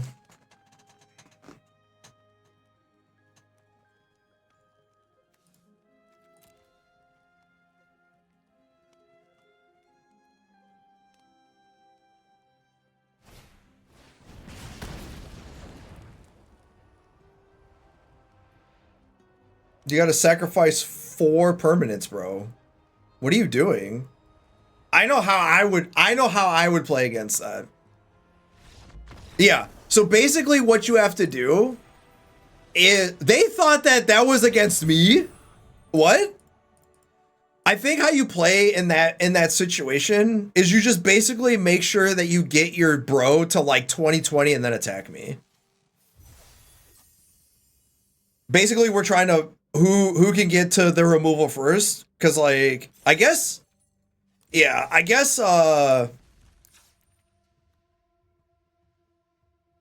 I don't think Obliterator is going to be good enough. Cuz that's how Heartfire is, right? They deal damage to me. Yeah, so like basically how that works is they just get Heartfire to like huge. So maybe Obliterator is just not good enough. Maybe I just Furnace Rains, but again, like, I don't know. We'll keep it and see. Because like they drew perfect. They drew multiple Heartfires, and I drew... But yeah, they totally bricked. Like, they thought that that was supposed to be for me. Like, I sacrificed 4 permanents. Like, nah, fam, that's you. That's not Negator. That's Phyrexian Obliterator. Phyrexian Negator is the one that deals me that tells me to do that.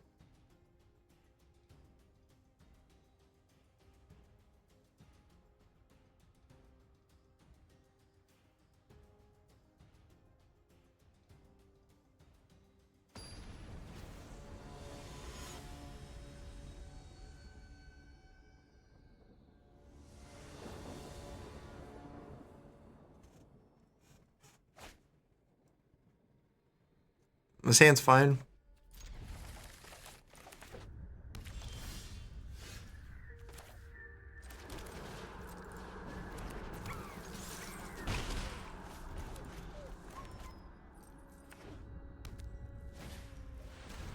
Bronco is fine.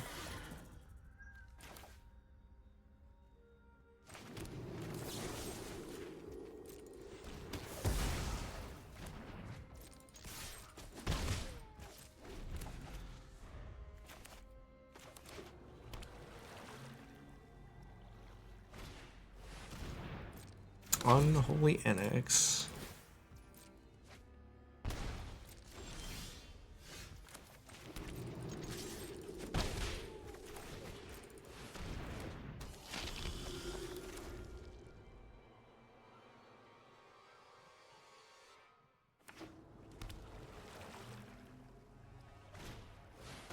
That's fine.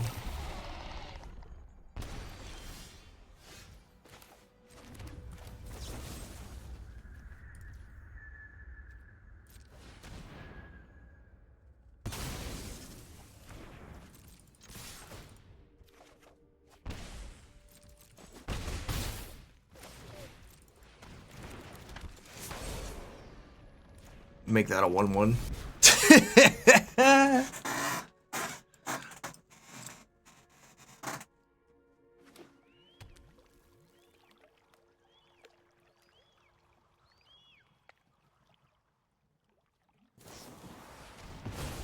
You got it.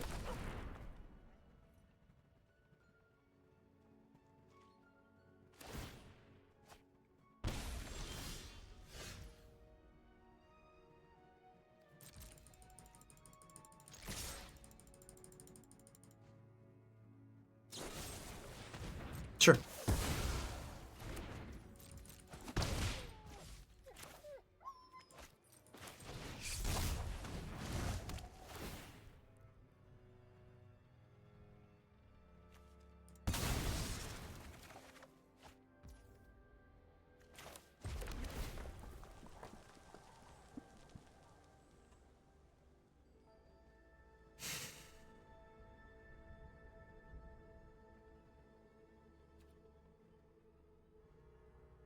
Yeah, I'm probably going to need that.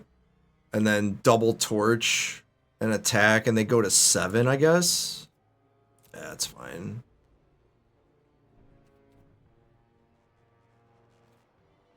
Yeah, so I can double torch at the end of the turn. Which means they'll go to 9 after they... Yeah.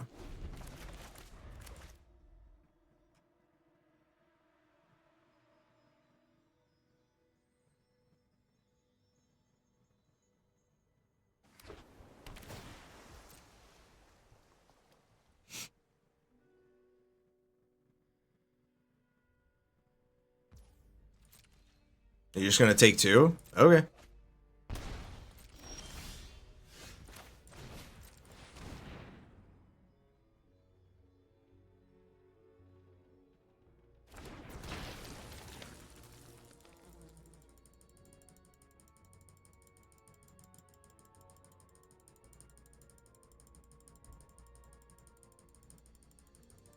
Oh my god, opponent, please.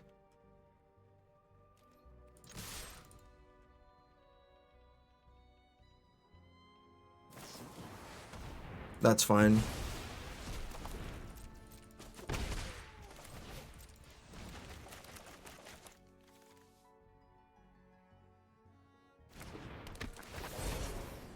Yes.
If I sacrifice the token, they can counter it, and then I have to spend this.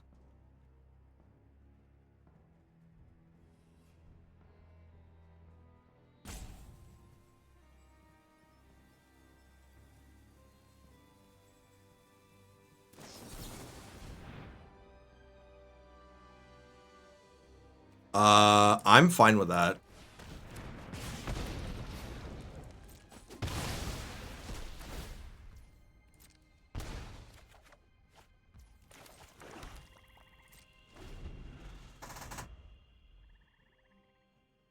It's kind of annoying that I had to spend that many spells on this, but... Oh, that's fine.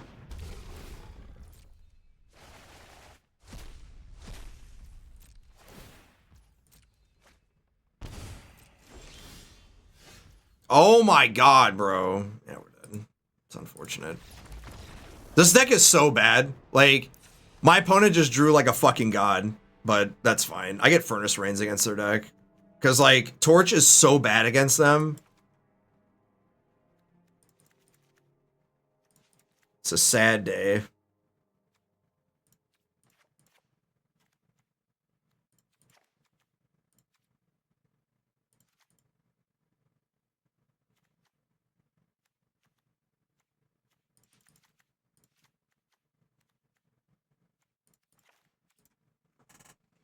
But yeah, like, Annex is going to be a staple for a while. Card's really good. What sauce I need for it? Good. It's good. Yeah, this hand sucks. This hand is better.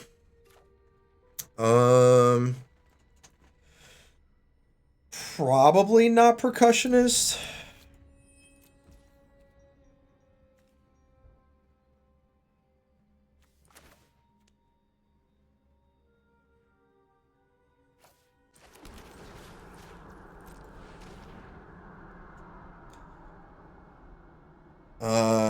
Duress, Annex, and Anoint. Yeah, sure. So they can duress me and take Shieldred's Edict just fine.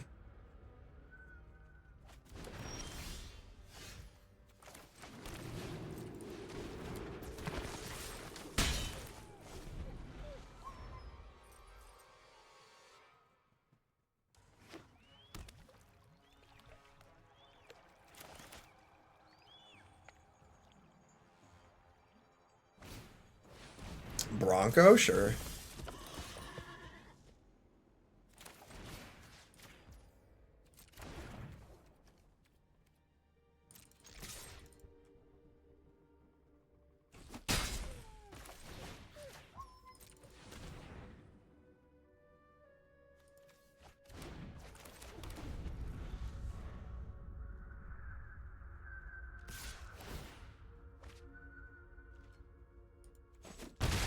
Well, that's annoying.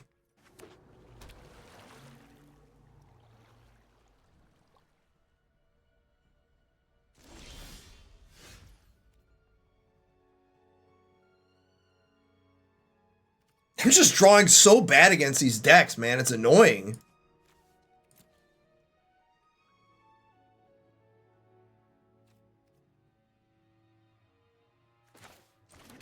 I'm gonna have to block this.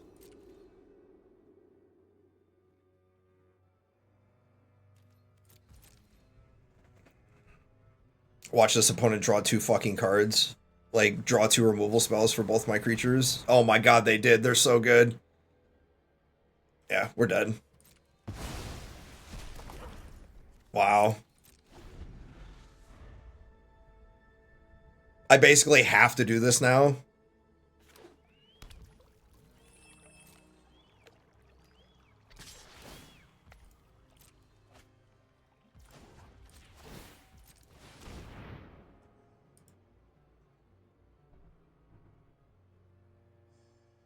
This deck is so bad, but, you know, when you draw, you know, like my opponent literally drew the best hand that they could and I had discard spells. They let me block? Are you kidding me? Why would they let me block? That don't make any sense. Oh my fucking god, bro. Whatever. I'm so dead. Fuck this game. That deck's bad. I don't care what anybody says. The deck's bad.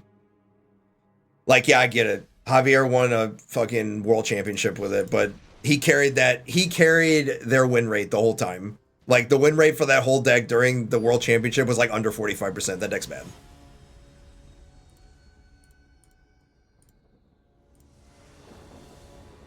I drew double duress, and my opponent drew 5 more removal spells, and I drew none. Like, I did not draw any removal spell or another land or whatever until after the shit was already over. Like, whatever. Like, sure.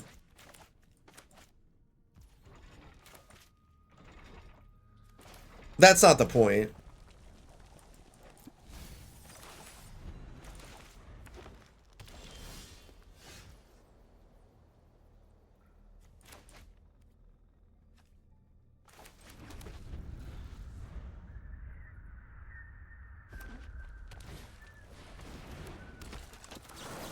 I don't know what that is, but it's dead.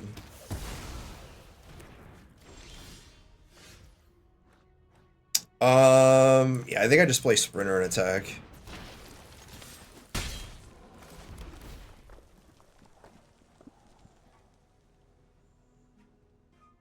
I'm actually gonna keep that. Up the beanstalk. Oh, this is green, red. I don't think they play that. We'll see.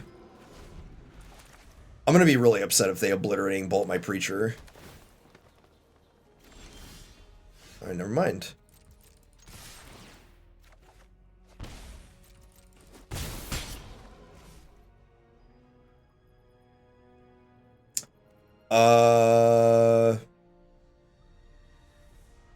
What do I do here? Yeah, I think I just play this and just sit back. I don't know if they play sweepers or not. I'm just gonna keep this. Actually, no, I'm gonna play it. Because next turn I could just attack him for a bunch.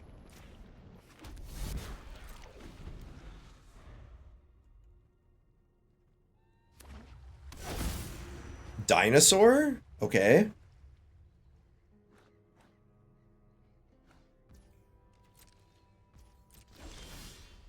I'm so lost.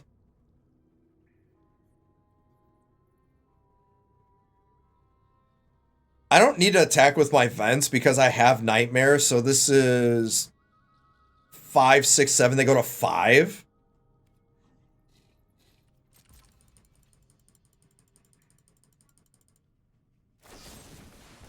Get lost? Sure.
There's no way that I win this from this turn, so...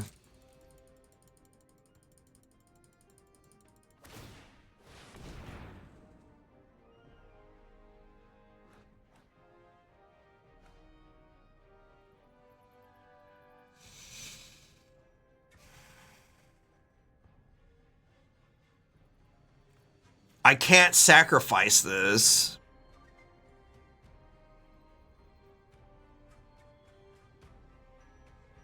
I could put him to 3, I guess.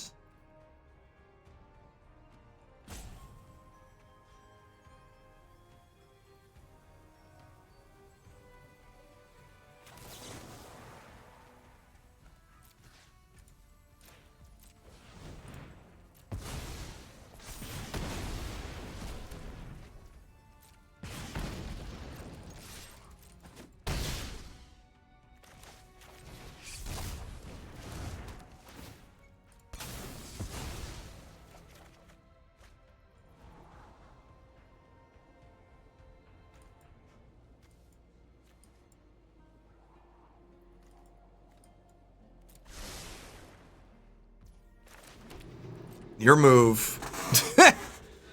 This ramp deck. I'm back at this Sunfall. Oh god, what is this? What does this do?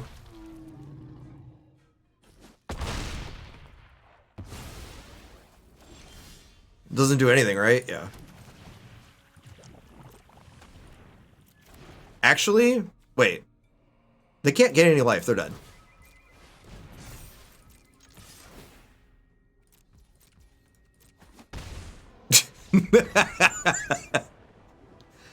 I didn't want to show him any removal spells. Okay, so they're just a big dumb dino ramp deck with Beanstalk. Seems legit. They seem like they're creature based. Like this is a creature, this is a creature, this is a creature. I don't think Duress is gonna be like, especially on the draw. I don't think Duress is gonna be it. So Torsa Tower seems incredibly bad. Like, I know they got this guy, but I got like Shieldred's Edicts. They don't have Sunfall with that many creatures. I bet you they're playing white for Obliterator. Seems spicy. I don't think I want to be Obliterator on this one because they're on Get Lost. I'll keep the cut down and just give me Furnace Rains. Because like Furnace Rains is basically like my way of sacrificing stuff. Because I don't think I need any of that stuff. I'm just gonna play it like this. Obliterator seems juicy. It's so sad that like Obliterator is just like this creature that might not do anything. You know what I mean? All right, this hand's fine.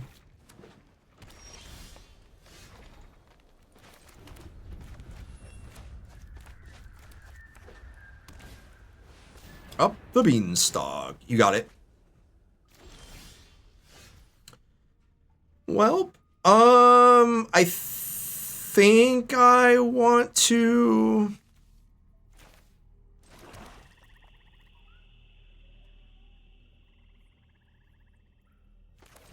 I need to get a creature out there. I usually play these last.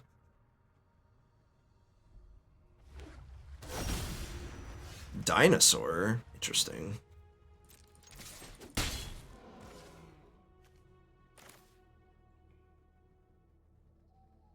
I think next turn, if I don't draw a land, they could get lost this. Which would kind of suck, actually. Okay, so next turn, I can...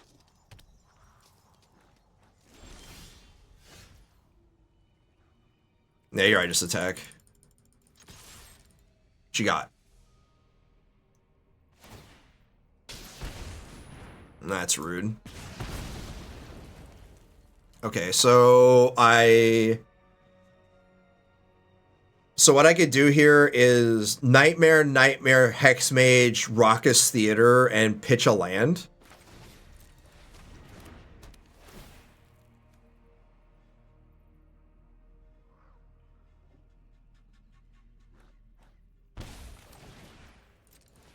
What the hell is that? Okay. Oh, I'm keeping that. I'm keeping that, chat. Oh yeah. Oh baby. This card's been like just overperforming every time somebody casts something against me.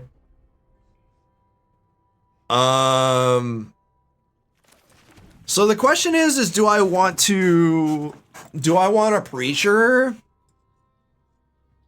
Or do I want a mirth? Or do I want to put a creature into play? I might just want to put a 5/5 into, or a 6/6 into play. That seems legit.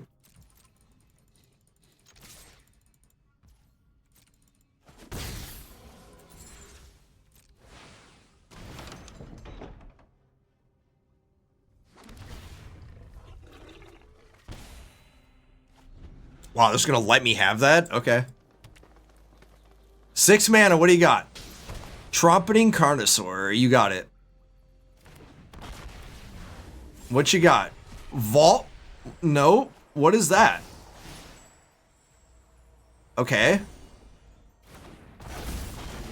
So they're dead.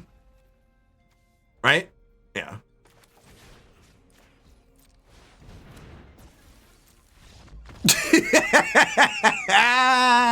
Get rained.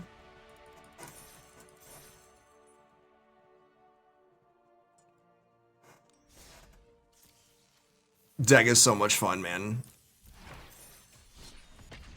G, motherfucking G.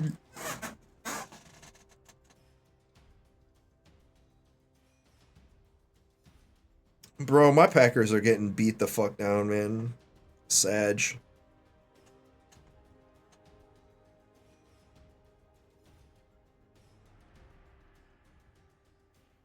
That's right, the Bears are getting their ass beat too.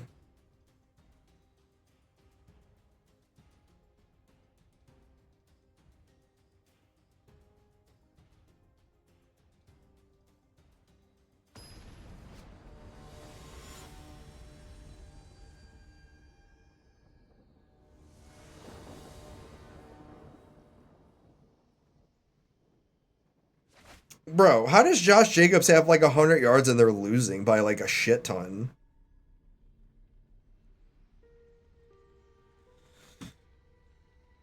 All right, man. Appreciate it. Thanks. Thanks for hanging out. Green, black. Interesting.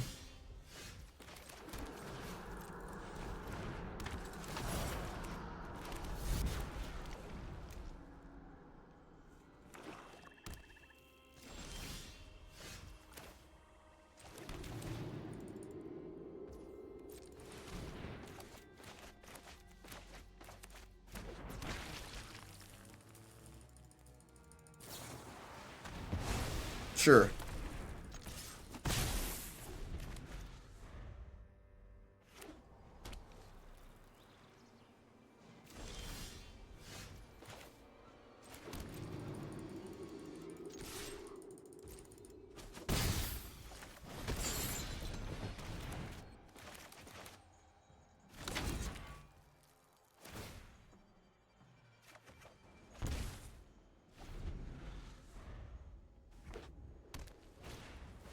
Yeah, you got an Archfiend.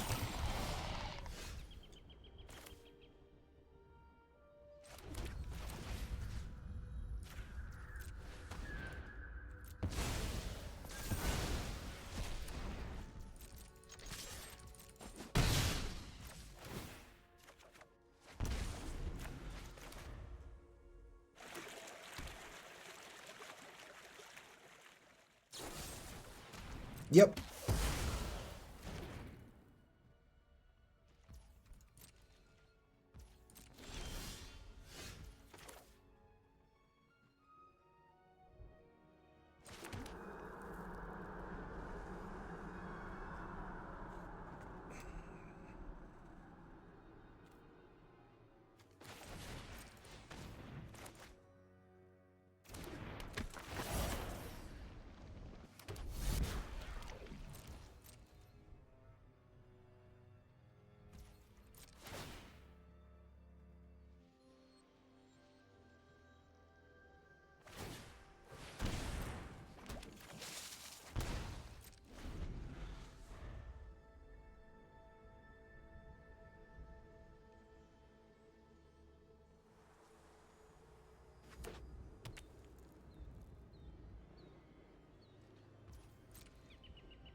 No blocks.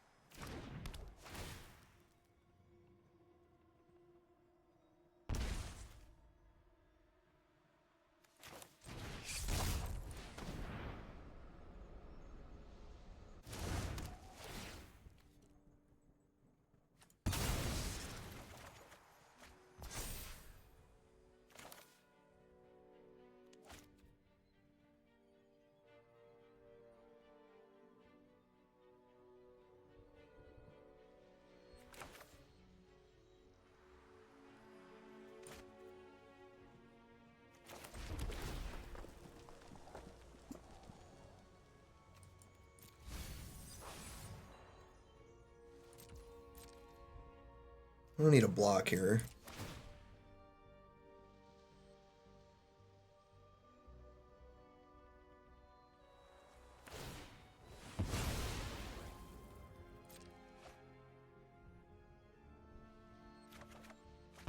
I do need to be careful.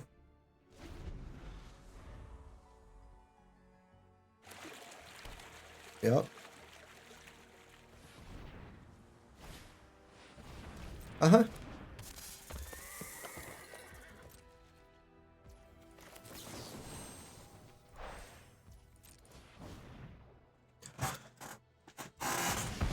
Yeah, this matchup's not too difficult.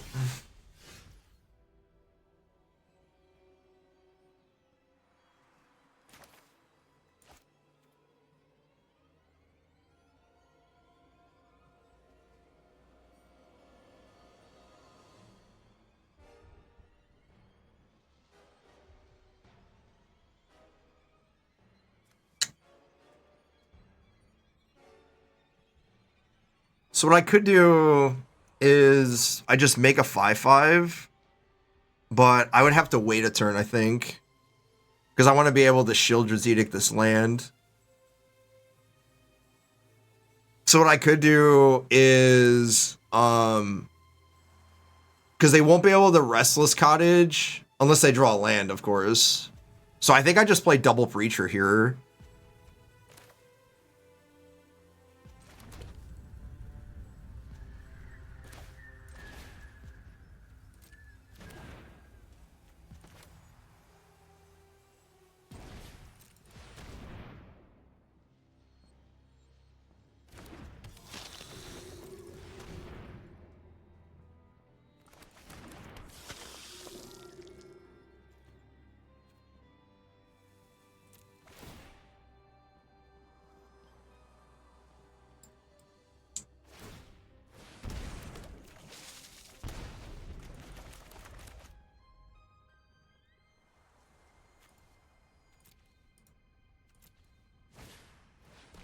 Duress, yeah, you got it.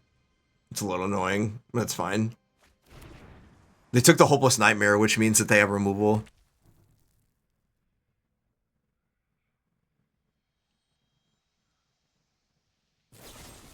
Oh, that's good for me. Really good for me. So now I can get a 6/6 now.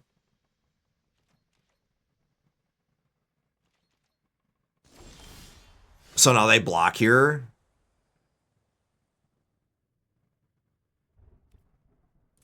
Yeah, I don't attack with the events.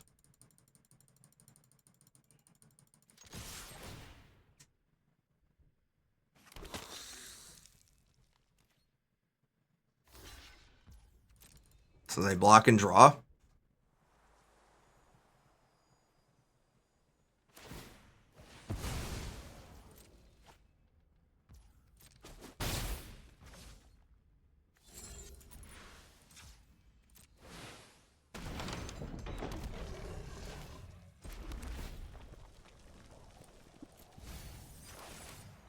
Your move.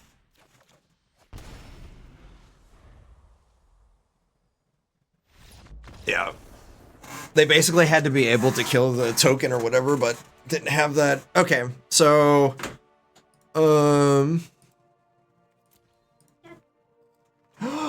why thank you. It's so good. I have a chicken sandwich. All right. So against them, I get annexes and reigns, and then we cut some sprinters, cut some hex mages. Yeah, because bargain's not very good against them. Everything else is though, and then sprinters are kind of like you only need one sprinter in this matchup, but you want everything else.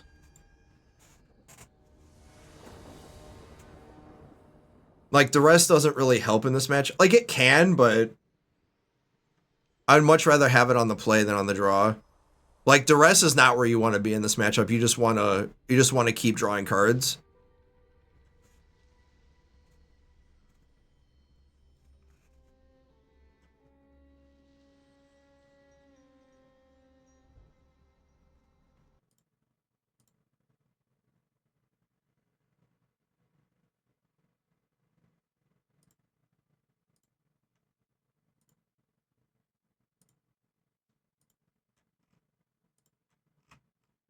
My opponent is deciding whether or not they want to play first.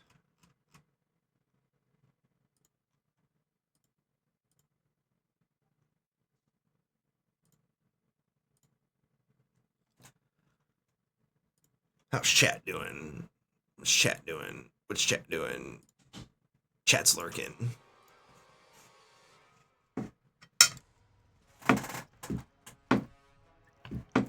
Homemade mac and cheese, chat.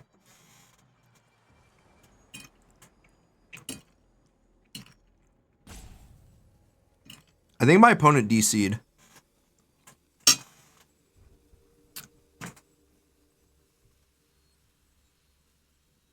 This chicken sandwich is fucking huge.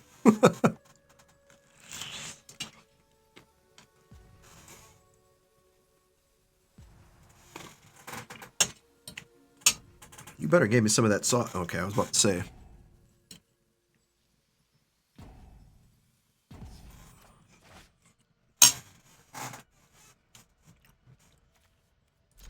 Yeah, that sounds fine.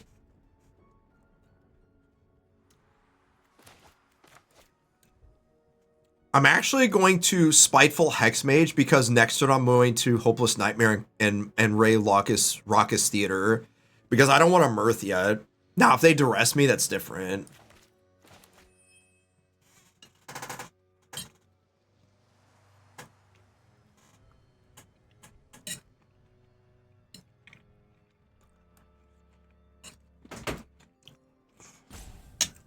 you need anything else? How's the mac and cheese? It's good. Yeah, I want to see you take a bite. I want to see how this is. No, it's good. I didn't have a. Of the sandwich. I did. Good. Glad you like it.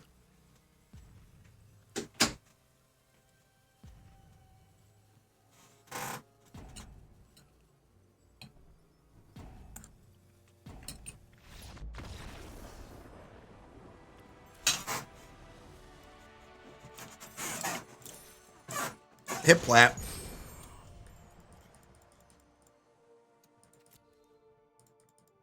All right, we're into plat, chat. Into plat.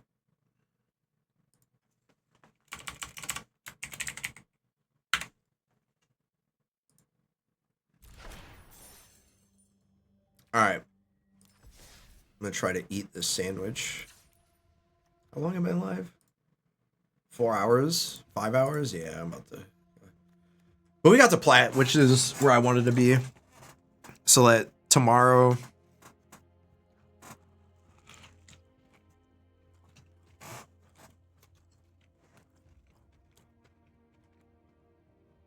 I'm not sure about Obliterator yet, chat.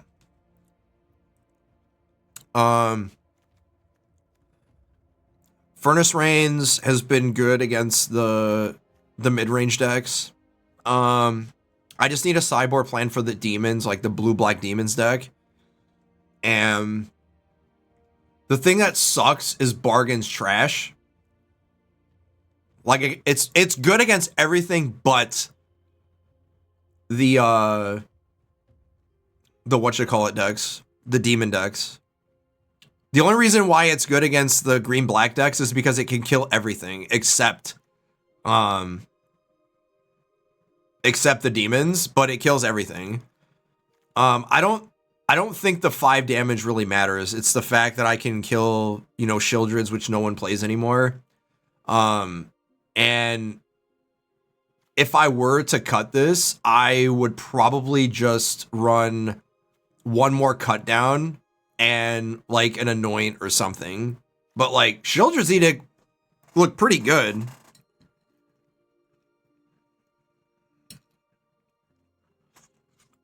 And then there was a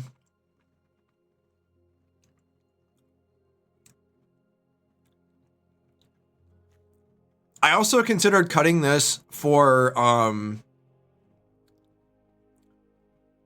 nowhere to run, because Anoint's probably the better choice because of how much annexes are in play. But like if I can't kill like 3 demons with Vengeance and Edict, like it's probably that I'm supposed to play something else, but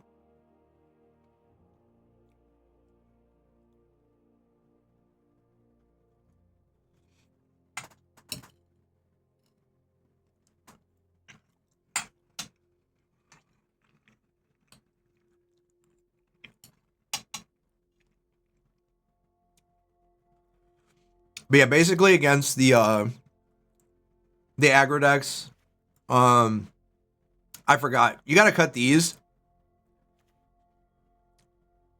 Like, you don't cut these. Normally it's like Hopeless Nightmares or because you cut the annexes for Obliterators and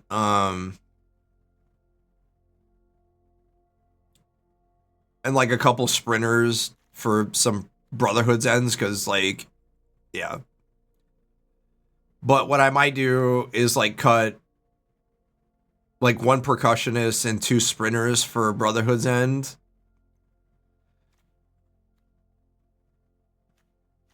Two, 1, 2, 3, and then Obliterators. Because like Sprinter is okay, but it's not like the greatest against the aggro decks. Because like you're the control deck in that matchup.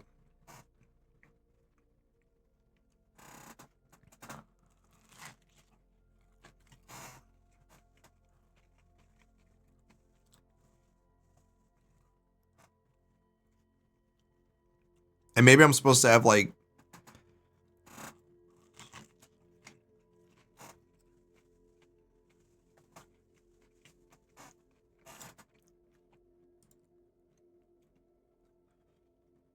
I can't think of what was the other card I was gonna try, but like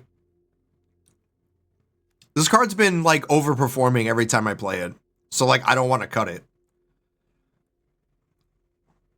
But what I will do though, like here's the problem I'm gonna see when Foundation comes in.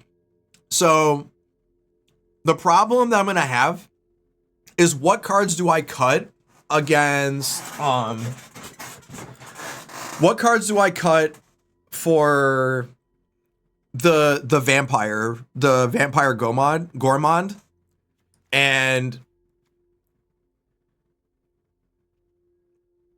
because like Mirth is good on its own just because I get to sacrifice like tokens.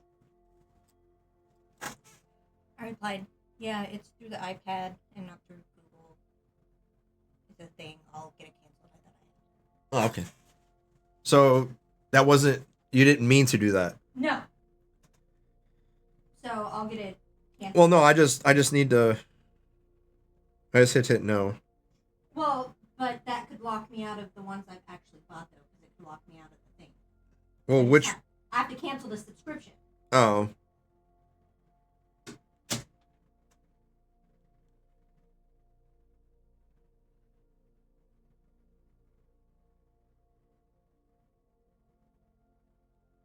Whatever. I'm eating.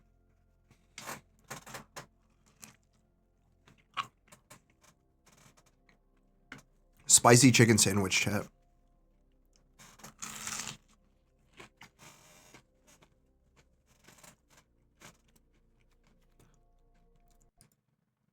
What does chat think? Like, all the cards seem good. The only cards that I'm not sure about are Betrayer's Bargain. Children's Edict did a lot. Bro, this is fried spicy chicken sandwich. Homemade.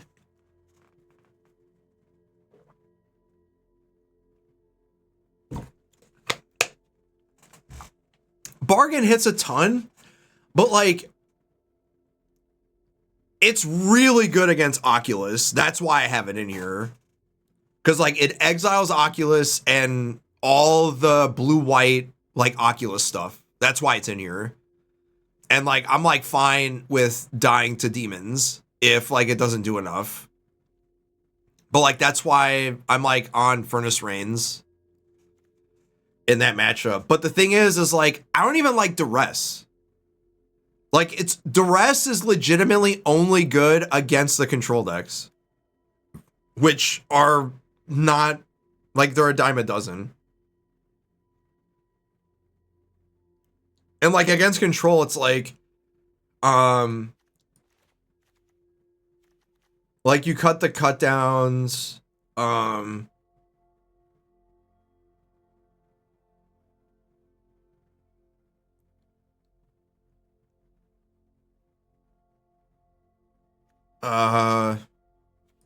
cut the towers, but like, I keep the and you cut the bargains because like, they don't kill any of the demons. And you keep all the stuff that kills stuff. And then, it might be correct to not cut all of my towers, but like, if they ever play a demon and I have a tower in my hand, it's just like, the main reason is because they play Fairy Masterminds and Caustic Broncos. And like, you have to kill them. Like, you can't just like not do anything about it. But like, maybe I don't have to cut all of my towers.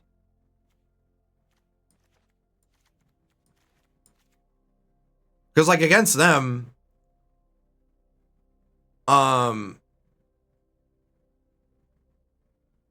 like, against them, I want the Furnace Reigns.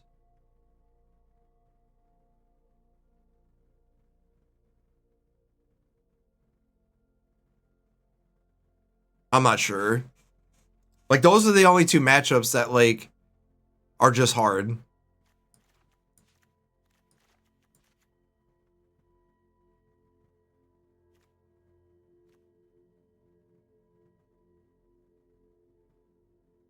I don't know. Maybe I just need to play, just go for the throats.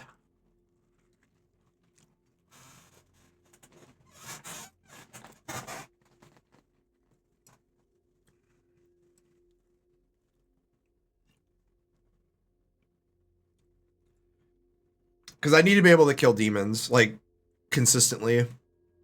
Because there's, like, no red spell that I want to play.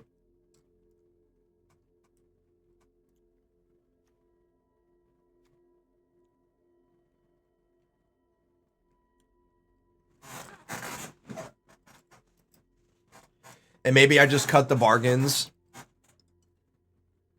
Because, like, being good against Oculus, I'm already good against Oculus. Like, I got 4 Vengeances. And then, like, Anoint is basically the same thing. Except Anoint hits these tokens. And Anoint hits their stuff.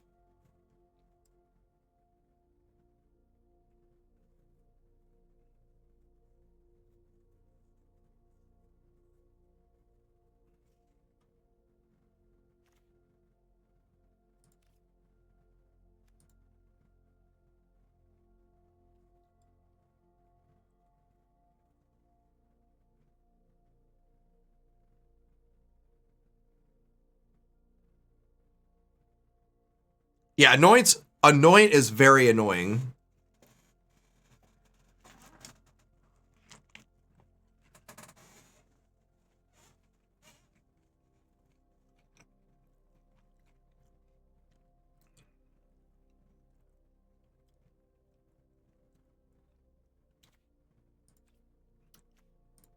I could see like a world where I put 2 anoints or like 1 anoint main and then have, or yeah, 2 anoints over this and then find a way to get a second cut down in the sideboard.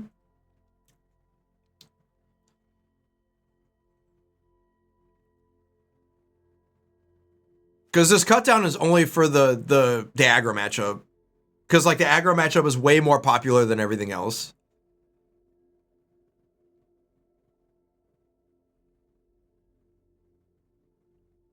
And then on the, like, I think I have to have a play draw sideboard plan against demons, where on the draw, I don't play Furnace Rains, and then on the play, I play Furnace Rains. What does my sideboard plan look like? So, bargains come out, anoints would come out also. Cut down comes out. So this is 1, 2, 3...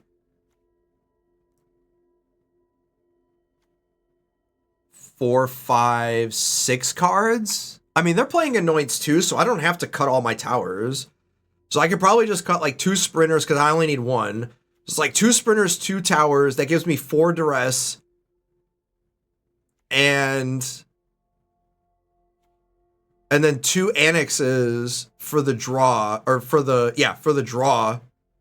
And then on the play, I bring in Furnace Rains. Like I cut 1 annex and other towers. Yeah, I'm gonna have to sleep on that.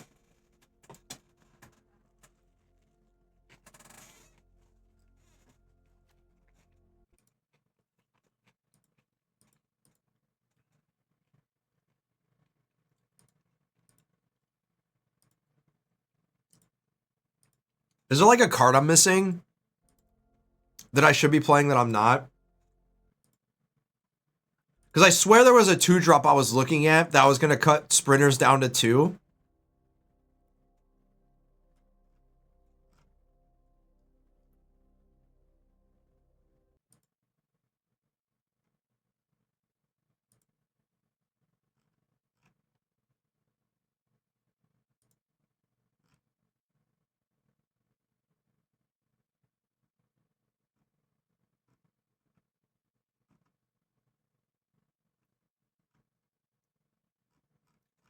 This deck is 8-2 right now. So this deck is like 16-3 over 2 seasons. And that's just the matches that I played.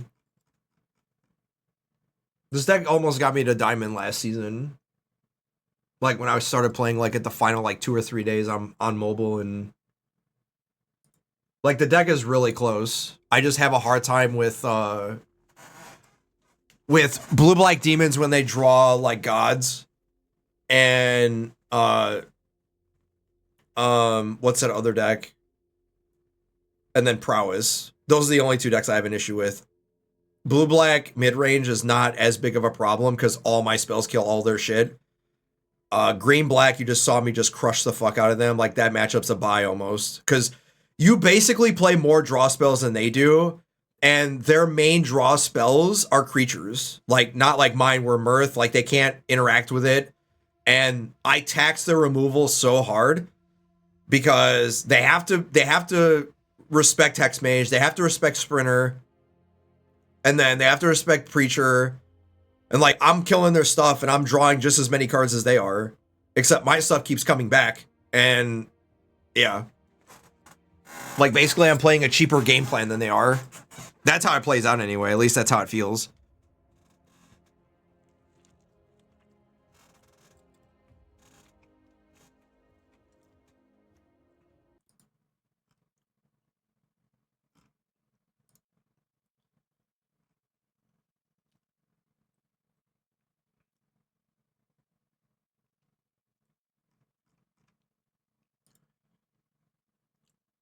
I just need to construct a plan.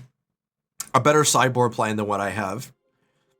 And it's quite possible that Brotherhood's End should be in place of this, and I just need better things than Obliterator, because that situation that we were in is actually relevant. where we had Obliterator and they had a Heartfire and they don't have to attack. Right? And then all I do is I just keep attacking them. But like they can get their Heartfires big enough and then they just attack it. Do you have nowhere to run in? No.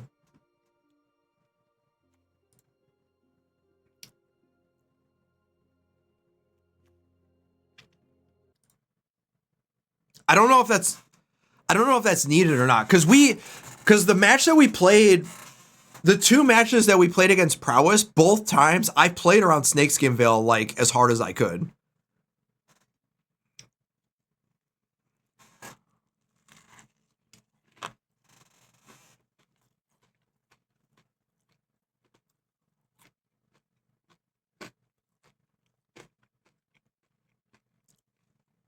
The issue against them is you need to be able to kill their stuff, like no matter what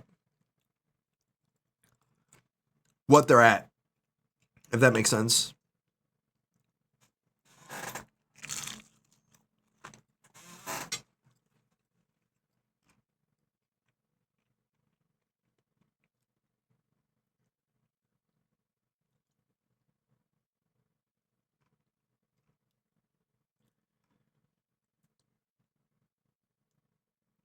Because, bro, legitimately, all of my losses, like, look at this shit. So, according to Untapped,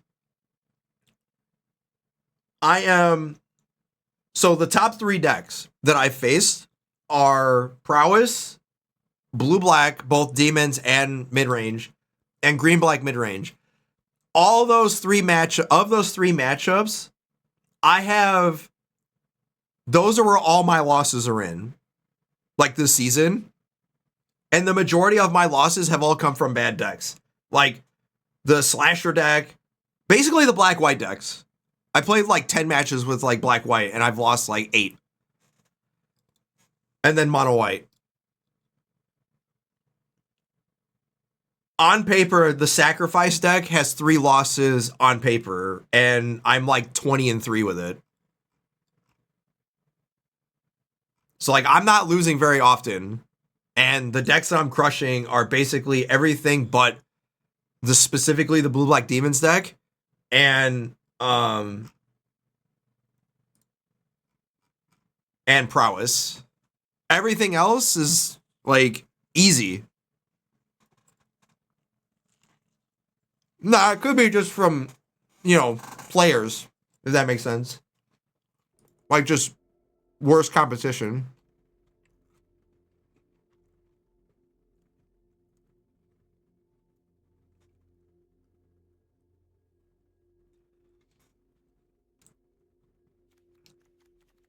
But we'll keep the Obliterators in. If we come to that situation again where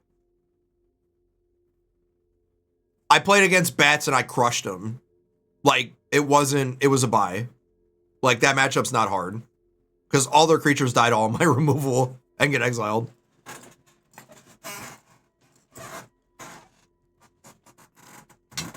I think the hardest matchup for this deck is really, really hyper-aggressive Prowess and Dimir Demons, specifically.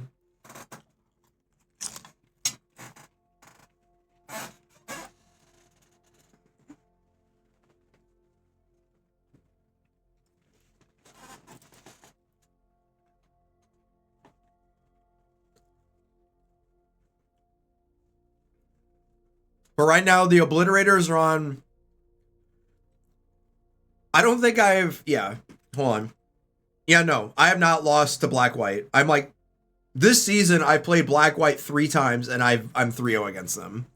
All decks. Mostly Bats, though. They're mostly like these mid-range piles. But the games did not feel close.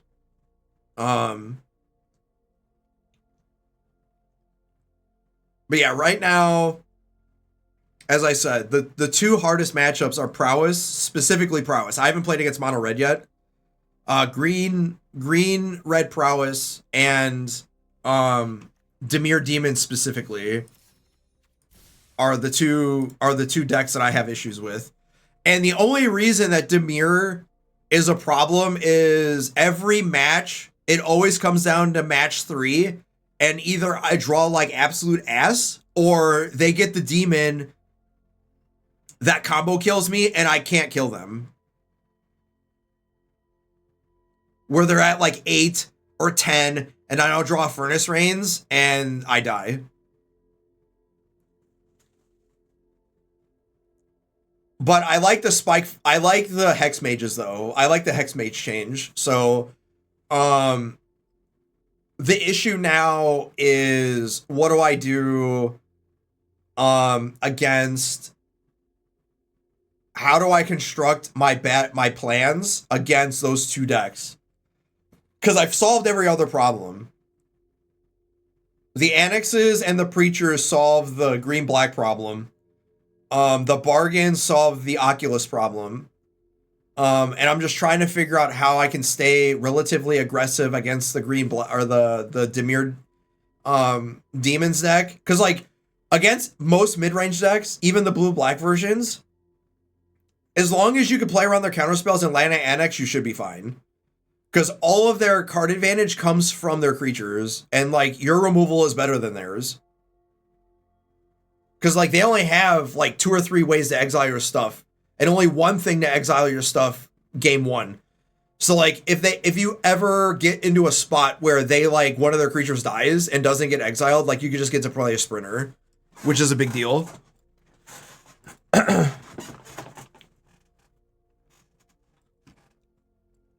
But that's been like the problem, is prowess just could draw the nuts and you die. And then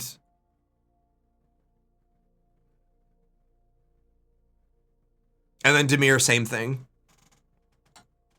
But I haven't solved those problems yet.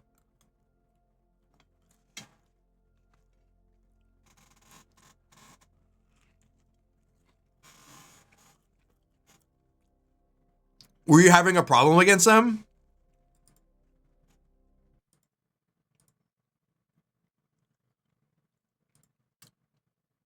Maybe I can answer some questions if you had like issues.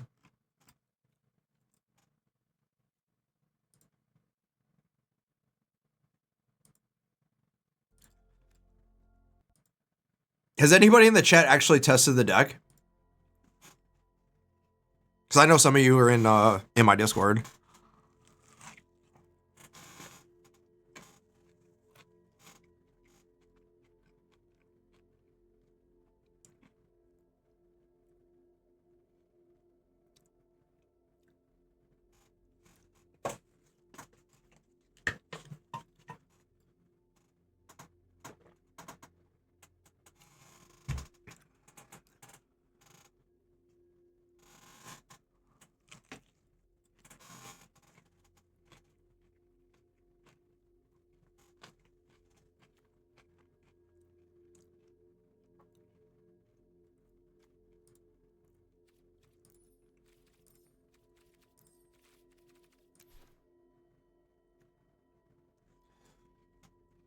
What was another 2-drop? I think it was a creature that I was thinking about. And I couldn't remember, because I was going to cut a couple Sprinters for it.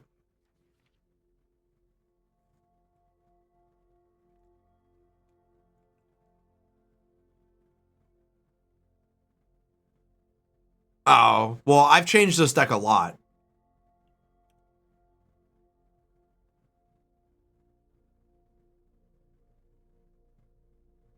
I think Black-White Bats is just too slow. It's too slow against the aggro decks, and it's a smaller mid-range deck against the demon decks.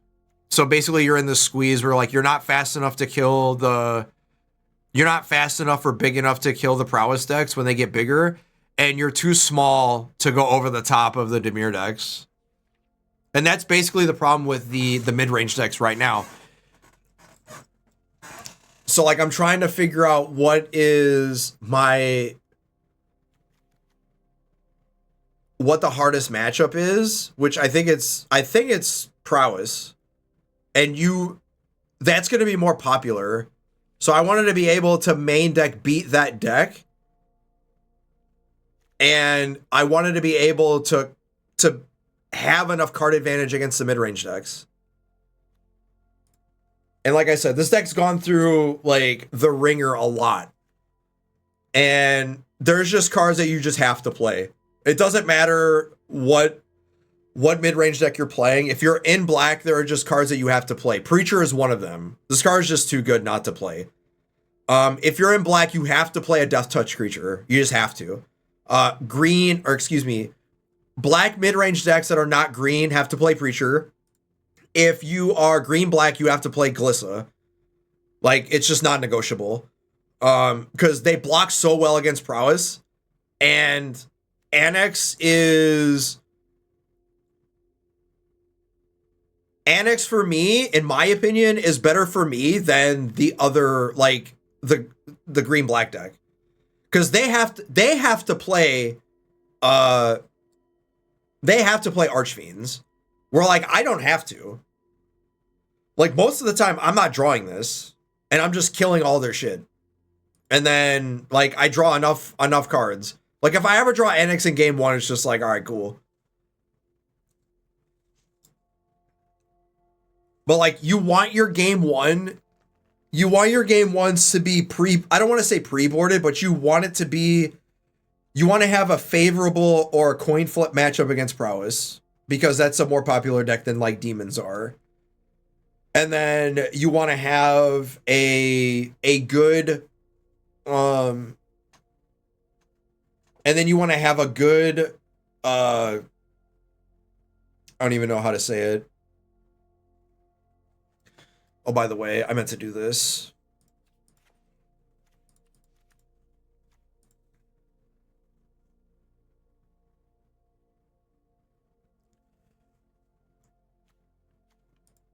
So, like, what I did was I also cut,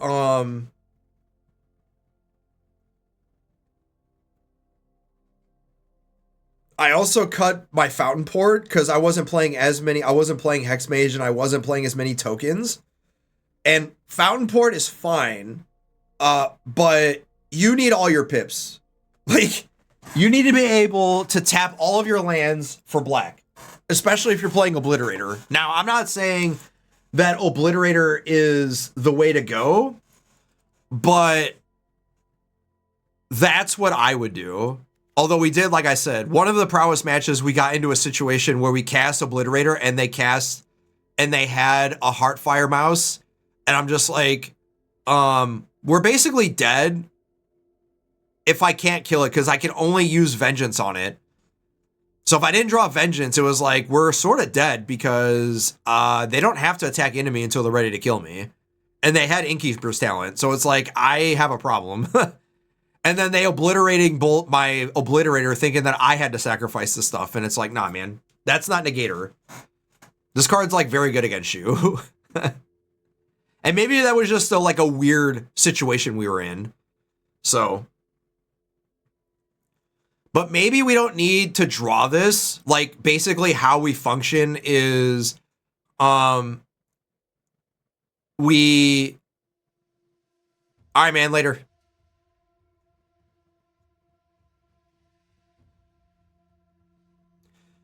This card's pretty bad.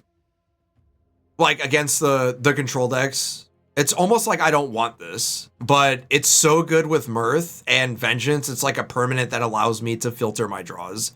So it's like kind of like a necessary evil because you don't want to play it into like Spiteful Hexmage and then play this on 2 and just get blown out by Cut Down. Excuse me. I could see myself playing 3 of these. Like, you don't need 4.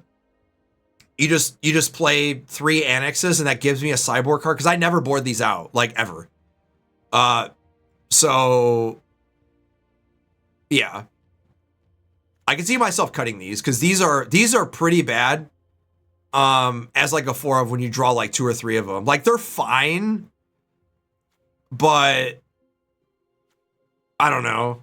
Like I can see myself cutting these and going to cut downs, like 2 cut downs and 3 of these. And then that gives me avenue to bring in more duresses or whatever. Because, like, you only want to see, like, 1 or 2 of these. If you see, like, all 4 of them, it's kind of annoying. Like, they're fine.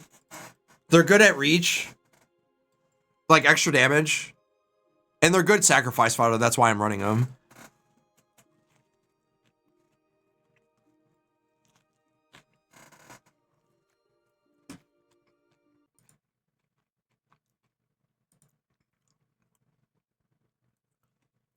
All right. But I'm going to sleep on it.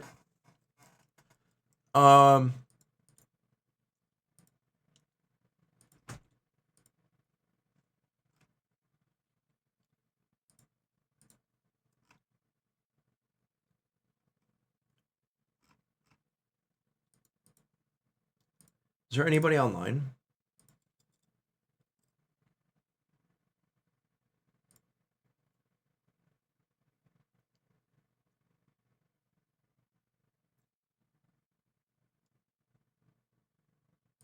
I will send it to Sam. Oh, he's cubing? Yeah, he's cubing. All right.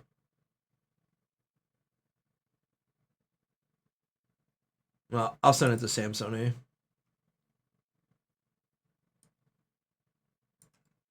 Sam's legit. But yeah, I'll sleep on it and make some changes. I may not need to make any changes. This is how the deck is. But if I did make any changes, it would be to cut either a nightmare or something for an extra annex or an extra cut down. Because like 3 nightmare is not that big of a deal to 4 nightmare, but I think we had a better plan against prowess than we've had in a bit, so I think I'm fine with it for now. So we'll raid Sam Sony. And then tomorrow I'll be live. I don't have a time yet. So